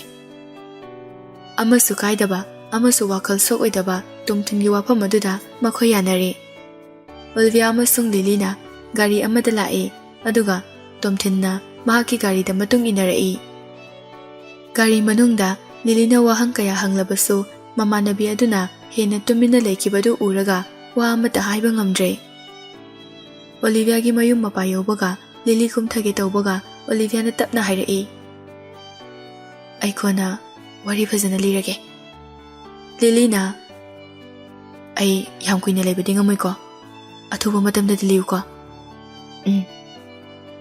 ꯂꯤꯂꯤꯁꯨ ꯒꯥꯔꯤꯗꯒꯤ ꯀꯨꯝꯊꯔꯛꯇꯨꯅ ꯇꯣꯝꯊꯤꯟꯒꯤ ꯒꯥꯔꯤꯗ ꯑꯃꯨꯛ ꯀꯥꯈꯠꯂꯤ꯫ ꯂꯤꯂꯤꯅ ꯍꯥꯏꯅꯤꯡꯕ ꯋꯥꯍꯩ ꯀꯌꯥ ꯂꯩꯔꯕꯁꯨ ꯅꯨꯄꯥ ꯑꯗꯨꯅ ꯍꯥꯟꯅ ꯉꯥꯡꯂꯛꯇ꯭ꯔꯤꯕ ꯃꯈꯩ ꯉꯥꯡꯉꯣꯏ ꯍꯥꯏꯅ ꯂꯩ꯫ ꯅꯨꯄꯥ ꯑꯗꯨꯁꯨ ꯋꯥꯔꯤ ꯁꯥꯟꯅꯕꯒꯤ ꯑꯄꯥꯝꯕ ꯂꯩꯇꯕꯒꯤꯔ ꯅꯠꯇ꯭ꯔꯒ ꯋꯥꯕꯒꯤꯔ ꯂꯤꯂꯤꯗ ꯀꯔꯤꯁꯨ ꯍꯥꯏꯔꯛꯈꯤꯗ꯭ꯔꯦ꯫ ꯂꯤꯂꯤꯒꯤ ꯊꯣꯡꯒꯥꯜ ꯌꯧꯔꯛꯄꯗ ꯄꯨꯔꯥ ꯃꯝꯗ꯭ꯔꯕꯁꯨ ꯅꯨꯃꯤꯠꯇꯤ ꯎꯕ ꯐꯪꯗ꯭ꯔꯦ, ꯈꯔ ꯊꯦꯡꯂꯦ꯫ ꯃꯁꯥꯒꯤ ꯃꯌꯨꯝ ꯎꯔꯛꯄ ꯑꯗꯨꯗꯗꯤ ꯅꯨꯄꯤ ꯑꯣꯏꯕꯤꯒꯤ ꯊꯃꯣꯏꯗ ꯆꯤꯡꯅꯕ ꯀꯌꯥ ꯂꯩꯔꯝꯕ ꯑꯗꯨꯗꯤ ꯐꯈ꯭ꯔꯦ꯫ ꯂꯤꯂꯤꯅ ꯒꯥꯔꯤꯗꯒꯤ ꯀꯨꯝꯊꯔꯛꯄꯒ ꯃꯌꯨꯝ ꯃꯥꯏꯀꯩꯗ ꯆꯪꯂꯛꯄꯗ ꯇꯣꯝꯊꯤꯟꯁꯨ ꯃꯅꯤꯡꯗ ꯏꯟꯅꯔꯛꯏ꯫ ꯂꯤꯂꯤ ꯏꯀꯥꯏꯒꯨꯝ ꯄꯥꯈꯠꯀꯨꯝ ꯃꯃꯥ ꯃꯄꯥꯅ ꯅꯠꯇ꯭ꯔꯒ ꯂꯩꯀꯥꯏꯒꯤ ꯃꯤꯅ ꯎꯈ꯭ꯔꯕꯗꯤ ꯍꯥꯏꯗꯨꯅ ꯀꯣꯏꯌꯦꯡ ꯌꯦꯡꯉꯤ꯫ "ꯁꯦ, ꯅꯪꯒꯤ ꯅꯣꯠꯕꯨꯛꯇꯣ." "ꯑꯩꯗꯤ ꯀꯥꯎꯊꯣꯛꯎꯔꯦ, ꯊꯦꯡꯛ ꯌꯨ." ꯃꯝꯁꯤꯜꯂꯛꯄ ꯃꯇꯝ ꯑꯣꯏꯕꯅ ꯁ꯭ꯇ꯭ꯔꯤꯠ ꯂꯥꯏꯠꯁꯤꯡ ꯑꯗꯨ ꯊꯥꯟꯒꯠꯅꯔꯛꯏ꯫ ꯂꯥꯏꯠ ꯔꯦꯁ ꯑꯗꯨꯅ ꯇꯣꯝꯊꯤꯟꯒꯤ ꯃꯤꯠꯇ ꯌꯩꯕꯗꯨ ꯎꯔꯒ ꯂꯤꯂꯤ ꯅꯣꯛꯂꯒ, "ꯅꯪ ꯑꯩꯉꯣꯟꯗ ꯀꯩ ꯍꯥꯏꯅꯤꯡꯕ ꯂꯩꯔꯤꯒꯦ?" "ꯖꯦꯛꯅ ꯅꯪꯕꯨ ꯅꯨꯡꯇꯤꯒꯤ ꯎꯅꯤꯡꯉꯦ ꯍꯥꯏꯔꯒ ꯂꯩꯔꯦ, ꯅꯪꯕꯨ ꯃꯤꯁ ꯇꯧꯋꯦ ꯍꯥꯏꯔꯒ ꯑꯗꯨꯝ ꯂꯩ꯫ ꯃꯍꯥꯛꯀꯤ ꯕꯔꯊꯗꯦ ꯅꯨꯃꯤꯠꯇ ꯑꯩ ꯅꯪꯕꯨ ꯂꯧꯕ ꯂꯥꯛꯀꯦ." ꯂꯤꯂꯤꯁꯨ ꯌꯥꯅꯤꯡꯗ ꯌꯥꯅꯤꯡꯗ ꯑꯉꯥꯡ ꯑꯗꯨꯒꯤ ꯗꯤꯖꯤꯁ ꯑꯗꯨꯒꯤ ꯈꯜꯂꯨꯔꯒ ꯍꯣꯏ ꯍꯥꯏꯕꯒꯨꯝꯅ ꯇꯞꯅ ꯁꯣꯜꯂꯤ꯫ ꯂꯤꯂꯤ ꯌꯨꯝ ꯍꯦꯛ ꯌꯧꯔꯛꯄꯒ ꯃꯍꯥꯛꯀꯤ ꯔꯨꯝꯗ ꯈꯣꯡꯖꯦꯜ ꯊꯨꯅ ꯆꯪꯗꯨꯅ ꯑꯣꯂꯤꯚꯤꯌꯥꯗ ꯋꯥꯆꯦꯞ ꯃꯦꯁꯦꯖ ꯊꯥꯏ꯫ ꯉꯁꯥꯏꯒꯤ ꯅꯨꯄꯥꯗꯣ ꯀꯅꯥꯅꯣ? ꯅꯪ ꯍꯥꯟꯅ ꯈꯪꯕ꯭ꯔꯥ? ꯑꯩꯅ ꯅꯍꯥꯟꯃꯨꯛ ꯕ꯭ꯂꯥꯏꯟ ꯗꯦꯠ ꯑꯃ ꯆꯠꯂꯨꯏ ꯍꯥꯏꯕꯗꯣ ꯅꯤꯡꯁꯤꯡꯂꯤꯕ꯭ꯔꯥ? ꯑꯗꯨꯗ ꯊꯦꯡꯅꯈꯤꯕ ꯅꯨꯄꯥꯅꯤ ꯐ꯭ꯔꯥꯟꯁꯤꯁꯇꯣ꯫ ꯑꯩꯈꯣꯏ ꯑꯅꯤ ꯑꯃꯨꯛ ꯍꯟꯅ ꯊꯦꯡꯅꯒꯅꯤ ꯍꯥꯏꯕꯗꯤ ꯈꯜꯂꯨꯗꯦ꯫ ꯀꯌꯥꯗ ꯃꯇꯥꯡ ꯆꯥꯔꯤꯅꯣ? ꯂꯤꯂꯤꯁꯨ ꯅꯣꯡꯃ ꯑꯣꯂꯤꯚꯤꯌꯥꯅ ꯂꯤꯈꯤꯕ ꯋꯥꯔꯤ ꯑꯗꯨ ꯅꯤꯡꯁꯤꯡꯂꯛꯏ꯫ ꯅꯨꯄꯥꯗꯣ ꯄꯩꯁꯥ ꯌꯥꯝꯅ ꯄꯥꯏ, ꯕꯦꯛꯒ꯭ꯔꯥꯎꯟꯁꯨ ꯂꯩ ꯍꯥꯏꯔꯛꯈꯤ꯫ ꯑꯣꯂꯤꯚꯤꯌꯥꯒꯤ ꯃꯆꯟꯅꯨꯄꯤ ꯊꯣꯛꯄ ꯑꯉꯥꯡ ꯑꯃꯒꯤ ꯑꯦꯛꯁ ꯑꯣꯏꯔꯝꯕꯗꯨꯗ ꯑꯣꯂꯤꯚꯤꯌꯥꯅ ꯐ꯭ꯔꯥꯟꯁꯤꯁꯄꯨ ꯄꯥꯝꯈꯤꯗꯕꯅꯤ꯫ ꯅꯪ ꯍꯧꯖꯤꯛꯇꯤ ꯅꯤꯡꯉꯝꯃꯛꯇꯕ ꯐꯥꯎꯔꯛꯄ꯭ꯔꯥ? ꯂꯤꯂꯤ, ꯃꯥ ꯂꯨꯍꯣꯡꯈ꯭ꯔꯕꯅꯤ꯫ ꯉꯁꯥꯏꯒꯤꯗꯣ ꯃꯥꯒꯤ ꯅꯨꯄꯤ ꯑꯣꯏꯔꯝꯕꯁꯨ ꯌꯥꯏꯌꯦ꯫ ꯃꯈꯥ ꯇꯥꯅ ꯑꯣꯂꯤꯚꯤꯌꯥ ꯇꯦꯛꯁ ꯇꯧꯔꯛꯏ꯫ ꯑꯩꯁꯨ ꯃꯥꯒꯤ ꯇꯥꯏꯞꯁꯦ ꯄꯥꯝꯃꯤ꯫ ꯃꯍꯥꯛꯅ ꯑꯩꯕꯨ ꯏꯟꯁꯤꯗꯦꯟ ꯑꯃꯗꯒꯤ ꯀꯟꯈꯤꯕꯒꯤ ꯋꯥꯔꯤꯁꯨ ꯂꯩ꯫ ꯂꯤꯂꯤꯅ ꯃꯃꯥꯟꯅꯕꯤ ꯑꯗꯨꯕꯨ ꯅꯤꯡꯁꯤꯡꯍꯟꯕ ꯑꯣꯏꯅ ꯐꯥꯒꯤ ꯇꯧꯔꯛꯏ꯫ ꯑꯣꯂꯤꯚꯤꯌꯥ, ꯃꯍꯥꯛ ꯂꯨꯍꯣꯡꯂꯕ ꯅꯨꯄꯥꯅꯤꯀꯣ꯫ ꯑꯣꯂꯤꯚꯤꯌꯥꯅ ꯂꯐꯤꯡ ꯏꯃꯣꯖꯤ ꯑꯃ ꯊꯥꯖꯤꯜꯂꯛꯏ꯫ ꯁ꯭ꯇꯦꯂꯥꯗꯣ ꯃꯁꯛ ꯌꯥꯝ ꯐꯖꯩ, ꯐ꯭ꯔꯥꯟꯁꯤꯁꯀꯁꯨ ꯌꯥꯝ ꯆꯥꯟꯅꯩ꯫ ꯅꯪ ꯊꯤ ꯍꯥꯏꯕꯒꯤ ꯋꯥ ꯅꯠꯇꯕ, ꯍꯤ ꯏꯁ ꯃꯦꯔꯤഡ്, ꯗꯣꯟꯠ ꯗꯨ ꯁ꯭ꯇꯨꯄꯤꯗ ꯊꯤꯡꯁ꯫ ꯑꯩꯁꯨ ꯈꯪꯉꯤꯕ, ꯃꯉꯣꯟꯗ ꯑꯩꯅ ꯀꯩꯁꯨ ꯌꯦꯠꯂꯣꯏꯌꯦ꯫ ꯂꯤꯂꯤꯅꯁꯨ ꯈꯪꯉꯤ ꯃꯍꯥꯛꯀꯤ ꯃꯃꯥꯟꯅꯕꯤ ꯑꯗꯨ ꯌꯥꯝꯅ ꯁꯤꯡꯕ ꯅꯨꯄꯤꯅꯤ ꯍꯥꯏꯕ, ꯑꯗꯨꯅ ꯑꯟꯅꯦꯁꯦꯁꯔꯤ ꯋꯦꯁꯇ ꯑꯦꯛꯁꯟ ꯇꯧꯔꯣꯏ ꯍꯥꯏꯕꯁꯤ ꯃꯍꯥꯛꯅ ꯊꯥꯖꯩ꯫ ꯂꯤꯂꯤꯁꯨ ꯊꯪꯅꯕ ꯅꯨꯃꯤꯠ ꯈꯔꯗꯤ ꯌꯨꯅꯤꯚꯔꯁꯤꯇꯤꯗ ꯂꯦꯛꯆꯔ ꯄꯤꯕꯒ ꯌꯨꯝꯗ ꯂꯦꯛꯆꯔꯒꯤ ꯄ꯭ꯔꯤꯄꯦꯔꯦꯁꯟ ꯇꯧꯕꯒ ꯊꯕꯛ ꯌꯥꯝꯅ ꯆꯤꯜꯂꯝꯃꯤ꯫ ꯃꯔꯝ ꯑꯁꯤꯅ ꯃꯍꯥꯛ ꯗꯦꯠ 5 ꯌꯧꯔꯛꯂꯦ ꯍꯥꯏꯕ ꯐꯥꯎꯕ ꯅꯤꯡꯁꯤꯡꯂꯨꯗ꯭ꯔꯦ꯫ ꯂꯦꯛꯆꯔ ꯄꯤꯕ ꯂꯣꯏꯕꯒ ꯄꯨꯡ ꯇꯥꯔꯦ ꯍꯥꯏꯗꯨꯅ ꯐꯣꯟꯗ ꯌꯦꯡꯕꯗ ꯗꯦꯠ 5 ꯊꯥꯕꯗꯨ ꯎꯔꯝꯃꯤ꯫ ꯅꯨꯃꯤꯠꯇꯨ ꯖꯦꯛꯀꯤ ꯕꯔꯊꯗꯦꯅꯤ ꯍꯥꯏꯕ ꯅꯤꯡꯁꯤꯡꯂꯛꯏ꯫ ꯑꯣꯂꯤꯚꯤꯌꯥꯁꯨ ꯆꯪꯁꯤꯜꯂꯛꯇꯨꯅ, ꯂꯤꯂꯤ, ꯅꯪꯁꯨ ꯀ꯭ꯂꯥꯁ ꯂꯣꯏꯔꯕꯣ? ꯑꯩ ꯉꯁꯥꯏ ꯆꯥꯛ ꯆꯥꯔꯛꯇꯦ, ꯔꯦꯁꯇꯨꯔꯦꯟꯠ ꯑꯃꯗ ꯀꯩꯅꯣꯝꯃ ꯆꯥꯎꯁꯤ ꯂꯥꯛꯑꯣ꯫ ꯂꯤꯂꯤꯅ ꯉꯁꯤ ꯑꯁꯤ ꯖꯦꯛꯀꯤ ꯕꯔꯊꯗꯦ ꯇꯥꯏ ꯍꯥꯏꯕ ꯐꯣꯡꯗꯣꯛꯄ ꯉꯝꯗꯦ꯫ ꯅꯪ ꯍꯥꯟꯅ ꯆꯠꯂꯝꯃꯣ, ꯉꯁꯤꯗꯤ ꯑꯩ ꯁ꯭ꯇꯨꯗꯦꯟꯠ ꯃꯌꯥꯝꯒꯤ ꯑꯦꯁꯥꯏꯟꯃꯦꯟꯠꯁꯨ ꯂꯧꯁꯤꯜꯂꯛꯀꯦ꯫ ꯅꯣꯡꯃ ꯇꯣꯝꯊꯤꯟꯒꯤ ꯄ꯭ꯔꯥꯏꯚꯦꯠ ꯀꯥꯔꯗ ꯄꯤꯔꯝꯕ ꯑꯗꯨ ꯂꯤꯂꯤꯅ ꯃꯍꯥꯛꯀꯤ ꯀꯟꯇꯦꯛ ꯅꯝꯕꯔꯗ ꯁꯦꯚ ꯇꯧꯈ꯭ꯔꯕꯅꯤ꯫ ꯇꯣꯝꯊꯤꯟ ꯍꯥꯏꯅ ꯊꯥꯔꯤꯕ ꯅꯝꯕꯔ ꯑꯗꯨꯗ ꯌꯦꯡꯗꯨꯅ ꯀꯣꯜ ꯇꯧꯁꯤꯔꯥ ꯇꯧꯒꯨꯝꯁꯤꯔꯥ ꯍꯥꯏꯅ ꯋꯥꯈꯜ ꯈꯟꯗꯨꯅ ꯂꯩ꯫ ꯃꯐꯝꯗꯨꯗ ꯇꯣꯝꯊꯤꯟꯅ ꯄ꯭ꯔꯣꯐꯦꯁꯔ ꯑꯣꯏꯅ ꯂꯥꯛꯂꯤꯕ ꯑꯗꯨ ꯔꯤꯒꯨꯂꯔ ꯄꯣꯁꯇꯤꯡ ꯅꯠꯇꯦ ꯍꯥꯏꯕ ꯃꯌꯥꯝꯁꯨ ꯂꯣꯏꯅ ꯈꯪꯅꯔꯤꯕꯅꯤ꯫ ꯃꯍꯥꯛ ꯂꯥꯛꯄꯗꯨ ꯎꯕꯗ ꯁꯥꯇ꯭ꯔꯗꯒꯤ ꯍꯦꯟꯇꯣꯛꯂꯒ ꯑꯣꯖꯥ ꯅꯨꯄꯤ ꯀꯌꯥꯁꯨ ꯅꯔꯣꯜꯗ ꯌꯦꯡꯕ ꯀꯌꯥ ꯌꯥꯎꯔꯤꯕꯅꯤ꯫ ꯂꯤꯂꯤꯅ ꯇꯤꯆꯔꯁ ꯂꯣꯛꯇ ꯐꯝꯗꯨꯅ ꯂꯩꯔꯤꯉꯩ ꯇꯣꯝꯊꯤꯟ ꯆꯪꯁꯤꯜꯂꯛꯇꯨꯅ ꯃꯍꯥꯛꯀꯤ ꯍꯦꯟꯕꯦꯒ ꯑꯗꯨ ꯇꯥꯞ ꯄꯥꯏꯈꯠꯂꯤ꯫ ꯂꯥꯎ, ꯆꯠꯂꯁꯦ꯫ ꯇꯣꯝꯊꯤꯟꯒꯤ ꯃꯇꯧꯗꯨꯗ ꯑꯣꯖꯥ ꯀꯌꯥꯅ ꯀꯜꯂꯛꯅ ꯌꯦꯡꯂꯝꯕ ꯑꯗꯨ ꯂꯤꯂꯤꯁꯨ ꯈꯪꯉꯤ꯫ ꯂꯣꯒꯥꯟꯒꯤ ꯃꯃꯥꯅ ꯇꯣꯝꯊꯤꯟ ꯑꯃꯁꯨꯡ ꯂꯤꯂꯤ ꯃꯈꯣꯏ ꯑꯅꯤ ꯅꯨꯡꯁꯤꯅꯩ ꯍꯥꯏꯅ ꯔꯤꯄꯣꯔꯇꯔ ꯃꯌꯥꯝ ꯃꯃꯥꯡꯗ ꯃꯔꯥꯜ ꯁꯤꯈꯤ꯫ ꯇꯣꯝꯊꯤꯟꯅ ꯃꯌꯥꯝ ꯃꯥꯡꯗ ꯊꯣꯛꯂꯛꯇꯨꯅ ꯃꯈꯣꯏ ꯑꯅꯤ ꯅꯨꯡꯁꯤꯅꯗꯦ, ꯃꯍꯥꯛꯅ ꯂꯤꯂꯤꯕꯨ ꯄꯥꯝꯕ ꯈꯛꯇꯅꯤ ꯍꯥꯏꯈꯤꯕꯅꯤ꯫ ꯃꯔꯝ ꯑꯁꯤꯅ ꯃꯤ ꯈꯨꯗꯤꯡꯒꯤ ꯑꯦꯇꯦꯟꯁꯟ ꯄꯨꯝꯕ ꯂꯤꯂꯤꯗ ꯑꯣꯏꯈꯤꯕꯅꯤ꯫ ꯂꯤꯂꯤꯅ ꯃꯍꯥꯛꯀꯤ ꯈꯪꯅ ꯆꯥꯟꯅꯕꯁꯤꯡꯗ ꯇꯣꯝꯊꯤꯟꯅ ꯍꯥꯏꯔꯤꯕꯗꯨ ꯑꯁꯦꯡꯕ ꯅꯠꯇꯦ, ꯉꯥꯏꯍꯥꯛꯀꯤ ꯑꯣꯏꯕ ꯁꯤꯆꯨꯋꯦꯁꯟꯗꯨ ꯐꯅꯕ ꯃꯍꯥꯛꯅ ꯍꯥꯏꯖꯤꯟꯈꯤꯕꯅꯤ ꯍꯥꯏꯅ ꯁꯦꯡꯗꯣꯛꯅꯕ ꯍꯣꯠꯅꯈꯤ꯫ ꯉꯁꯤ ꯑꯃꯨꯛ ꯇꯣꯝꯊꯤꯟꯅ ꯂꯤꯂꯤꯒꯤ ꯕꯦꯒ ꯄꯥꯏꯗꯨꯅ ꯆꯠꯅꯕ ꯍꯥꯏꯕꯗꯨ ꯎꯔꯒ ꯑꯣꯖꯥ ꯃꯌꯥꯝꯅ ꯃꯈꯣꯏ ꯑꯅꯤ ꯑꯁꯦꯡꯕ ꯅꯨꯡꯁꯤꯅꯕ ꯑꯣꯏꯔꯝꯒꯗ꯭ꯔꯥ ꯍꯥꯏꯅ ꯈꯟꯅꯩ꯫ ꯂꯤꯂꯤꯅꯗꯤ ꯅꯨꯄꯥꯗꯨ ꯄꯥꯔꯀꯤꯡ ꯂꯣꯠꯇ ꯉꯥꯏꯔꯝꯒꯗ꯭ꯔꯥ ꯈꯜꯂꯨꯕꯅꯤ, ꯑꯗꯨꯕꯨ ꯃꯃꯥꯡꯗ ꯂꯦꯞꯁꯤꯟꯗꯨꯅ ꯉꯥꯏꯔꯕ ꯑꯗꯨꯗ ꯂꯤꯂꯤꯗꯤ ꯑꯣꯖꯥ ꯃꯌꯥꯝꯒꯤ ꯃꯃꯥꯡꯗ ꯏꯀꯥꯏꯕꯅ ꯂꯩꯐꯝ ꯈꯪꯗ꯭ꯔꯦ꯫ ꯎꯔꯤꯕꯁꯤꯡꯗꯨꯅ ꯀꯩꯁꯨ ꯈꯟꯗꯅꯕ ꯃꯑꯣꯡꯗ ꯂꯤꯂꯤ ꯈꯨꯝꯂꯛꯏ꯫ Thank you for picking me up. ꯆꯠꯂꯁꯦ, ꯑꯩꯁꯨ ꯖꯦꯛꯇꯣ ꯎꯗꯕ ꯀꯨꯏꯔꯦ꯫ ꯃꯈꯣꯏ ꯑꯅꯤ ꯄꯥꯔꯀꯤꯡ ꯂꯣꯠ ꯇꯝꯅ ꯂꯥꯛꯏ꯫ ꯅꯨꯃꯤꯠꯇꯨ ꯅꯣꯡꯁꯨ ꯊꯤꯠꯂꯤ ꯊꯤꯠꯂꯤ ꯇꯥꯏ꯫ ꯇꯣꯝꯊꯤꯟꯅ ꯃꯍꯥꯛꯅ ꯄꯨꯔꯛꯄ ꯁꯥꯇꯤꯟ ꯑꯗꯨ ꯈꯟꯇꯣꯛꯇꯨꯅ ꯃꯈꯣꯏ ꯑꯅꯤ ꯅꯣꯡ ꯆꯣꯠꯇꯅꯕ ꯍꯣꯠꯅꯩ꯫ ꯃꯇꯝꯗꯨ ꯀ꯭ꯂꯥꯁ ꯂꯣꯏꯔꯛꯄꯒꯤ ꯃꯇꯝ ꯑꯣꯏꯕꯒ ꯃꯈꯣꯏ ꯑꯅꯤ ꯂꯥꯛꯃꯤꯟꯅꯕ ꯑꯗꯨꯗ ꯁꯥꯇ꯭ꯔ ꯃꯌꯥꯝꯅ ꯌꯦꯡꯂꯛꯏ꯫ ꯍꯧꯖꯤꯛꯇꯤ ꯂꯤꯂꯤꯁꯨ ꯀꯥ ꯍꯦꯟꯅ ꯈꯟꯖꯤꯜꯂꯨꯗ꯭ꯔꯦ, ꯃꯔꯝꯗꯤ ꯂꯣꯒꯥꯟ ꯑꯃꯁꯨꯡ ꯃꯦꯔꯤꯅ ꯃꯍꯥꯛꯄꯨ ꯃꯤꯡꯆꯠ ꯊꯤꯅꯕ ꯀꯌꯥꯔꯛ ꯍꯣꯠꯅꯈ꯭ꯔꯕꯅꯤ꯫ ꯍꯧꯖꯤꯛꯇꯤ ꯍꯥꯏꯅꯤꯡꯕ ꯍꯥꯏꯖꯔꯁꯅꯨ ꯍꯥꯏꯅ ꯈꯜꯂꯤ꯫ ꯂꯤꯂꯤꯅ ꯇꯣꯝꯊꯤꯟꯒꯤ ꯀꯥꯔ ꯃꯅꯨꯡꯗ ꯖꯦꯛ ꯌꯥꯎꯔꯝꯒꯅꯤ ꯍꯥꯏꯅ ꯈꯜꯂꯨꯕꯅꯤ, ꯗ꯭ꯔꯥꯏꯚꯔ ꯅꯠꯇꯅ ꯑꯇꯣꯞꯄ ꯀꯅꯥꯁꯨ ꯌꯥꯎꯔꯝꯗ꯭ꯔꯦ꯫ ꯂꯤꯂꯤ ꯏꯉꯛ ꯉꯛꯅ ꯇꯣꯝꯊꯤꯟꯗ ꯍꯪꯉꯤ, ꯖꯦꯛꯇꯤ? ꯅꯣꯡꯁꯨ ꯈꯔ ꯆꯨꯕꯁꯤꯗ ꯑꯩꯅ ꯌꯨꯝꯗ ꯑꯣꯏꯅ ꯂꯩꯔꯝꯃꯣꯅ ꯊꯅꯝꯃꯦ꯫ ꯂꯤꯂꯤ ꯀꯔꯤꯁꯨ ꯍꯥꯏꯈꯤꯗ꯭ꯔꯦ꯫ ꯆꯪꯉꯨ ꯃꯅꯨꯡꯗ꯫ ꯍꯧꯖꯤꯛꯇꯤ ꯂꯤꯂꯤ ꯑꯩ ꯊꯕꯛ ꯂꯩ ꯍꯥꯏꯔꯁꯨ ꯃꯔꯩ ꯌꯦꯠꯄꯒꯨꯝ ꯊꯣꯛꯂꯅꯤ ꯆꯠꯂꯔꯣꯏ ꯇꯜꯂꯦ ꯍꯥꯏꯕꯁꯨ ꯃꯇꯝ ꯊꯦꯡꯃꯟꯈ꯭ꯔꯦ ꯂꯤꯂꯤ ꯎꯄꯥꯏ ꯂꯩꯇꯦ ꯇꯣꯝꯊꯤꯟꯅ ꯍꯥꯏꯕꯗꯨ ꯌꯥꯗꯨꯅ ꯒꯥꯔꯤ ꯃꯅꯨꯡꯗ ꯀꯥꯈꯠꯇꯨꯅ ꯐꯝꯃꯤ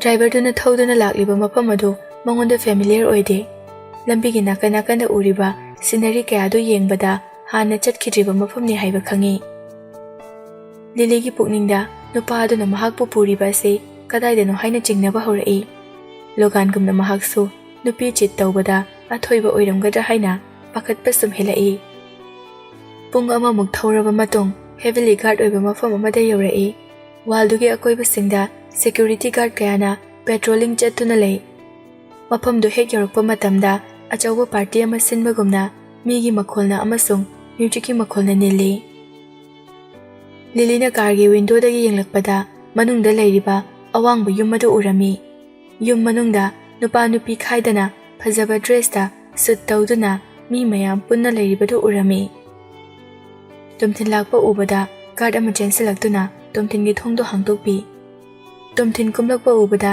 ꯁꯦꯂꯨꯠ ꯇꯧꯏ ꯂꯤꯂꯤꯗꯤ ꯒꯥꯔꯤ ꯃꯅꯨꯡꯗ ꯑꯗꯨꯝ ꯐꯝꯂꯒ ꯂꯩ ꯇꯣꯝꯊꯤꯟ ꯃꯄꯥꯟꯗ ꯂꯦꯞꯇꯨꯅ ꯃꯁꯥꯗꯨ ꯈꯤꯇꯪ ꯀꯣꯟꯊꯔꯒ ꯂꯤꯂꯤꯗ ꯀꯩꯗꯧꯔꯒꯦ ꯀꯨꯝꯂꯛꯇ꯭ꯔꯗꯤ ꯍꯥꯏꯕꯒꯨꯝ ꯌꯦꯡꯉꯤ ꯖꯦꯛꯀꯤ ꯕꯔꯊꯗꯦ ꯄꯥꯔꯇꯤꯁꯦ ꯌꯨꯝꯗ ꯁꯦꯂꯦꯕ꯭ꯔꯦꯠ ꯇꯧꯅꯤ ꯍꯥꯏꯕ ꯍꯥꯟꯅ ꯍꯥꯏꯔꯛꯇ꯭ꯔꯤ ꯀꯩꯒꯤꯅꯣ ꯉꯁꯤ ꯅꯠꯇꯅ ꯃꯍꯥꯛꯀꯤ ꯕꯔꯊꯗꯦ ꯄꯥꯔꯇꯤ ꯑꯝꯇ ꯄꯥꯡꯊꯣꯛꯈꯤꯗ꯭ꯔꯤ ꯑꯍꯥꯟꯕ ꯁꯤꯟꯕꯁꯤꯗꯤ ꯌꯨꯝꯗ ꯑꯣꯏꯅ ꯇꯧꯕꯅ ꯐꯒꯅꯤꯅ ꯇꯧꯕꯅꯦ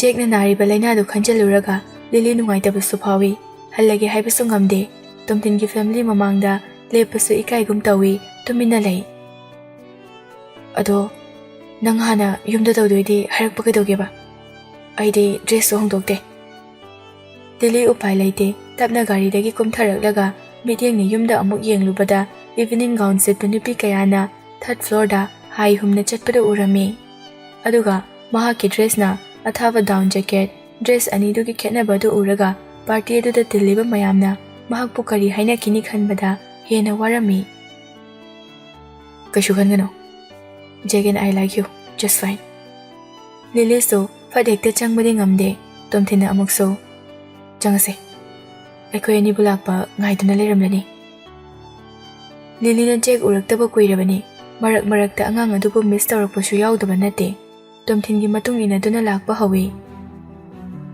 ꯒꯦꯠ ꯍꯥꯡꯇꯣꯛꯂꯒ ꯃꯈꯣꯏ ꯑꯅꯤ ꯆꯪꯂꯛꯄ ꯎꯕꯗ ꯊꯥꯔꯝꯕ ꯃ꯭ꯌꯨꯖꯤꯛ ꯄꯨꯝꯕ ꯂꯦꯞꯈꯤꯗꯨꯅ ꯃꯌꯥꯝꯗꯨ ꯃꯈꯣꯏꯗ ꯂꯣꯏꯅ ꯌꯦꯡꯂꯛꯏ ꯂꯤꯂꯤꯗꯤ ꯑꯁꯨꯝꯅ ꯃꯤꯌꯥꯝꯒꯤ ꯑꯦꯇꯦꯟꯁꯟ ꯄꯨꯝꯕ ꯃꯈꯣꯏ ꯑꯅꯤꯗ ꯑꯣꯏꯔꯛꯀꯅꯤ ꯍꯥꯏꯕꯗꯤ ꯈꯜꯂꯨꯗꯕꯅꯤ ꯗ꯭ꯔꯦꯁꯇꯨ ꯃꯌꯥꯝꯗꯒꯤ ꯑꯣꯠ ꯑꯣꯏꯔꯝꯒꯗ꯭ꯔꯥ ꯍꯥꯏꯕꯗꯤ ꯑꯀꯤꯕ ꯑꯃꯒ ꯂꯣꯏꯅꯅ ꯆꯪꯂꯛꯄꯅꯤ ꯇꯧꯔꯛꯂꯤꯕ ꯃꯇꯧ ꯑꯗꯨꯗ ꯑꯃꯨꯛꯀ ꯍꯦꯟꯅ ꯏꯀꯥꯏꯅꯕꯒꯤ ꯃꯆꯥꯛ ꯑꯃ ꯑꯣꯏꯈ꯭ꯔꯦ ꯅꯣꯛꯇ ꯌꯥꯗꯕꯒꯨꯝ ꯃꯤꯅꯣꯛ ꯑꯃ ꯅꯣꯛꯇꯨꯅ ꯑꯇꯞꯄ ꯈꯣꯡꯊꯥꯡꯗ ꯆꯪꯏ ꯇꯧꯔꯤꯕ ꯃꯇꯧꯗꯨ ꯃꯍꯥꯛꯅ ꯄꯨꯟꯁꯤꯒꯤ ꯑꯍꯥꯟꯕ ꯑꯣꯏꯅ ꯄꯣꯗꯤꯌꯝꯗ ꯂꯦꯞꯇꯨꯅ ꯁꯥꯇ꯭ꯔꯗ ꯂꯦꯛꯆꯔ ꯄꯤꯈꯤꯕꯗ ꯐꯥꯎꯈꯤꯕ ꯏꯀꯥꯏꯕꯗꯨꯗꯒꯤ ꯍꯦꯜꯂꯤ ꯃꯤꯀꯨꯞꯇꯨꯗꯗꯤ ꯌꯦꯡꯂꯛꯂꯤꯕ ꯃꯌꯥꯝ ꯑꯗꯨ ꯃꯍꯥꯛꯀꯤ ꯁꯥꯇ꯭ꯔꯅꯤ ꯇꯦꯟꯁꯟ ꯂꯩꯕꯒꯤ ꯃꯊꯧ ꯇꯥꯗꯦ ꯍꯥꯏꯕ ꯋꯥꯈꯜꯁꯤ ꯈꯛꯇꯅꯤ ꯂꯤꯂꯤꯗ ꯂꯩꯔꯤꯕ ꯇꯣꯝꯊꯤꯟꯅ ꯅꯥꯁꯣꯟꯅꯅ ꯇꯞꯅ ꯍꯥꯏꯔꯛꯏ ꯄꯥꯏꯔꯣ ꯈꯨꯠꯁꯤꯗ ꯂꯤꯂꯤ ꯔꯤꯌꯦꯛ ꯑꯃꯠꯇ ꯄꯤꯗꯅ ꯅꯨꯄꯥꯗꯨꯗ ꯃꯨꯟꯅ ꯌꯦꯡꯉꯤ ꯇꯣꯝꯊꯤꯟꯁꯨ ꯋꯥ ꯃꯈꯥ ꯇꯥꯔꯛꯈꯤꯗ꯭ꯔꯦ ꯅꯨꯄꯤꯒꯤ ꯃꯈꯨꯠꯇꯨ ꯄꯥꯏꯁꯤꯟꯗꯨꯅ ꯃꯅꯨꯡꯗ ꯆꯪꯂꯛꯅꯕ ꯍꯥꯏ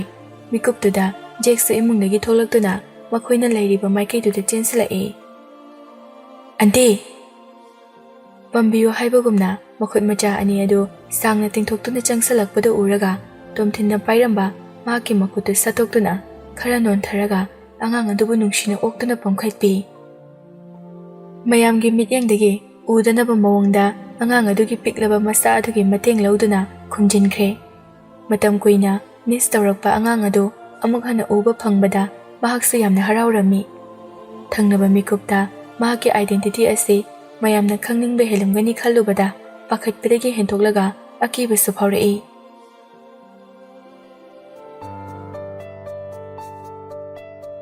ꯖꯦꯛꯅ ꯂꯤꯂꯤꯒꯤ ꯅꯥꯀꯣꯡ ꯃꯌꯥꯗ ꯆꯪꯁꯤꯜꯂꯛꯇꯨꯅ ꯑꯟꯇꯤ ꯑꯩꯒꯤ ꯔꯨꯝꯗ ꯑꯣꯏꯅ ꯆꯪꯂꯒ ꯂꯩꯔꯨꯁꯦ ꯍꯣꯏ ꯍꯣꯏ ꯆꯪꯉꯨꯁꯦ ꯃꯌꯥꯝꯅ ꯃꯈꯣꯏ ꯑꯍꯨꯝꯒꯤ ꯂꯝꯕꯤ ꯄꯤꯗꯨꯅ ꯖꯦꯛꯀꯤ ꯔꯨꯝ ꯇꯝꯅ ꯁ꯭ꯇꯦꯌꯔꯗ ꯀꯥꯈꯠꯈꯤ ꯕꯔꯊꯗꯦ ꯌꯥꯎꯕ ꯂꯥꯛꯄ ꯇꯣꯝꯊꯤꯟꯒꯤ ꯔꯤꯂꯦꯇꯤꯚꯁ ꯑꯃꯅ ꯖꯦꯛꯀꯤ ꯃꯥꯡꯗ ꯂꯦꯞꯇꯨꯅ ꯂꯛꯅꯩ ꯅꯨꯄꯥ ꯑꯗꯨꯅ ꯆꯪꯁꯤꯜꯂꯛꯄ ꯑꯗꯨ ꯖꯦꯛꯅ ꯀꯩꯁꯨꯝ ꯍꯥꯏꯗꯦ ꯏꯀꯥꯏ ꯍꯥꯏꯅ ꯂꯤꯂꯤꯒꯤ ꯂꯦꯡꯖꯨꯝ ꯃꯄꯥꯗ ꯃꯃꯥꯏꯗꯨ ꯂꯣꯠꯈꯤ ꯖꯦꯛꯀꯤ ꯑꯅꯥꯕꯗꯨꯅ ꯃꯔꯝ ꯑꯣꯏꯔꯒ ꯃꯍꯥꯛ mi amata masak khanglamlaroi haina Lily henjina khallubani. Mahak mapung fana ostetic naba natte haibasu khanglakhi. Mahak wa pak na ngangdaba angang amani haibadi Lily na ahanba thingnaba numitta khangkhrabani. Angang aduna lambi taklaga mahakki room da changlai. Room ki size tu average size tagi khare heli chawba studio amagumna lei. Furniture design amasung wall furnishing pumba sky blue machu oi. Tomthinna haibadagi machu do Jack ki favorite ni haibasu Lily na khangle.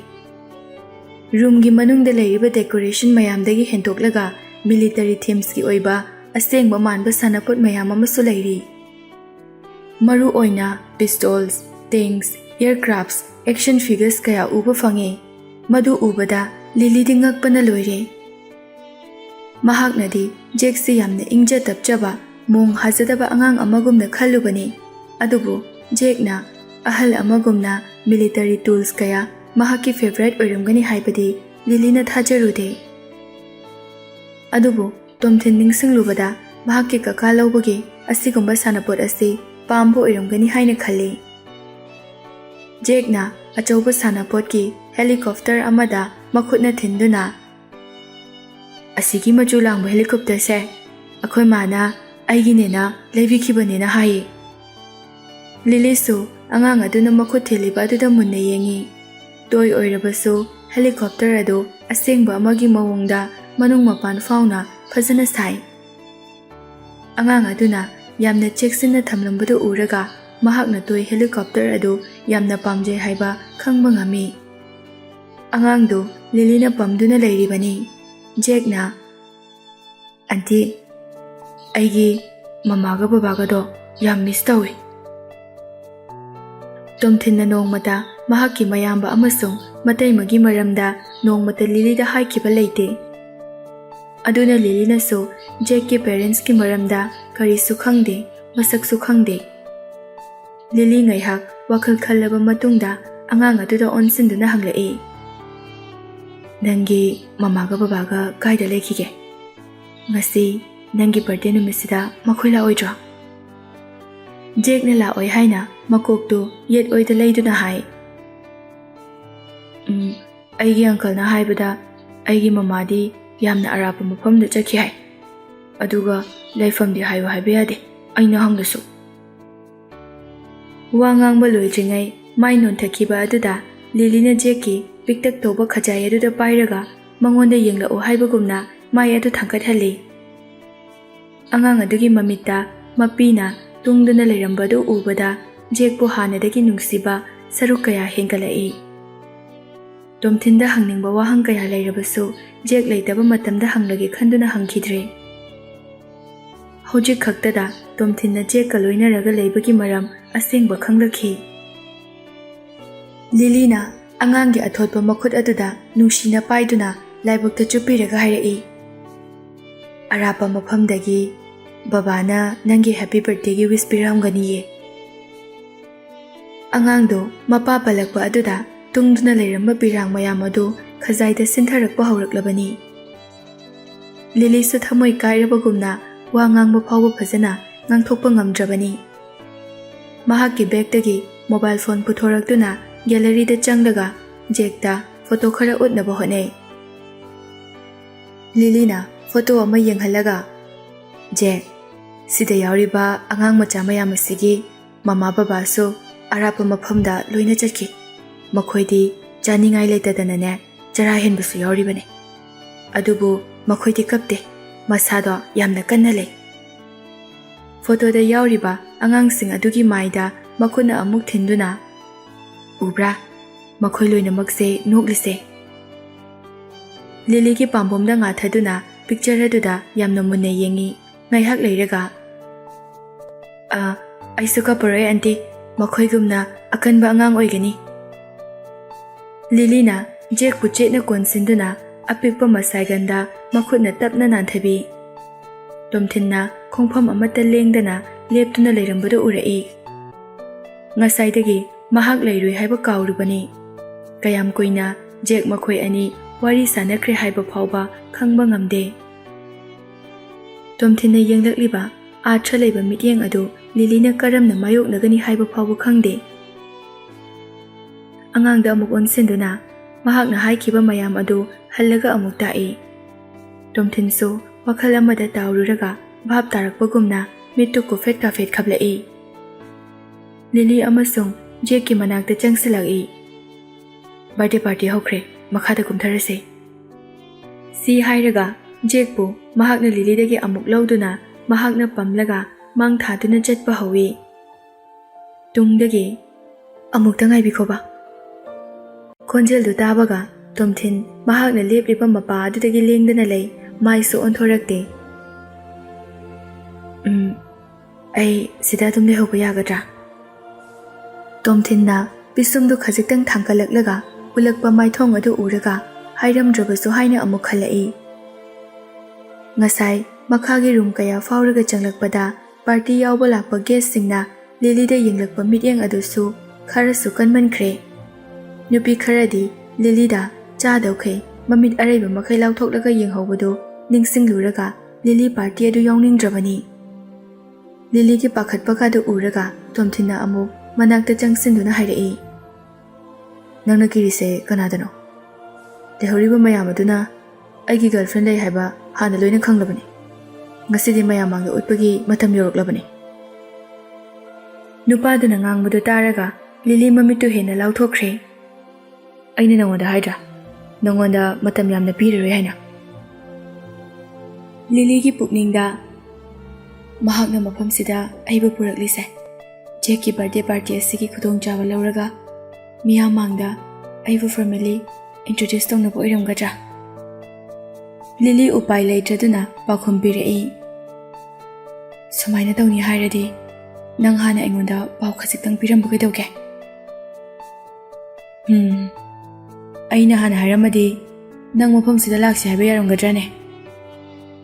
ꯂꯤꯂꯤ ꯏꯀꯥꯏꯕ ꯍꯦꯟꯃꯟꯕꯅ ꯅꯣꯛꯅ ꯅꯣꯛꯅ ꯃꯃꯥꯏꯗꯨ ꯉꯥꯡꯁꯤꯜꯂꯕꯅꯤ꯫ ꯑꯗꯨꯗꯤ plan ꯄꯨꯝꯕ ꯅꯪꯅ ꯍꯥꯟꯅ ꯁꯤꯜꯂꯦ, ꯁꯤ ꯅꯠꯇ꯭ꯔꯥ?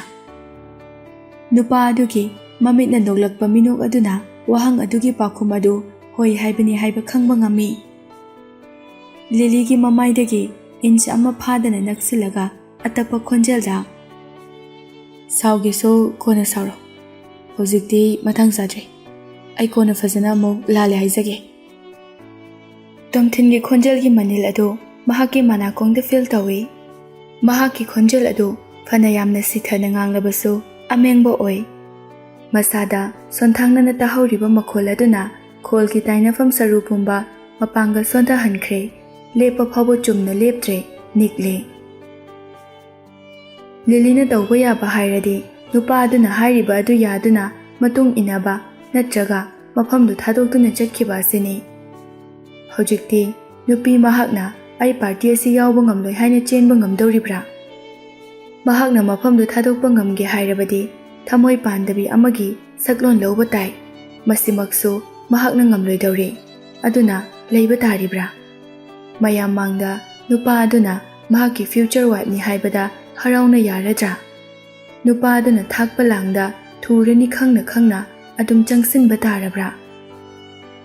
ꯖꯦꯛꯀꯤ ꯃꯔꯝꯗ emotional ꯑꯣꯏꯕ ꯃꯇꯥꯡ ꯈꯔ ꯈꯪꯂꯨꯕꯗ ꯃꯍꯥꯛꯀꯤ ꯄꯥꯡꯒꯜ ꯁꯛꯇꯤ ꯁꯣꯟꯊꯈ꯭ꯔꯕꯅꯤ꯫ ꯂꯤꯂꯤ ꯎꯄꯥꯏ ꯂꯩꯇꯅ ꯔꯨꯝ ꯑꯗꯨꯗꯒꯤ ꯇꯞꯅ ꯇꯞꯅ ꯊꯣꯔꯛꯂꯤ꯫ ꯔꯨꯝꯗꯒꯤ ꯍꯦꯛ ꯊꯣꯛꯂꯛꯄꯒ ꯇꯣꯝꯊꯤꯟꯅ ꯂꯤꯂꯤꯒꯤ ꯈꯨꯗꯥꯡꯗꯨ ꯌꯥꯝꯅ ꯊꯨꯅ ꯄꯥꯏꯗꯨꯅ ꯁ꯭ꯇꯤꯌꯔꯗ ꯀꯨꯝꯊꯔꯛꯏ꯫ ꯃꯈꯣꯏꯕꯨ ꯊꯣꯛꯂꯛꯄ ꯉꯥꯏꯔꯝꯕ ꯃꯌꯥꯝꯗꯨ ꯃꯈꯣꯏ ꯊꯣꯛꯂꯛꯄ ꯎꯕꯗ ꯐꯝꯂꯝꯕ ꯃꯌꯥꯝꯁꯨ ꯂꯣꯏꯅ ꯍꯧꯒꯠꯅꯔꯛꯇꯨꯅ ꯈꯨꯕꯥꯛ ꯈꯨꯔꯛꯏ꯫ ꯂꯩꯔꯤꯕ ꯃꯌꯥꯝ ꯑꯗꯨꯒꯤ ꯃꯤꯠꯌꯦꯡꯐꯝꯗꯤ ꯖꯦꯛꯇ ꯑꯣꯏꯈꯤꯗ꯭ꯔꯦ, ꯃꯈꯣꯏ ꯑꯅꯤꯒꯤ ꯃꯈꯨꯠꯇ ꯂꯣꯛ ꯇꯧꯅꯔꯤꯕ ꯑꯗꯨꯗ ꯑꯣꯏꯈ꯭ꯔꯦ꯫ ꯂꯤꯂꯤ ꯌꯥꯝꯅ ꯄꯥꯈꯠꯅ ꯈꯨꯅꯤꯡ ꯈꯖꯤꯛꯇꯪ ꯀꯥꯡꯈꯠꯂꯒ ꯅꯨꯄꯥ ꯑꯗꯨꯗ ꯆꯤꯔꯣꯜ ꯇꯧꯏ꯫ ꯈꯨꯠꯁꯦ ꯊꯥꯗꯣꯛꯑꯣ, ꯅꯪꯅ ꯇꯧꯔꯤꯁꯦ ꯑꯦꯛ ꯈꯛꯇꯅꯤꯀꯣ, ꯑꯁꯦꯡꯕ ꯅꯠꯇꯦ, ꯆꯨꯝꯕ꯭ꯔꯥ ꯑꯩꯅ ꯍꯥꯏꯁꯦ?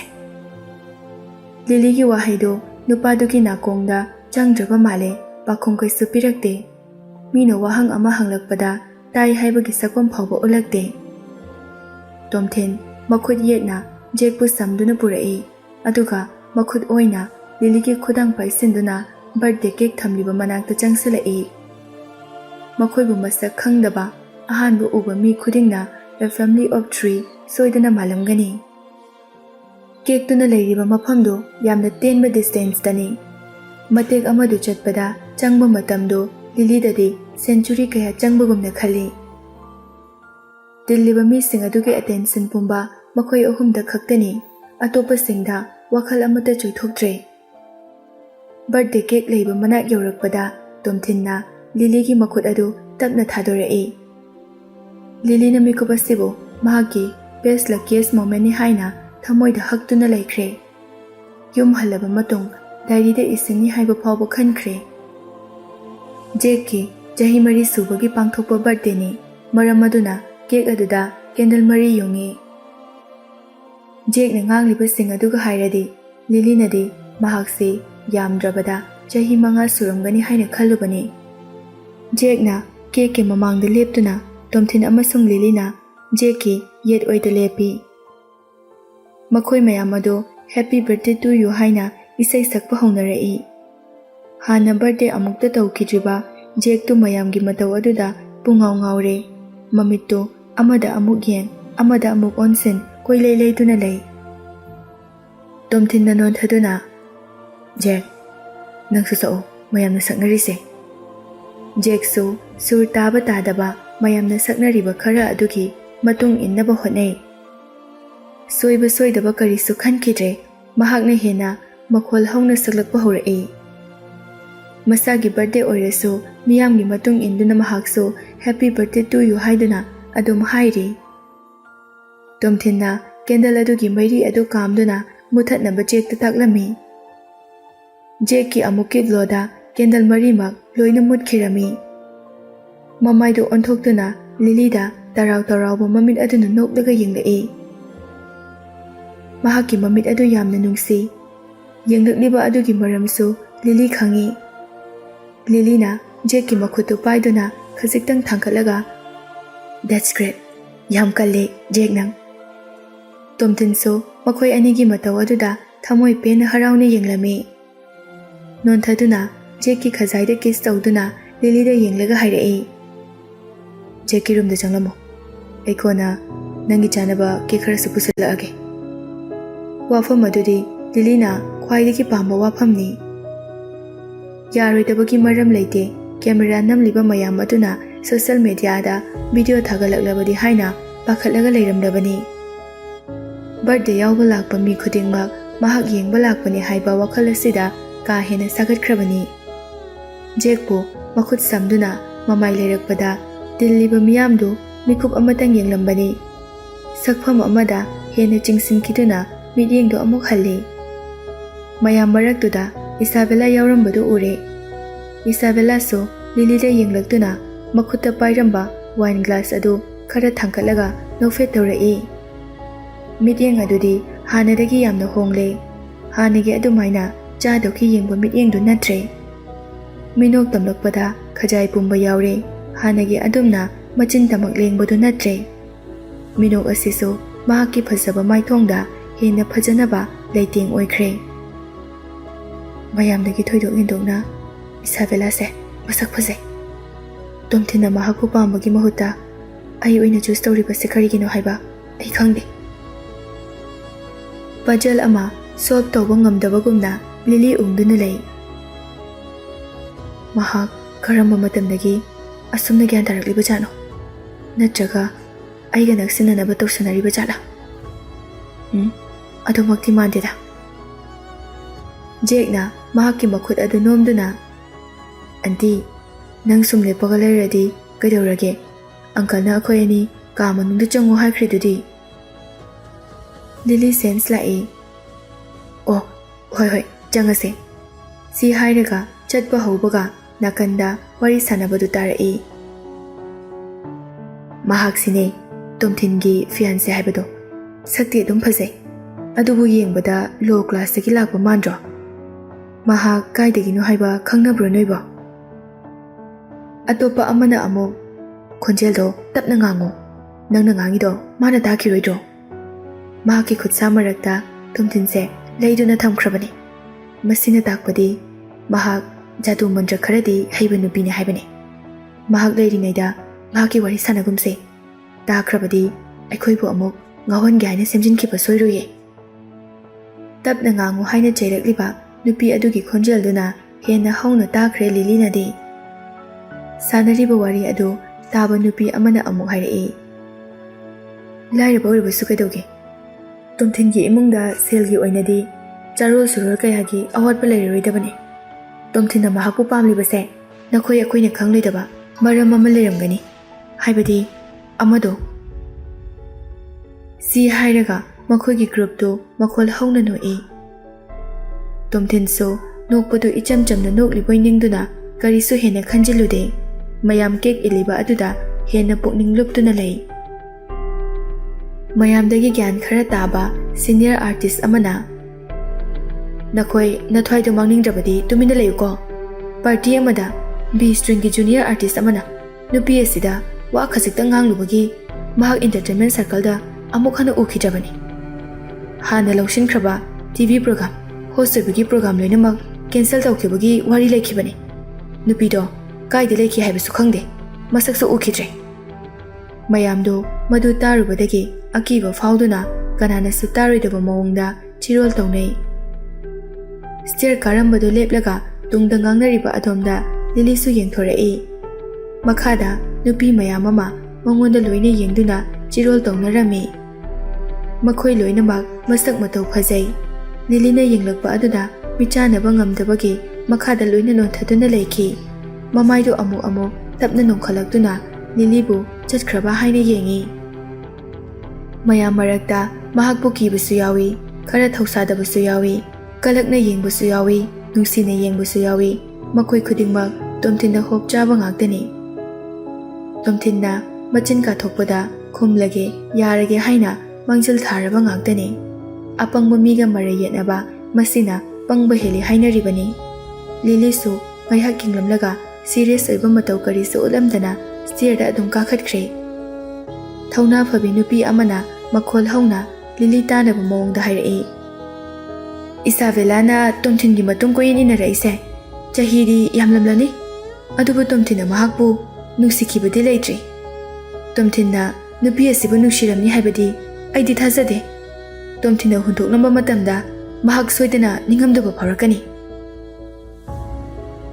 ꯍꯥꯟꯅ ꯍꯟꯖꯤꯟ ꯍꯟꯖꯤन ꯇꯥꯈ꯭ꯔꯕ ꯋꯥꯐꯝꯅꯤ꯫ ꯖꯦꯛꯀꯤ ꯃꯃꯥꯡꯗ ꯃꯈꯣꯜ ꯍꯧꯅ ꯂꯥꯎꯅꯗꯨꯅ ꯈꯠꯅꯕꯁꯨ ꯄꯥꯝꯗꯦ꯫ ꯑꯗꯨꯒꯤꯁꯨ ꯃꯊꯛꯇ ꯁꯦꯜ ꯆꯪꯅ ꯆꯥꯎꯅ ꯁꯤꯜꯂꯤꯕ ꯄꯥꯔꯇꯤ ꯑꯗꯨ ꯀꯥꯏꯕꯁꯨ ꯄꯥꯝꯗꯦ꯫ ꯏꯁꯥꯕꯦꯂꯥꯅ ꯏꯟꯁꯤꯟꯗꯨꯅ ꯍꯥꯏꯔꯛꯄ ꯑꯣꯏꯔꯝꯒꯗ꯭ꯔꯥ ꯈꯟꯅ ꯏꯁꯥꯕꯦꯂꯥꯅ ꯂꯩꯍꯧꯕ ꯃꯥꯏꯀꯩ ꯑꯗꯣꯝꯗ ꯂꯩꯊꯣꯛꯇꯨꯅ ꯌꯦꯡꯏ꯫ ꯅꯨꯄꯤ ꯑꯗꯨꯅ ꯉꯥꯡꯂꯤꯕꯗꯨ ꯃꯍꯥꯛꯇꯤ ꯇꯥꯍꯧꯗ꯭ꯔ ꯃꯥꯜꯂꯦ꯫ ꯃꯅꯥꯛꯇ ꯂꯩꯕ ꯃꯃꯥꯟꯅꯕꯤ ꯀꯌꯥꯒ ꯅꯣꯛ ꯅꯣꯛꯇꯨꯅ ꯋꯥꯔꯤ ꯁꯥꯟꯅꯗꯨꯅ ꯂꯩꯔꯝꯃꯤ꯫ ꯂꯤꯂꯤ ꯀꯔꯤꯁꯨ ꯍꯥꯏꯔꯝꯗꯅ ꯖꯦꯛꯀꯤ ꯔꯨꯝꯗ ꯆꯪꯂꯛꯏ꯫ ꯉꯥꯏꯍꯥꯛ ꯂꯩꯕꯒ ꯇꯣꯝꯊꯤꯟꯁꯨ ꯀꯦꯛ ꯈꯔ ꯄꯨꯔꯛꯇꯨꯅ ꯔꯨꯝ ꯑꯗꯨꯗ ꯆꯪꯏ꯫ ꯅꯨꯄꯤꯁꯤꯡ ꯑꯗꯨꯅ ꯉꯥꯡꯍꯧꯔꯤꯕ ꯃꯌꯥꯝ ꯑꯗꯨ ꯇꯣꯝꯊꯤꯟꯗ ꯍꯥꯏꯒꯦ ꯈꯜꯂꯝꯕꯅꯤ꯫ ꯅꯨꯄꯥ ꯑꯗꯨꯒꯤ ꯃꯤꯍꯨꯜ ꯈꯪꯕꯅ ꯃꯥꯅ ꯊꯣꯛꯄ ꯑꯃ ꯇꯧꯔꯛꯀꯅꯤ ꯈꯪꯕꯗꯒꯤ ꯃꯍꯥꯛꯅ ꯍꯥꯏꯔꯨꯗ꯭ꯔꯦ꯫ ꯐꯦꯃꯁ ꯁꯦꯂꯦꯕ꯭ꯔꯤꯇꯤ ꯑꯃꯒꯤ ꯒꯔꯜꯐ꯭ꯔꯦꯟ ꯑꯣꯏꯔꯕꯗꯤ ꯃꯌꯥꯝꯒꯤ ꯃꯤꯠꯌꯦꯡ ꯈꯔ ꯆꯪꯕ ꯑꯁꯤ ꯃꯍꯧꯁꯥꯅ ꯑꯣꯏꯔꯝꯒꯅꯤ ꯍꯥꯏꯅ ꯈꯟꯗꯣꯛꯏ꯫ ꯖꯦꯛꯀ ꯂꯤꯂꯤꯒ ꯄꯨꯟꯅ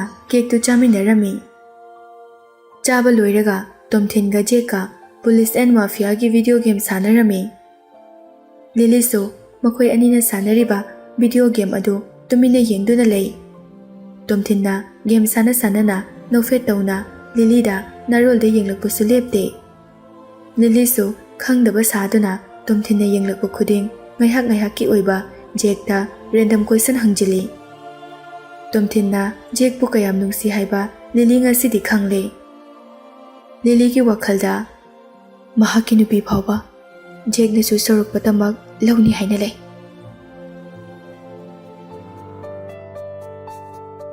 ꯚꯤꯗꯤꯑꯣ ꯒꯦꯝ ꯁꯥꯟꯅꯔꯤꯉꯩ ꯖꯦꯛꯇꯤ ꯇꯨꯝꯅꯤꯡꯕꯒꯤ ꯎꯏꯕ ꯍꯧꯔꯛꯂꯦ꯫ ꯂꯤꯂꯤꯅ ꯄꯨꯡ ꯀꯌꯥ ꯇꯥꯔꯒꯦ ꯍꯥꯏꯗꯨꯅ ꯌꯦꯡꯕꯗ ꯄꯨꯡ 9 ꯇꯃꯛ ꯇꯥꯔꯝꯃꯤ꯫ ꯂꯤꯂꯤꯅ ꯃꯍꯥꯛꯀꯤ ꯄꯦꯔꯦꯟꯠꯁꯇ ꯕꯥꯔꯊꯗꯦ ꯄꯥꯔꯇꯤ ꯑꯃ ꯌꯥꯎꯕ ꯆꯠꯂꯦ, ꯈꯔ ꯊꯦꯡꯂꯛꯄ ꯌꯥꯏ ꯍꯥꯏꯅ ꯍꯥꯟꯅꯅ ꯄꯥꯎ ꯄꯤꯈ꯭ꯔꯕꯅꯤ꯫ ꯇꯣꯝꯊꯤꯟꯅ, ꯖꯦꯛꯇꯤ ꯄꯨꯡ 9 ꯁ꯭ꯋꯥꯏꯗ ꯑꯗꯨꯝ ꯇꯨꯝꯕꯅꯤ, ꯃꯁꯥꯁꯦ ꯑꯃꯨꯛꯇ ꯏꯔꯨꯖꯔꯒ ꯇꯨꯝꯍꯟꯈ꯭ꯔꯒꯦ꯫ ꯅꯨꯡꯇꯤꯒꯤ ꯇꯨꯝꯃꯝꯗꯥꯏ ꯈꯨꯗꯤꯡꯒꯤ ꯑꯗꯨꯝ ꯂꯨꯖꯕ꯭ꯔꯥ?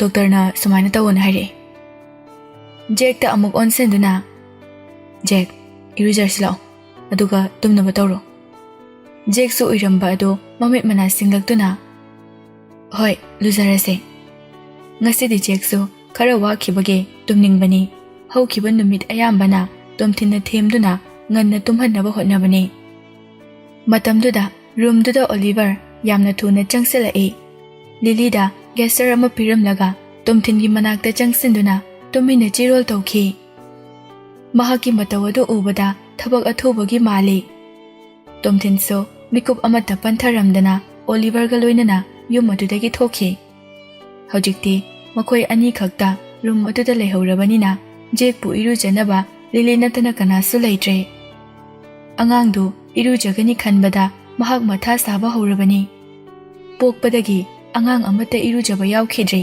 ꯑꯁꯤꯒꯨꯝꯕ ꯑꯉꯥꯡꯕꯨ ꯁꯦꯟꯅꯕ ꯂꯣꯏꯅꯕꯁꯤꯗꯗꯤ ꯖꯦꯔꯣ ꯑꯦꯛꯁꯄꯤꯔꯤꯌꯦꯟꯁꯅꯤ ꯃꯇꯣꯝꯇ ꯂꯨꯖꯕ ꯍꯩꯔꯝꯒꯗ꯭ꯔꯥ ꯍꯥꯏꯅ ꯑꯃꯨꯛꯁꯨ ꯈꯜꯂꯤ ꯂꯥꯏꯕꯛ ꯐꯕꯗꯤ ꯖꯦꯛꯅ ꯀꯔꯤꯁꯨ ꯍꯥꯏꯗꯅ ꯐꯨꯔꯤꯠ ꯈꯣꯡꯒ꯭ꯔꯥꯎ ꯑꯗꯨ ꯃꯇꯣꯝꯇ ꯂꯧꯊꯣꯛꯂꯒ ꯕꯥꯊꯇꯕꯇ ꯃꯈꯣꯡ ꯊꯥꯡꯖꯤꯟꯗꯨꯅ ꯂꯨꯅꯕ ꯍꯣꯠꯅꯩ ꯖꯦꯛꯅ ꯁꯥꯋꯔ ꯁꯤꯖꯤꯟꯅꯗꯨꯅ ꯂꯨꯖꯔꯕꯗꯤ ꯂꯤꯂꯤꯗ ꯑꯟꯀꯝꯐꯣꯔꯇꯦꯕꯜ ꯑꯣꯏꯅ ꯈꯜꯂꯨꯕꯅꯤ ꯖꯦꯛꯇꯣ ꯃꯁꯥ ꯄꯨꯝꯕ ꯏꯁꯤꯡꯗ ꯂꯨꯞꯂꯒ ꯃꯃꯥꯏ ꯇꯃꯛ ꯊꯥꯡꯒꯠꯇꯨꯅ ꯃꯈꯨꯠꯇ ꯗꯛꯂꯤꯡ ꯇꯣꯏ ꯑꯃ ꯄꯥꯏꯔꯒ ꯃꯇꯣꯝꯇ ꯀꯥꯞꯁꯤꯟꯕꯤ ꯁꯥꯟꯅꯔꯤ ꯂꯤꯂꯤꯗ ꯑꯃꯨꯛ ꯌꯦꯡꯂꯛꯇꯨꯅ ꯑꯟꯇꯤ ꯑꯩꯒꯤ ꯕꯔꯊꯗꯦꯁꯦ ꯅꯨꯡꯇꯤ ꯈꯨꯗꯤꯡꯒꯤ ꯑꯣꯏꯔꯗꯤ ꯅꯨꯡꯉꯥꯏꯗꯧꯅꯤꯉꯣ ꯑꯆꯨꯝꯕꯅ ꯀꯔꯤꯅꯣ ꯑꯔꯥꯟꯕꯅ ꯀꯔꯤꯅꯣ ꯈꯪꯗ꯭ꯔꯤꯕ ꯑꯉꯥꯡ ꯑꯗꯨꯒꯤ ꯃꯥꯏꯊꯣꯡꯗ ꯃꯤꯠꯇ ꯍꯔꯥꯎꯕꯒꯤ ꯃꯃꯤ ꯇꯥꯕꯗꯨ ꯎꯔꯒ ꯂꯤꯂꯤꯗ ꯑꯄꯦꯟꯕ ꯐꯥꯎꯏ ꯑꯉꯥꯡꯗꯨꯒꯤ ꯃꯃꯥ ꯃꯄꯥ ꯑꯃꯠꯇ ꯂꯩꯇꯕꯗꯨ ꯈꯜꯂꯨꯔꯒ ꯍꯦꯟꯅ ꯋꯥꯈꯜ ꯅꯨꯡꯉꯥꯏꯔꯛꯇ꯭ꯔꯦ ꯑꯉꯥꯡ ꯑꯗꯨꯗ ꯅꯨꯡꯉꯥꯏꯇꯕꯒꯤ ꯃꯃꯤ ꯑꯃꯠꯇ ꯎꯗꯦ ꯑꯁꯦꯝꯕ ꯃꯤꯅꯣꯛ ꯑꯃ ꯅꯣꯛꯂꯒ ꯑꯉꯥꯡ ꯑꯗꯨꯒꯤ ꯈꯖꯥꯏꯗ ꯅꯨꯡꯁꯤꯅ ꯁꯤꯛꯏ ꯆꯍꯤ ꯈꯨꯗꯤꯡꯒꯤ ꯑꯪꯀꯜꯅ ꯅꯪꯒꯤ ꯕꯥꯔꯊꯗꯦ ꯑꯗꯨꯝ ꯁꯤꯜꯂꯗꯕꯅꯦ ꯍꯣꯏ ꯑꯟꯇꯤ ꯑꯉꯥꯡꯗꯨ ꯏꯔꯨꯖꯕ ꯂꯣꯏꯔꯒ ꯖꯦꯛꯀꯤ ꯃꯁꯥꯗ ꯆꯣꯠꯄꯁꯤꯡ ꯑꯗꯨ ꯑꯀꯪꯕ ꯇꯥꯋꯦꯜ ꯑꯃꯅ ꯇꯩꯊꯣꯛꯄꯤ ꯅꯥꯏꯠ ꯗ꯭ꯔꯦꯁ ꯑꯃꯨꯛ ꯁꯦꯠꯆꯤꯜꯂꯕ ꯃꯇꯨꯡꯗ ꯐꯃꯨꯡꯗ ꯖꯦꯛꯄꯨ ꯁꯨꯝꯅꯕ ꯍꯣꯠꯅꯔꯤ ꯂꯤꯂꯤꯒꯤ ꯋꯥꯈꯜꯗ ꯉꯥꯏꯍꯥꯛꯇꯪꯗ ꯂꯥꯛꯄ ꯋꯥꯔꯤ ꯑꯃ ꯂꯤꯕ ꯍꯧꯔꯛꯄꯒ ꯖꯦꯛꯇꯣ ꯑꯗꯨꯝ ꯇꯨꯝꯊꯈ꯭ꯔꯦ ꯖꯦꯛꯅ ꯆꯦꯞꯂꯒ ꯁꯣꯔ ꯁꯥꯡꯅ ꯁꯥꯡꯅ ꯍꯣꯟꯗꯨꯅ ꯄꯣꯊꯥꯈꯤꯕ ꯑꯗꯨ ꯂꯤꯂꯤꯅ ꯃꯨꯟꯅ ꯌꯦꯡꯂꯒ ꯂꯩ ꯑꯉꯥꯡꯗꯨꯅ ꯂꯥꯡꯉꯝꯕ ꯂꯥꯎꯔꯝꯕ ꯃꯌꯥꯝ ꯑꯗꯨ ꯂꯦꯞꯈꯤꯕꯗꯒꯤ ꯔꯨꯝ ꯑꯗꯨꯗ ꯃꯈꯣꯜ ꯑꯃꯠꯇ ꯇꯥꯈꯤꯗ꯭ꯔꯦ ꯂꯤꯂꯤꯁꯨ ꯇꯞꯅ ꯍꯧꯒꯠꯂꯛꯇꯨꯅ ꯊꯣꯡꯅꯥꯎ ꯃꯌꯥꯗ ꯂꯦꯞꯇꯨꯅ ꯃꯄꯥꯟꯗ ꯎꯔꯤꯕꯁꯤꯡ ꯑꯗꯨ ꯌꯦꯡꯉꯤ ꯅꯨꯡꯗꯥꯡ ꯑꯣꯏꯕꯒꯤ ꯂꯝꯕꯤ ꯃꯄꯥꯟꯗꯤ ꯃꯩ ꯊꯥꯟꯕꯅ ꯂꯝꯕꯤꯗꯤ ꯄꯨꯡꯉꯥꯟ ꯉꯥꯟꯅ ꯎꯏ ꯂꯥꯞꯅ ꯃꯃꯤ ꯁꯥꯃꯤ ꯎꯔꯤꯕ ꯌꯨꯝ ꯃꯆꯥ ꯃꯆꯥꯁꯤꯡ ꯑꯗꯨꯗꯒꯤ ꯊꯣꯛꯂꯛꯄ ꯃꯩꯉꯥꯜ ꯑꯗꯨꯗ ꯌꯦꯡꯗꯨꯅ ꯂꯩ ꯂꯤꯂꯤꯅ ꯃꯍꯥꯛꯀꯤ ꯈꯨꯗꯥꯡ ꯘꯔꯤꯗ ꯄꯨꯡ ꯀꯌꯥ ꯇꯥꯔꯒꯦ ꯍꯥꯏꯅ ꯌꯦꯡꯉꯤ ꯄꯨꯡ 9 ꯈꯔ ꯍꯦꯜꯂꯝꯂꯦ ꯇꯣꯝꯊꯤꯟꯁꯨ ꯊꯣꯛꯈꯤꯕꯗꯒꯤ ꯍꯟꯖꯤꯜꯂꯛꯇ꯭ꯔꯦ ꯃꯍꯥꯛ ꯀꯩ ꯊꯕꯛꯀꯤ ꯃꯐꯝ ꯀꯗꯥꯏꯗ ꯆꯠꯈꯤ ꯍꯥꯏꯕꯁꯨ ꯀꯔꯤꯃꯠꯇ ꯍꯥꯏꯔꯝꯗꯦ ꯂꯤꯂꯤꯁꯨ ꯃꯌꯨꯝꯗ ꯍꯟꯕꯗ ꯑꯍꯤꯡ ꯃꯇꯝ ꯑꯣꯏꯁꯤꯟꯈ꯭ꯔꯕꯗꯤ ꯍꯥꯏꯗꯨꯅ ꯃꯈꯥꯒꯤ ꯍꯣꯜꯗ ꯇꯣꯝꯊꯤꯟ ꯂꯩꯕ꯭ꯔꯥ ꯍꯥꯏꯅ ꯌꯦꯡꯕ ꯀꯨꯝꯂꯛꯏ ꯕꯔꯊꯗꯦ ꯄꯥꯔꯇꯤ ꯌꯥꯎꯕ ꯂꯥꯛꯄ ꯃꯌꯥꯝꯗꯣ ꯑꯌꯥꯝꯕꯅ ꯑꯃꯠꯇ ꯍꯟꯅꯔꯝꯗ꯭ꯔꯤ ꯑꯃꯨꯛꯀ ꯍꯦꯟꯅ ꯂꯥꯡꯂꯒ ꯂꯩꯔꯝꯃꯤ ꯉꯥꯏꯍꯥꯛ ꯇꯣꯝꯊꯤꯟꯕꯨ ꯊꯤꯕꯗ ꯐꯪꯗ꯭ꯔꯕꯗ ꯊꯕꯛ ꯁꯨꯕꯤ ꯅꯨꯄꯤ ꯑꯃꯗ ꯇꯣꯝꯊꯤꯟ ꯎꯕ꯭ꯔꯥ ꯍꯥꯏꯅ ꯍꯪꯉꯤ ꯃꯅꯤꯡꯗꯒꯤ ꯃꯍꯥꯛꯀꯤ ꯃꯤꯡ ꯀꯧꯕ ꯇꯥꯕꯗꯒꯤ ꯇꯨꯡ ꯑꯣꯟꯊꯣꯛꯇꯨꯅ ꯌꯦꯡꯊꯣꯔꯛꯏ ꯏꯁꯥꯕꯦꯂꯥ ꯂꯤꯂꯤꯒꯤ ꯃꯅꯥꯛꯇ ꯆꯪꯁꯤꯜꯂꯛꯇꯨꯅ ꯋꯥꯔꯤ ꯑꯃꯇ ꯁꯥꯟꯅꯁꯦ ꯌꯥꯒꯗ꯭ꯔꯥ ꯏꯁꯥꯕꯦꯂꯥ ꯑꯃꯨꯕ ꯃꯆꯨꯒꯤ ꯂꯣ ꯀꯠ ꯏꯚꯤꯅꯤꯡ ꯗ꯭ꯔꯦꯁꯀ ꯃꯗꯨꯒ ꯂꯣꯏꯅꯅ ꯈꯣꯏꯔꯤ ꯄꯣꯝꯂꯤ ꯇꯧꯔꯤꯕ ꯃꯁꯝꯗꯨ ꯂꯦꯡꯕꯥꯟꯒꯤ ꯑꯍꯥꯡꯕ ꯃꯄꯥꯗ ꯇꯥꯍꯜꯂꯤ ꯃꯍꯥꯛꯀꯤ ꯁꯦꯟꯁꯨꯋꯦꯜ ꯀ꯭ꯂꯤꯚꯦꯖꯇꯨ ꯌꯦꯡꯕꯗ ꯆꯥꯔꯃꯤꯡ ꯑꯦꯟड ꯑꯦꯔꯣꯇꯤꯛ ꯑꯣꯏ ꯃꯁꯛꯇꯨ ꯀꯥ ꯍꯦꯟꯅ ꯐꯖꯈ꯭ꯔ ꯃꯥꯜꯂꯦ ꯃꯌꯥꯝꯅ ꯃꯉꯣꯟꯗ ꯆꯦꯞꯊꯗꯨꯅ ꯌꯦꯡꯂꯤꯕ ꯑꯗꯨ ꯑꯦꯛꯇ꯭ꯔꯦꯁ ꯀꯌꯥꯒꯤ ꯃꯊꯛꯇ ꯏꯁꯥꯕꯦꯂꯥ ꯑꯆꯧꯕ ꯃꯐꯝ ꯑꯃ ꯀꯟꯗꯨꯅ ꯂꯩꯔꯤ ꯍꯥꯏꯕꯁꯤ ꯂꯤꯂꯤꯁꯨ ꯌꯥꯅꯤꯡꯕ ꯐꯥꯎꯏ ꯃꯍꯥꯛꯅ ꯉꯥꯡꯂꯛꯂꯤꯕ ꯍꯥꯟꯅꯒ ꯃꯥꯟꯅꯗꯕ ꯇꯣꯟ ꯑꯗꯨꯗ ꯂꯤꯂꯤꯗꯨ ꯉꯛꯅ ꯏꯁꯥꯕꯦꯂꯥꯗ ꯌꯦꯡꯗꯨꯅ ꯂꯩ ꯑꯩꯈꯣꯏ ꯑꯅꯤꯒꯤ ꯃꯔꯛꯇ ꯃꯤꯁꯑꯟꯗꯔꯁꯇꯦꯟꯗꯤꯡ ꯈꯔ ꯂꯩꯈ꯭ꯔ ꯃꯥꯜꯂꯦ ꯍꯥꯟꯅ ꯑꯩꯅ ꯉꯥꯡꯈꯤꯕ ꯇꯧꯈꯤꯕ ꯑꯗꯨꯒꯤ ꯑꯩꯅ ꯂꯥꯜꯂꯦ ꯍꯥꯏꯖꯔꯤ ꯅꯨꯡꯉꯥꯏꯇꯕ ꯌꯦꯡꯊꯤꯅꯕ ꯀꯥꯎꯊꯣꯛꯇꯨꯅ ꯑꯩꯈꯣꯏ ꯑꯅꯤ ꯃꯔꯨꯞ ꯑꯃꯒꯨꯝꯅ ꯑꯃꯨꯛ ꯂꯣꯏꯅꯁꯦ ꯂꯤꯂꯤ ꯑꯉꯛꯄ ꯑꯃꯒ ꯂꯣꯏꯅꯅ ꯃꯤꯠꯌꯦꯡ ꯆꯣꯏꯊꯣꯛꯇꯅ ꯅꯨꯄꯤ ꯑꯗꯨꯗ ꯌꯦꯡꯉꯤ ꯇꯁꯦꯡꯅ ꯄꯨꯛꯆꯦꯜ ꯑꯣꯜꯂꯕ꯭ꯔꯥ ꯅꯠꯇ꯭ꯔꯒ ꯇꯣꯝꯊꯤꯟꯒꯤ ꯃꯌꯨꯝ ꯑꯣꯏꯕꯒꯤ ꯑꯀꯤꯕꯒꯤ ꯁꯥꯁꯤꯟꯅꯔꯤꯕ꯭ꯔꯥ ꯍꯥꯏꯅ ꯈꯜꯂꯤ ꯏꯁꯥꯕꯦꯂꯥꯅ ꯂꯤꯂꯤꯒꯤ ꯈꯨꯗꯥꯡ ꯄꯥꯏꯗꯨꯅ ꯍꯣꯜ ꯑꯗꯨꯒꯤ ꯀꯣꯔꯅꯔ ꯑꯃꯗ ꯄꯨꯁꯤꯜꯂꯝꯃꯤ ꯏꯁꯥꯕꯦꯂꯥꯅ ꯃꯦꯔꯤꯁꯦ ꯑꯩꯅ ꯈꯜꯂꯝꯕꯒ ꯌꯥꯝꯅ ꯈꯦꯠꯅꯔꯒ ꯂꯩꯔꯝꯃꯤ mahakpo aina friend amani khalaga mateng panglubane. Mahakna aigi ming sisinaduna nangonda tamthiba mawngda thabak kaya chatharame haibado aidi khalude. Mahaki wafam adu Lily yaningba fawi Mary gi asengba lamchat pukchal khangba mi amatana mahaki mateng pangloi mahaka loina ningoi haibase Lily na khangi. Lily mahaki oiba mot kari mata phongdokte momo noktuna lei. Mahakna aigi ming sisinaduna nangbu city asidagi tanthoknaba haiki. Madugi pawdo ai tari. Madu mahaki sasinaba wahini. Nang mahakpu thajaganu ko.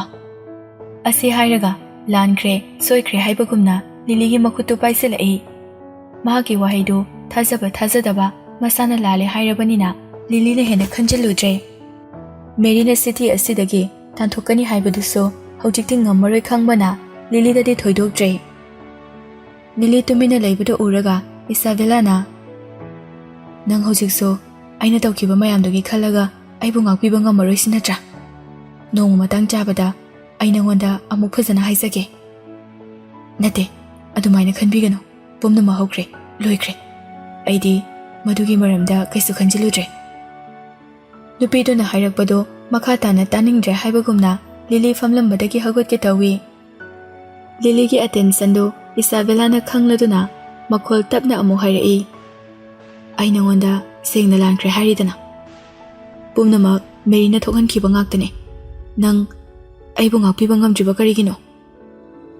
Asi hairaga Isabella do asengki khazaida mapi sintharai. Awuba misingna mahakna kaplibadu karigino haina yengnarai. Lily amuk famtharaktuna Isabella aina nangbu ngakpide haiba natiye.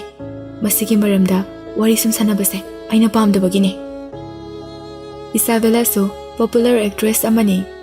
Mahaki mamangda Isabella na kaplaga leiba adu mina ukragani haibagi pakhatpa phaujai.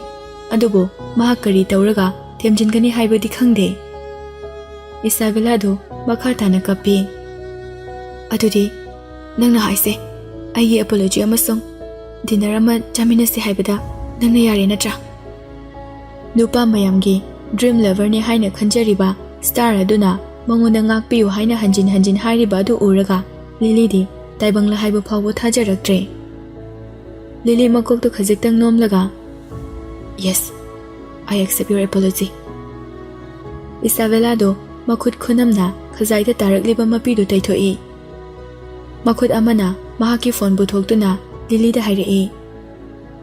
Nangi contact number amta piramo aigi sulauko matungda paw phawna ningba leirasu yanaba. Lily na number pibada mangjaba tungjaba karisu leite. Isabella na mahakpu unaningba wari sananingba leirabadi mahakna ngamnaba thirakani haibasi khangi. Makoi ani number exchange tawnaraba matungda Isabella na mahaki camera do turn on tawduna selfie photo ama lawminase. Aduga horen photo se aigi timeline da share tawba yai ko. Lily so wahaidu tabaga yamna thuna alert oirai. Photo do kaptringai mamaidu khara chathokduna kapoise haibagumna Isabella da yengi. Isabella na yamna thuna hairai.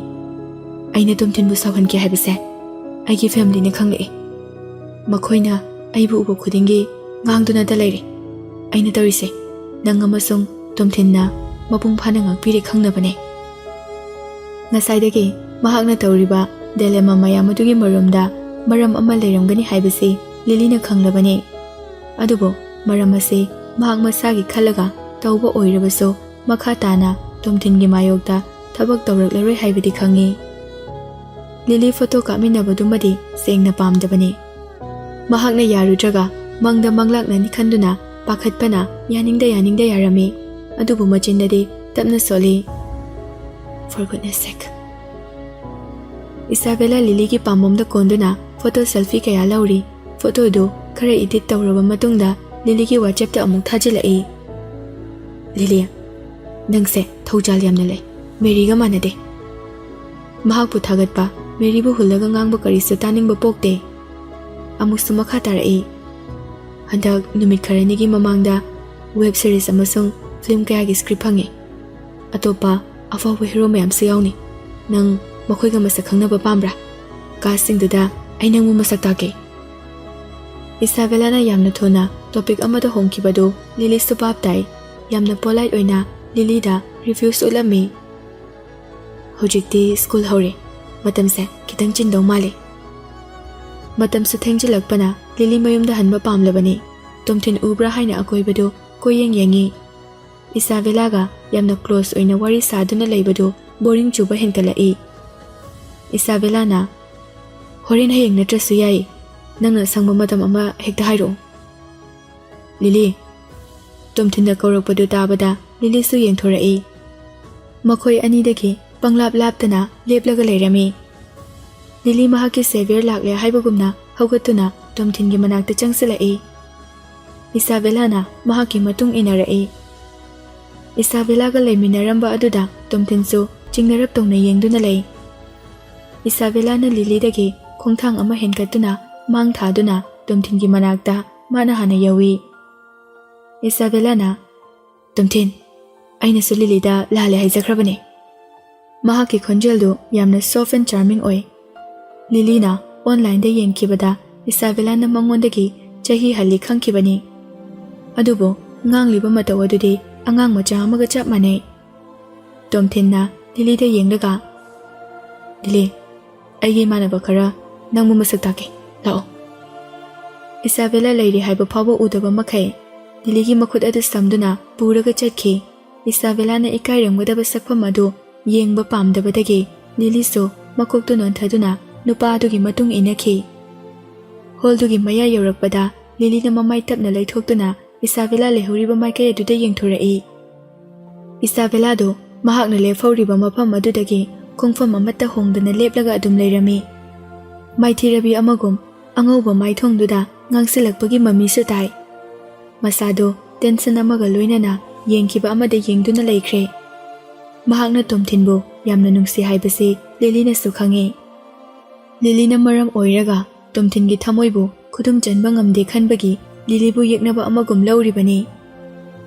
Lily so masagi mara leite khanna nupi aduna waribadu hena thawoirudre.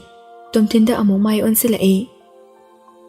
Achauba pillar amagi marumda changsenduna Tomthin na Lily bu masarumda mai onsenduna lefali. Isabella na kai harino mahaka wari sanaba pamdrate manaktagi lapna leiba kaidoge nang hojipau mahagiriba. Kibudi kidreda amuksu wakalda khali mahakna ibu koreise aina Isabella ga loina ningdabadu khangbadagi korakpa oiramgadra. Tomthin kariso haidana Lily da pena yenghorage matagumna yengduna lei.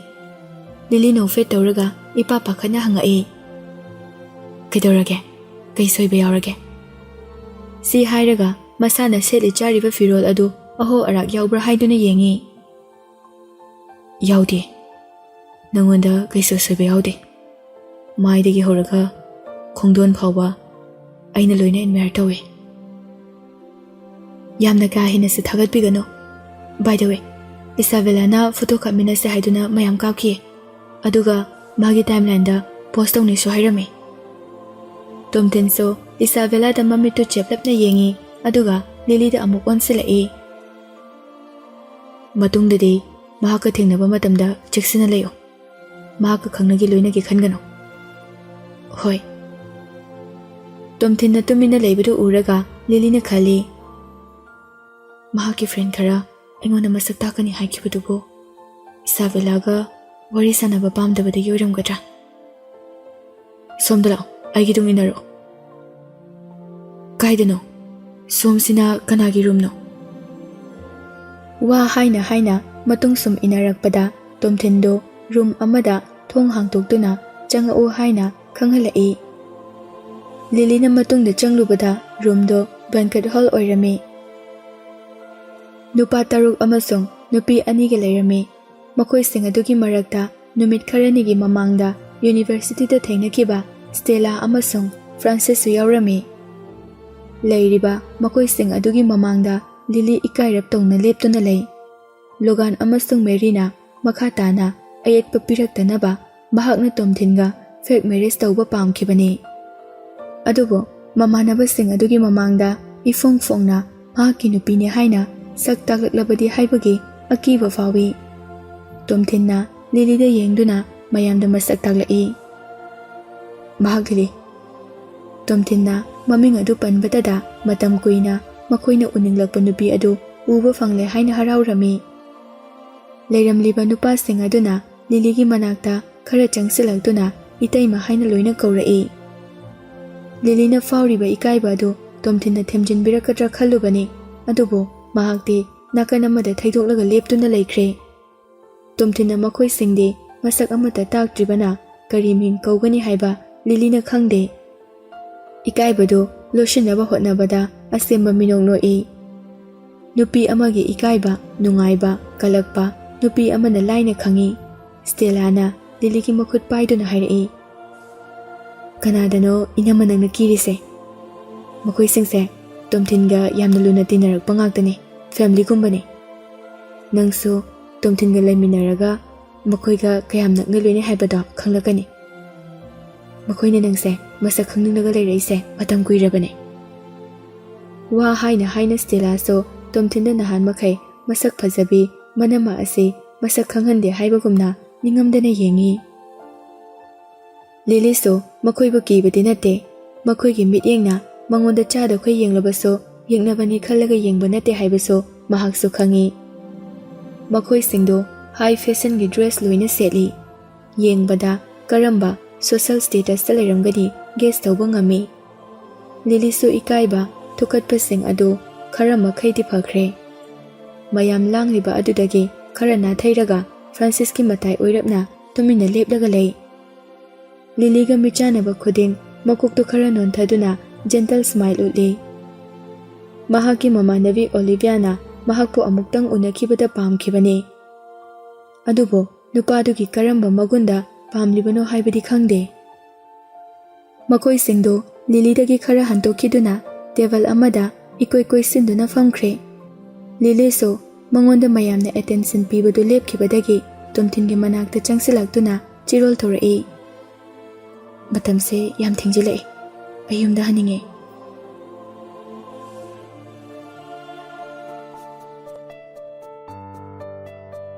ꯇꯣꯝꯊꯤꯟꯗꯨ ꯃꯍꯥꯛꯀꯤ ꯈꯨꯗꯥꯡ ꯘꯔꯤꯗ ꯄꯨꯡ ꯀꯌꯥ ꯇꯥꯔꯦ ꯍꯥꯏꯅ ꯌꯦꯡꯏ, ꯑꯗꯨꯒ ꯂꯤꯂꯤꯗ ꯅꯨꯡꯁꯤꯅ ꯍꯥꯏꯔꯛꯏ꯫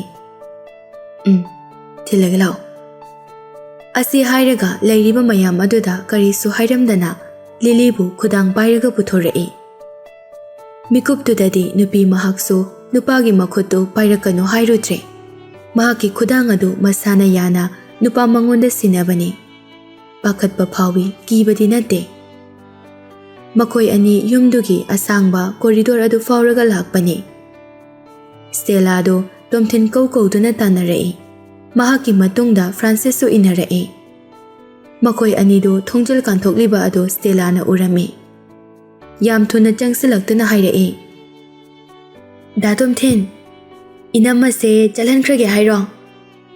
ꯁ꯭ꯇꯦꯂꯥꯅ ꯀꯔꯤꯁꯨ ꯀꯣꯏꯗꯅ ꯏꯅꯝꯃ ꯍꯥꯏꯅ ꯀꯧꯕ ꯑꯗꯨꯗ ꯇꯣꯝꯊꯤꯟꯗꯤ ꯇꯥꯕ ꯌꯥꯝꯅ ꯅꯨꯡꯉꯥꯏ꯫ ꯂꯤꯂꯤꯒꯤ ꯑꯣꯏꯅꯗꯤ ꯋꯥꯍꯩ ꯑꯗꯨ ꯇꯥꯕ ꯈꯨꯗꯤꯡꯒꯤ ꯃꯉꯣꯟꯗ ꯏꯀꯥꯏꯕ ꯄꯤꯕꯒꯨം ꯑꯣꯏꯅ ꯊꯣꯛꯂꯤ꯫ ꯇꯣꯝꯊꯤꯟꯅ ꯁ꯭ꯇꯦꯂꯥꯒꯤ ꯄꯥꯎꯈꯨꯝ ꯄꯤꯗ꯭ꯔꯤ ꯈꯪꯕꯗꯒꯤ ꯂꯤꯂꯤꯅ ꯑꯣꯏꯅ ꯄꯤꯔꯛꯏ꯫ ꯑꯩꯒꯤ ꯄꯦꯔꯦꯟꯁꯅ ꯑꯩꯕꯨ ꯂꯥꯛꯑꯣꯅ ꯀꯣꯜ ꯍꯟꯖꯤꯟ ꯍꯟꯖꯤꯟ ꯇꯧꯔꯛꯑꯝꯃꯤ, ꯑꯗꯨꯅ ꯑꯩ ꯍꯜꯂꯒꯦꯅ ꯊꯣꯛꯂꯛꯂꯕꯅꯤ꯫ ꯅꯈꯣꯏꯗꯁꯨ ꯍꯥꯏꯔꯝꯗꯦꯅ ꯁꯥꯎꯒꯅꯨꯀꯣ꯫ ꯁ꯭ꯇꯦꯂꯥꯁꯨ ꯀꯦꯁꯟꯅꯗꯨꯅ ꯇꯣꯝꯊꯤꯟꯗ ꯍꯥꯏꯔꯛꯏ꯫ ꯗꯥ ꯇꯣꯝꯊꯤꯟ, ꯏꯅꯝꯃꯕꯨ ꯃꯌꯨꯝ ꯐꯥꯎꯕ ꯊꯤꯟꯕꯤꯔꯨꯆꯣ꯫ ꯃꯍꯥꯛꯁꯦ ꯅꯪꯒꯤ ꯐꯤꯌꯥꯟꯁꯦꯅꯤꯀꯣ, ꯃꯔꯨꯞ ꯈꯛꯇ ꯅꯠꯇꯦ꯫ ꯃꯌꯨꯝ ꯌꯧꯗꯅ ꯊꯅꯝꯂꯒ ꯍꯦꯛ ꯂꯥꯛꯂꯕ ꯑꯩꯗꯤ ꯁꯥꯎꯅꯤꯀꯣ꯫ ꯂꯤꯂꯤꯅ ꯅꯣꯛꯐꯦꯠ ꯇꯧꯔꯒ ꯈꯨꯝꯂꯛꯏ꯫ ꯑꯗꯨꯗꯤ ꯃꯍꯥꯛꯁꯨ ꯇꯧꯔꯣꯏꯗ꯫ ꯏꯅꯝꯃꯁꯦ ꯇꯣꯝꯊꯤꯟꯒꯤ ꯃꯤꯆꯪ ꯌꯥꯝ ꯆꯪꯉꯤꯀꯣ꯫ ꯃꯈꯣꯏꯒꯤ ꯃꯅꯥꯛꯇ ꯐ꯭ꯔꯥꯟꯁꯤꯁꯁꯨ ꯂꯦꯞꯇꯨꯅ ꯂꯩꯔꯝꯃꯤ꯫ ꯁꯥꯟꯅꯔꯤꯕ ꯋꯥꯔꯤ ꯑꯗꯨꯗ ꯃꯍꯥꯛꯁꯨ ꯌꯥꯎꯁꯤꯜꯂꯛꯏ꯫ ꯁ꯭ꯇꯦꯂꯥ, ꯌꯥꯔꯦꯗ ꯅꯪꯁꯨ꯫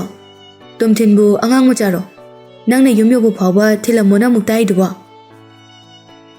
ꯑꯩꯅ ꯏꯅꯝꯃꯒꯤ ꯈꯟꯕꯗ ꯁꯨꯝ ꯄꯥꯈꯠꯄꯤꯕ, ꯑꯗꯨꯅꯅꯦ꯫ ꯅꯍꯥꯟꯃꯨꯛꯁꯨ ꯗꯥ ꯇꯣꯝꯊꯤꯟꯅ ꯁꯣꯏꯔꯤꯅꯦ ꯍꯥꯏꯅ ꯃꯃꯥꯟꯅꯕꯤ ꯑꯃ ꯃꯍꯥꯛꯀꯤ ꯒꯥꯔꯤꯗꯒꯤ ꯀꯨꯝꯊꯍꯜꯂꯒ ꯆꯤꯡꯊꯛꯇ ꯊꯅꯝꯕꯗꯣ, ꯑꯗꯨꯃꯥꯏꯅ ꯑꯃꯨꯛ ꯇꯧꯔꯝꯃꯗꯤ ꯍꯥꯏꯅ ꯄꯥꯈꯠꯄꯤꯕ, ꯑꯗꯨꯒꯤꯅꯤ ꯑꯩꯅ ꯍꯥꯏꯔꯤꯁꯦ꯫ ꯑꯁꯤ ꯍꯥꯏꯔꯒ ꯁ꯭ꯇꯦꯂꯥꯅ ꯂꯤꯂꯤꯗ ꯉꯥꯛꯄꯤꯌꯨ ꯍꯥꯏꯕꯒꯨꯝꯅ ꯃꯤꯅꯣꯛ ꯑꯃ ꯇꯝꯃꯤ꯫ ꯂꯤꯂꯤꯁꯨ ꯅꯨꯄꯥꯗꯨꯒꯤ ꯍꯧꯈꯤꯕ ꯄꯨꯟꯁꯤꯒꯤ ꯃꯔꯝꯗ ꯊꯣꯏꯅ ꯈꯪꯂꯨꯕ ꯄꯥꯝꯗꯦ꯫ ꯁ꯭ꯇꯦꯂꯥꯅ ꯍꯥꯏꯔꯛꯄ ꯋꯥꯍꯩ ꯈꯨꯗꯤꯡꯒꯤ ꯍꯧꯈꯤꯕ ꯋꯥꯔꯤꯒ ꯌꯥꯝꯅ ꯃꯔꯤ ꯂꯩꯅꯩ꯫ Lilina Xavier amadagi hena awangba thakta lauriba nupa asida Stella wa ngangba asidi angang machada kari tawgadabano haiduna takpaga chap manai. Stella amasung Tomthingi marakta naknaba mari leirami haibase sanariba wari aduna khangba ngami. Stella na makha tarae. Inama hayeng university da amuk thengnasiko. Nupiduna university palakpa aduda Lily suning singlai. Stella do architecture gi satrani haiba aduga Tomthinna architecture department gi visiting professor oina lakpani haibado. Inamase matam se yamna thengbusu natri. Hoji inamana yumda hanjingai ekhoi punna shopping chaminaruse. Da Tomthin amasung da Francis ti matam pumbada thabak chinduna talai. Aigidi makhoi natana shopping chaminanaba kanasu leite. Asuk phajaba nupi macha aduna mahakka loinaba kanasu leite haiba aduda Lily do ngaklami adubu mahakna haibado Lily na yarami. Tomthin saurum tawduna chalasila Lily thengi. Tomthinna ngaingamdana ngangthorakpa ton aduna Lily do pukningda wakhal khanjinganu haiba ngamdre. Stella amasung Francis leptuna lehawi. Gari thauba haukibadagi Tomthin do isau saubugumna tawduna wa amata nganglakte. Lily so mahakna sauriba do karigino haina hangningbani. Tomthin di masagi oina tumina legali haibase mahak su khanglibani. Adubo hek hangbasu nungairamde. Aikhoi ani real lovers nate. Aina mo hangluraga nangna wakhal henjina khanbagini haraklabadi hayamuk chopkani. Natraga mahak asibo atopa miga wari sum sanabagi khamban phawriba jala. Adugidi wiramgadaba mande. Mahagnani aibu mayamda introduce tawkhibado. Ngaihak tumina leibaga Lilina Jack do matomdaga tumhore hojik mikap thorakadi nungdangsida mahaki roidro. Imungda yengsinbinaba mi mayam thammani kasu tawre. Aina kari akaiba tawkhibagino nangna aingonda asawba hainadaba mataw ulibase. Tomthin pakhum kari supidana lambi nakanda gari do tapna thaujilaga khami.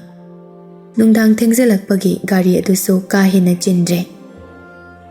Gari khara amadi ngaihak leiraga chali. Wiper aduna gari mingsala tarakpa nomdo haidokduna lambi gi nakanda thaliba maingal adu uba ngami.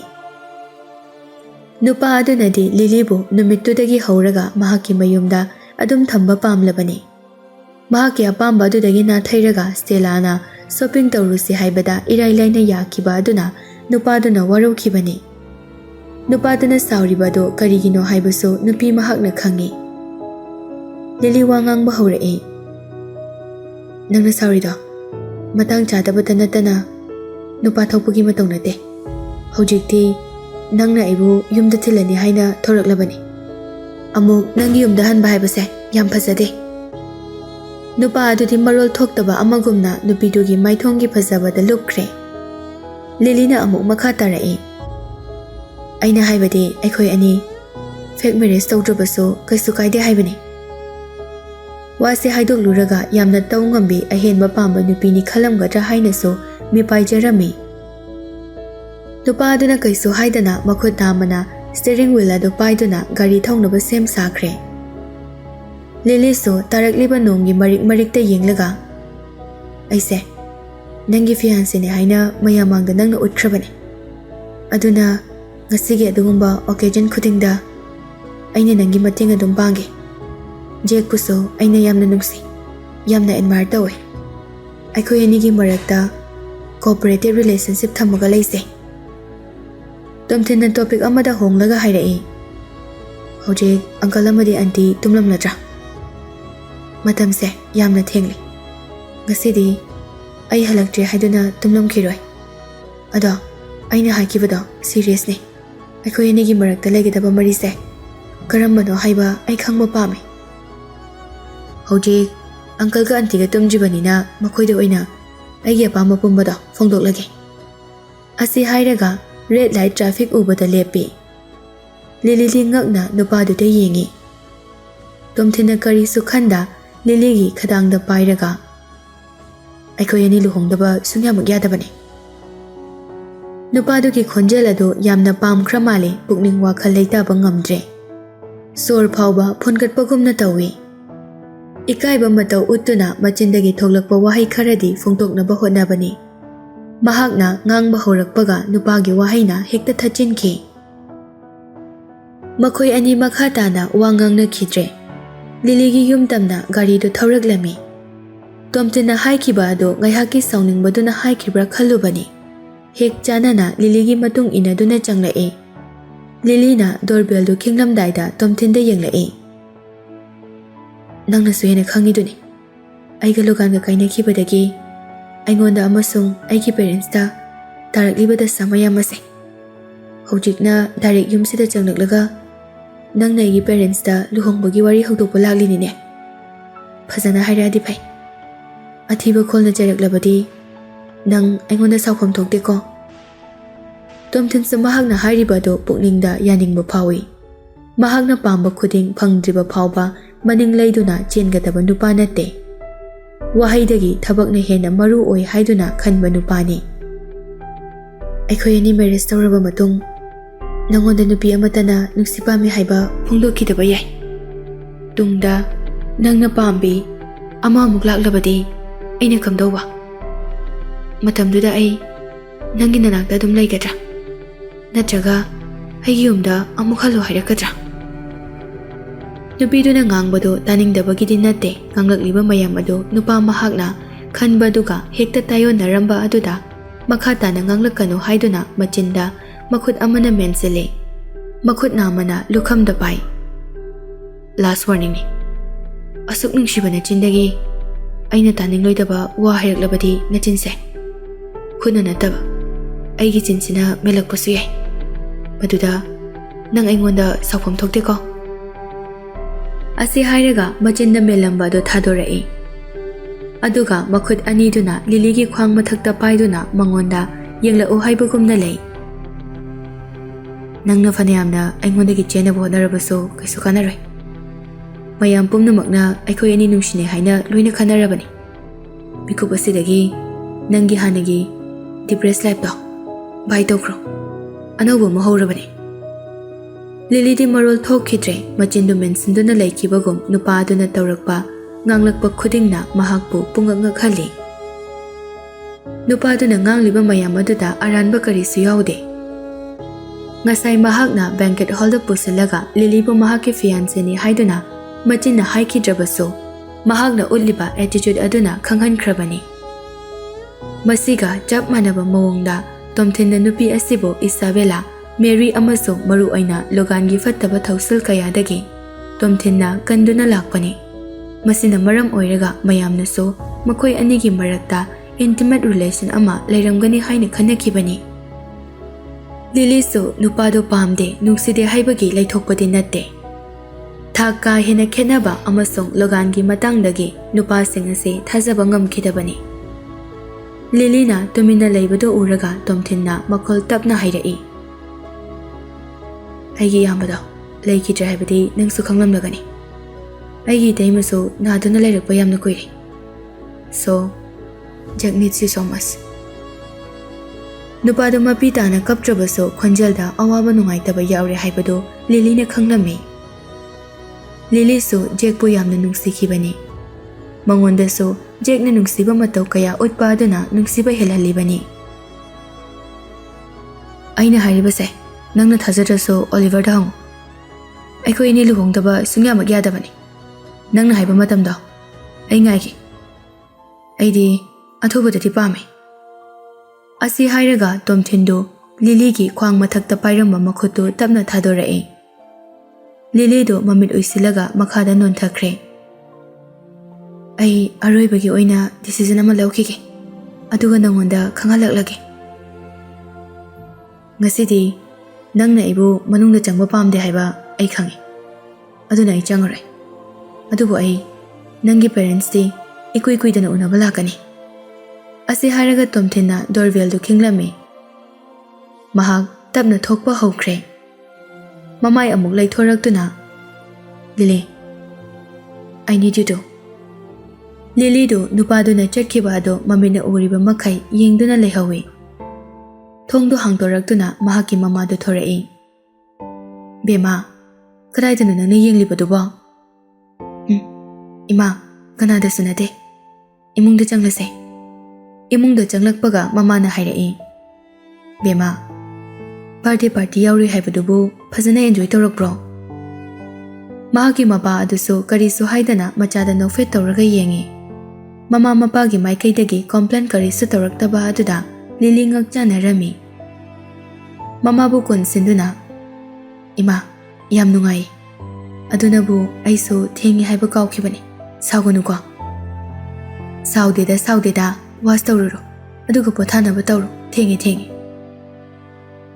ꯂꯣꯒꯥꯟꯅ ꯇꯧꯔꯛꯈꯤꯕ ꯃꯌꯥꯝ ꯑꯗꯨꯅ ꯃꯆꯥꯒꯤ ꯊꯃꯣꯏꯗ ꯊꯨꯛꯀꯠꯄ ꯈꯔ ꯂꯩꯔꯝꯈꯤꯒꯅꯤ ꯈꯟꯕꯅ ꯃꯃꯥ ꯃꯄꯥꯅꯁꯨ ꯂꯤꯂꯤꯗ ꯑꯀꯟꯕ ꯋꯥꯍꯩ ꯁꯤꯖꯤꯟꯅꯕ ꯀꯤꯈꯤꯕꯅꯤ꯫ "ꯍꯣꯏ ꯏꯃꯥ."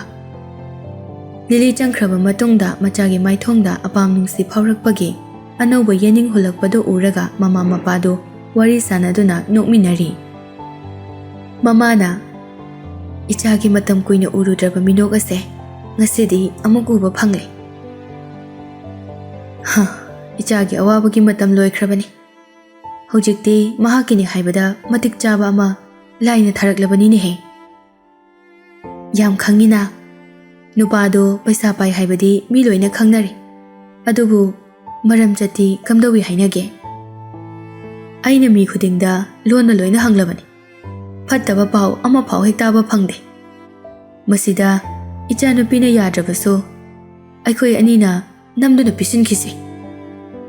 ꯃꯈꯣꯏ ꯑꯅꯤꯗꯨ ꯃꯇꯝ ꯀꯨꯏꯅ ꯅꯣꯛꯀꯦ ꯐꯪꯂꯛꯇꯕ ꯑꯗꯨ ꯉꯁꯤꯗꯤ ꯑꯄꯦꯟꯕ ꯃꯤꯅꯣꯛ ꯀꯌꯥ ꯅꯣꯛꯂꯤ꯫ ꯂꯤꯂꯤꯁꯨ ꯇꯨꯝꯂꯒꯦ ꯍꯥꯏꯗꯨꯅ ꯐꯃꯨꯡꯗ ꯍꯤꯞꯊꯔꯛꯏ꯫ ꯋꯥꯈꯜꯗ ꯈꯜꯂꯤꯕ ꯃꯌꯥꯝ ꯑꯗꯨ ꯅꯨꯄꯥ ꯑꯗꯨꯗ ꯃꯇꯧ ꯀꯔꯝꯅ ꯍꯥꯏꯁꯤꯒꯦ ꯍꯥꯏꯗꯨꯅ ꯈꯜꯂꯤ꯫ "ꯏꯃꯥ, ꯕꯕꯥ, ꯑꯩꯒꯤ ꯑꯅꯧꯕ ꯕꯣꯏꯐ꯭ꯔꯦꯟ ꯑꯃ ꯐꯪꯂꯦ ꯍꯥꯏꯕꯗ ꯅꯈꯣꯏꯅ ꯑꯩꯕꯨ ꯁꯥꯎꯒꯗ꯭ꯔꯥ, ꯋꯥꯔꯧꯒꯗ꯭ꯔꯥ?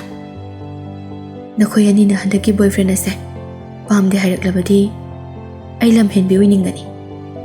ꯑꯩꯕꯨ ꯂꯝꯍꯦꯟꯕꯤ ꯍꯥꯏꯅꯗꯤ ꯆꯩꯕꯤꯒꯅꯨꯀꯣ. ꯂꯟ ꯑꯃ ꯃꯥꯡꯈ꯭ꯔꯦ ꯍꯥꯏꯅ ꯂꯩꯔꯤꯉꯩ ꯑꯍꯦꯟꯕ ꯂꯟ ꯑꯃ ꯐꯪꯕꯗ ꯑꯩꯅ ꯃꯇꯧ ꯀꯔꯝꯅ ꯅꯥꯊꯩꯔꯒ ꯍꯨꯟꯗꯣꯛꯂꯝꯒꯅꯤ? ꯊꯥꯛ ꯃꯥꯟꯅꯗꯕ ꯃꯁꯦꯟꯅ ꯍꯦꯟꯅ ꯆꯨꯁꯤꯟꯅꯕ, ꯅꯛꯁꯤꯟꯅꯕ ꯍꯦꯜꯂꯤ ꯍꯥꯏꯅꯔꯤꯕ ꯑꯁꯦ ꯑꯆꯨꯝꯕꯅꯤ. ꯃꯁꯤꯗ ꯑꯩ ꯀꯔꯤꯁꯨ ꯌꯦꯠꯅꯤꯡꯗꯦ. ꯃꯁꯤꯃꯛꯅ ꯑꯣꯏꯔꯝꯒꯗ꯭ꯔꯥ? ꯊꯣꯡ ꯍꯥꯡꯂꯔꯣꯏ ꯈꯟꯈ꯭ꯔꯕ ꯑꯩꯒꯤ ꯊꯃꯣꯏ ꯑꯁꯤꯗ ꯅꯪꯒꯤ ꯑꯥꯔꯊ ꯂꯩꯕ ꯋꯥꯍꯩ ꯀꯌꯥꯅ ꯆꯪꯁꯤꯟꯗꯨꯅ ꯂꯩꯈ꯭ꯔꯤꯕ ꯑꯁꯦ. Sometimes beautiful things come out of nowhere."